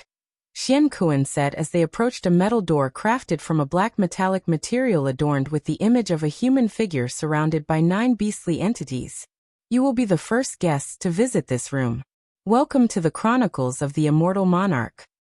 Xuan proceeded to bite his thumb and press it against the door, feeding it with his blood. The black door slowly creaked open, and she merely swallowed nervously in anticipation. However, once the door was fully opened and they stepped inside, the interior was quite ordinary. Inside, tall wooden shelves hugged every wall in the room, and thousands of scrolls were neatly placed on them. Please, take as much time as you need here. They are all labeled, too. I will be leaving to deal with something else. If you need anything, don't hesitate to call me. I will be in the room across from this one. Xuan said to them before closing the door for them. Then he went into the other room and sealed the door shut. Where should we start? She merely asked as she looked around. Yuan used his divine sense to look at all of the labels quickly and pointed to the shelf by the door. That's the beginning, so we can start from there. She merely nodded and walked to the shelf. Immortal Monarch's first appearance. She read the label out loud. She picked out the scroll labeled with the number 1 and looked at Yuan, asking, "Can I do the honors of reading it?"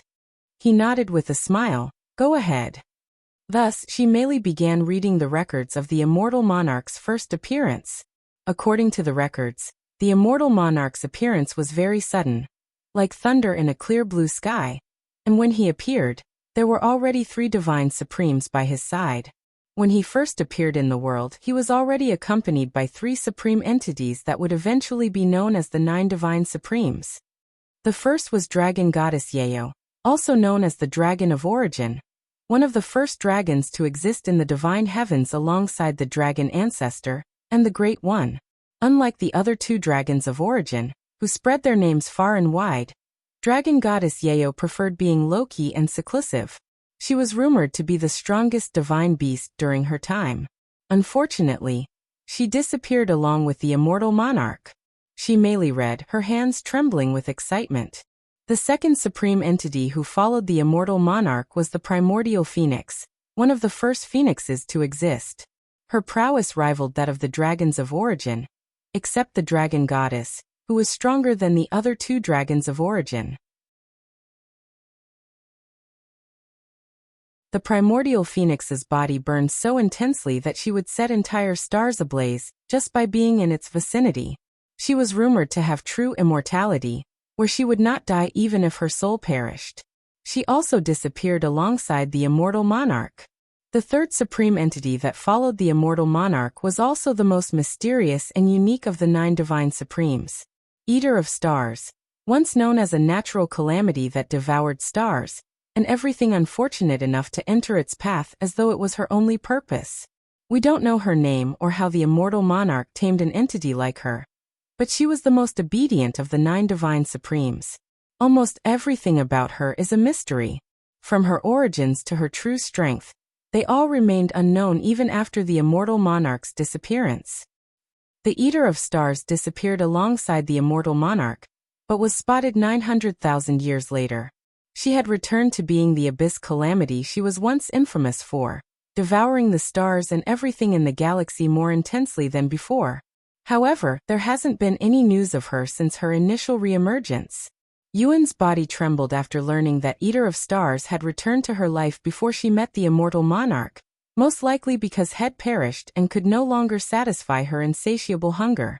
He looked to the ceiling with a woeful frown on his face, wondering if she was still living such a harsh life in the starry sky.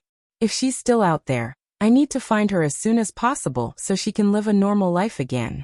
Yuan clenched his fists until they bled, his eyes filled with newfound determination. However, in order to traverse the starry sky without the help of treasures, one must at least be a golden immortal. As for treasures that allow one to traverse the starry sky, most of them are insanely expensive.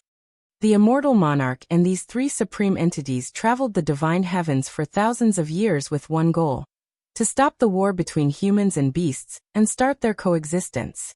The first intervention by the Immortal Monarch was between the blood mastiffs and humans. Due to their highly desirable blood mastiffs were hunted by humans to near extinction. As revenge for his bloodline, the strongest blood mastiff, known as the Crimson Terror, went on a carnage and destroyed hundreds of human settlements and consumed countless humans. In order to calm the Crimson Terror, the Immortal Monarch had to fight with it. Their fight lasted 700 years until the Crimson Terror was defeated. After their fight ended, the Crimson Terror swore loyalty to the Immortal Monarch and became the fourth Nine Divine Supreme. Crimson Terror. He was the Lord's father. Xuan recalled what the Lord told him not long ago.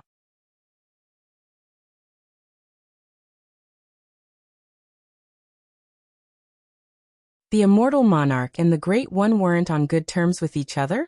Now that's another piece of information that I did not expect. Xuan muttered after hearing this information. He thought he had some kind of fate with the Great One at the beginning of his journey in Cultivation Online, but after their last interaction, their relationship with each other had become somewhat clouded. With this new information, his future relationship with the Great One became even more cloudy. It's a pity that we might be enemies in the future. I even learned Dragon's Gaze from him in this life. Xuan sighed inwardly.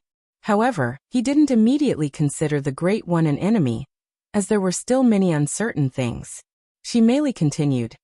One day, the Immortal Monarch and the Great One had a massive fight that shook the divine heavens, and they became sworn enemies since that day.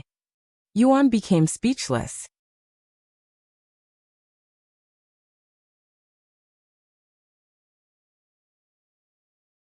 Chapter 1557 Chronicles of the Immortal Monarch, 2. Chapter 1557 Chronicles of the Immortal Monarch, 2. 1557 Chronicles of the Immortal Monarch, 2. Sworn enemies with the Great One? Now that's an achievement one can brag about. She merely chuckled at this information. The Great One was a supreme entity that stood at the pinnacle of the world. To be noticed by him was an honor beyond measure. And to be considered a sworn enemy was a mark of unparalleled distinction. Of course, whether that was a good thing or not was debatable. What do you think caused the fight? She merely looked at Xuan. He shrugged. I can't imagine. From my few encounters with him, I can tell that he's a very prideful and fulfilled individual. I cannot imagine someone like him would fight over something simple. She merely then said, I always thought the dragons of origin were close to each other since they were the first dragons to come into existence, and might see each other as siblings, but I guess I was too naive.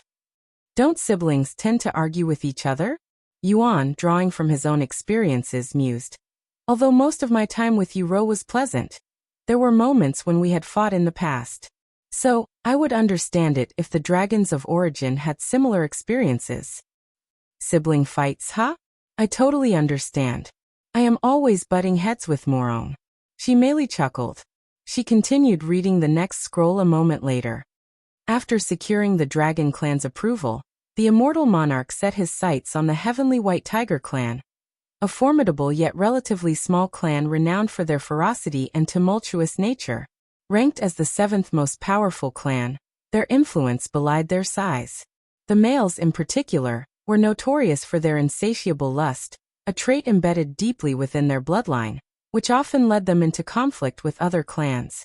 Although the females were not as lustful as the males, they were known to go to extreme lengths to acquire a partner once they fancied someone.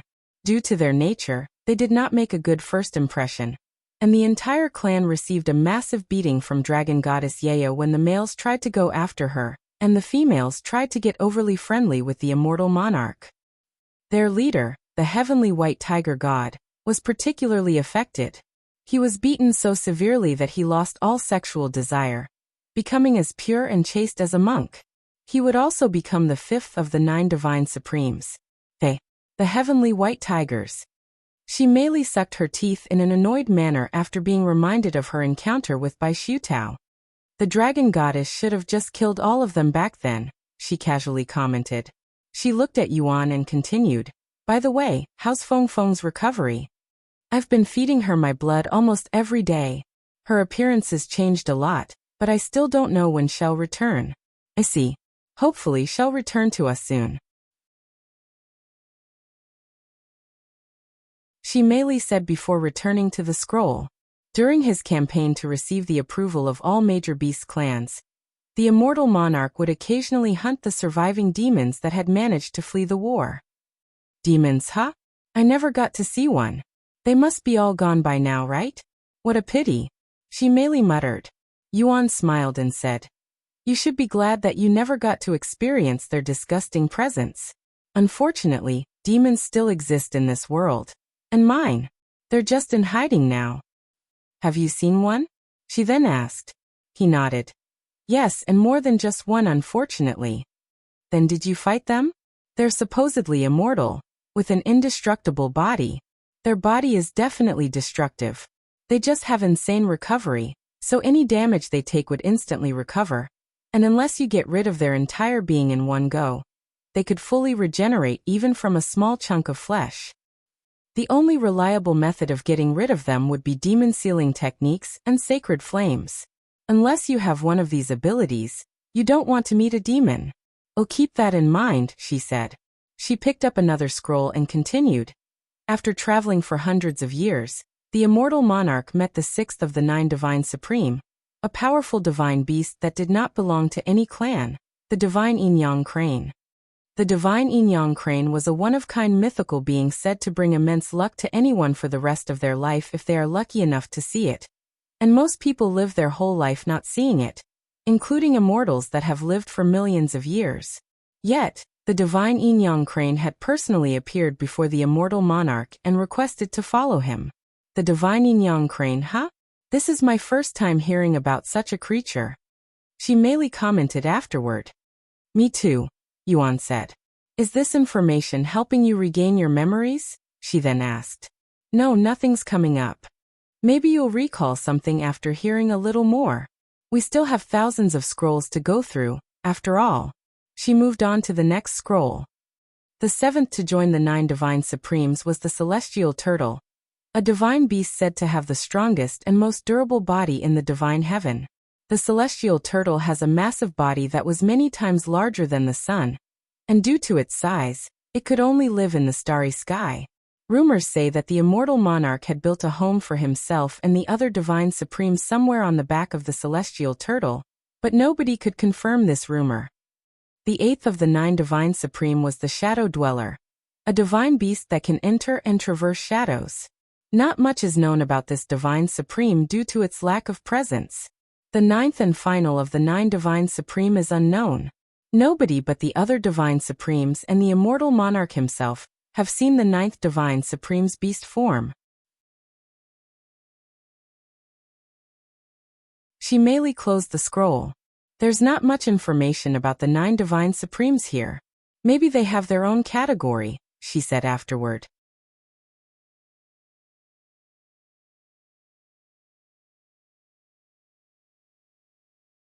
Chapter 1558 Chronicles of the Immortal Monarch, 3. Chapter 1558 Chronicles of the Immortal Monarch, 3. 1558 Chronicles of the Immortal Monarch, 3. Although there were still thousands of scrolls left to be read, there were only a few scrolls left that focused on the Immortal Monarch's journey.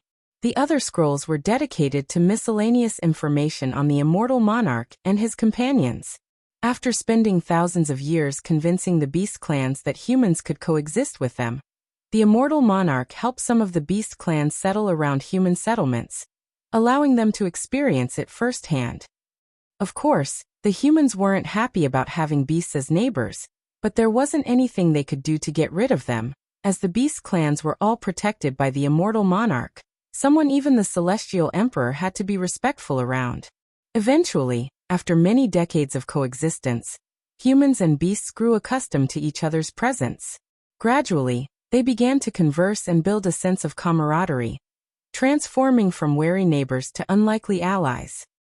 Unfortunately, not every beast clan managed to coexist with humans.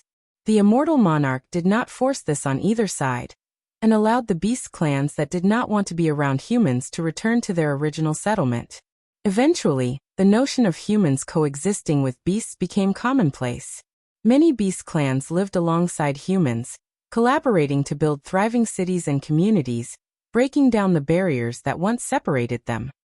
The immortal monarch, content with the harmony he had fostered, ceased his role as mediator between humans and beasts and vanished from the world.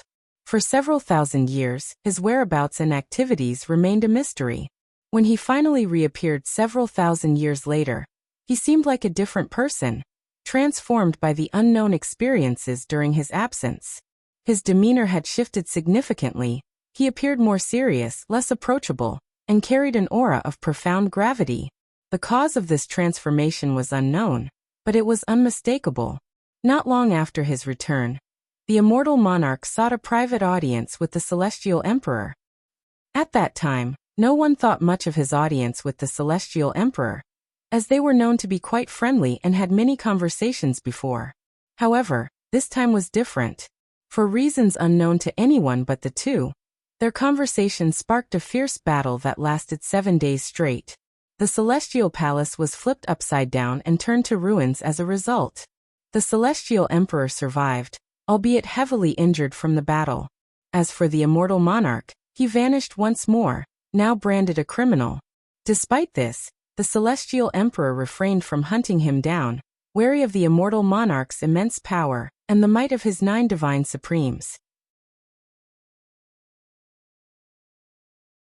News of the immortal monarch attacking the celestial emperor sent shockwaves throughout the divine heaven, raising questions from all corners.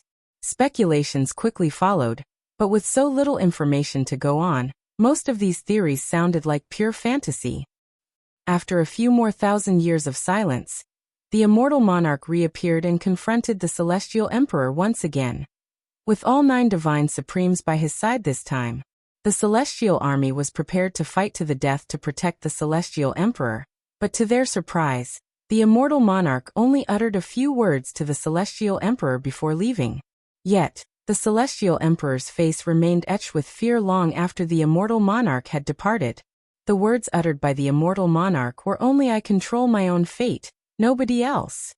The immortal monarch vanished from the world after that, never to appear in public again. Shortly after his disappearance, a catastrophic event unfolded.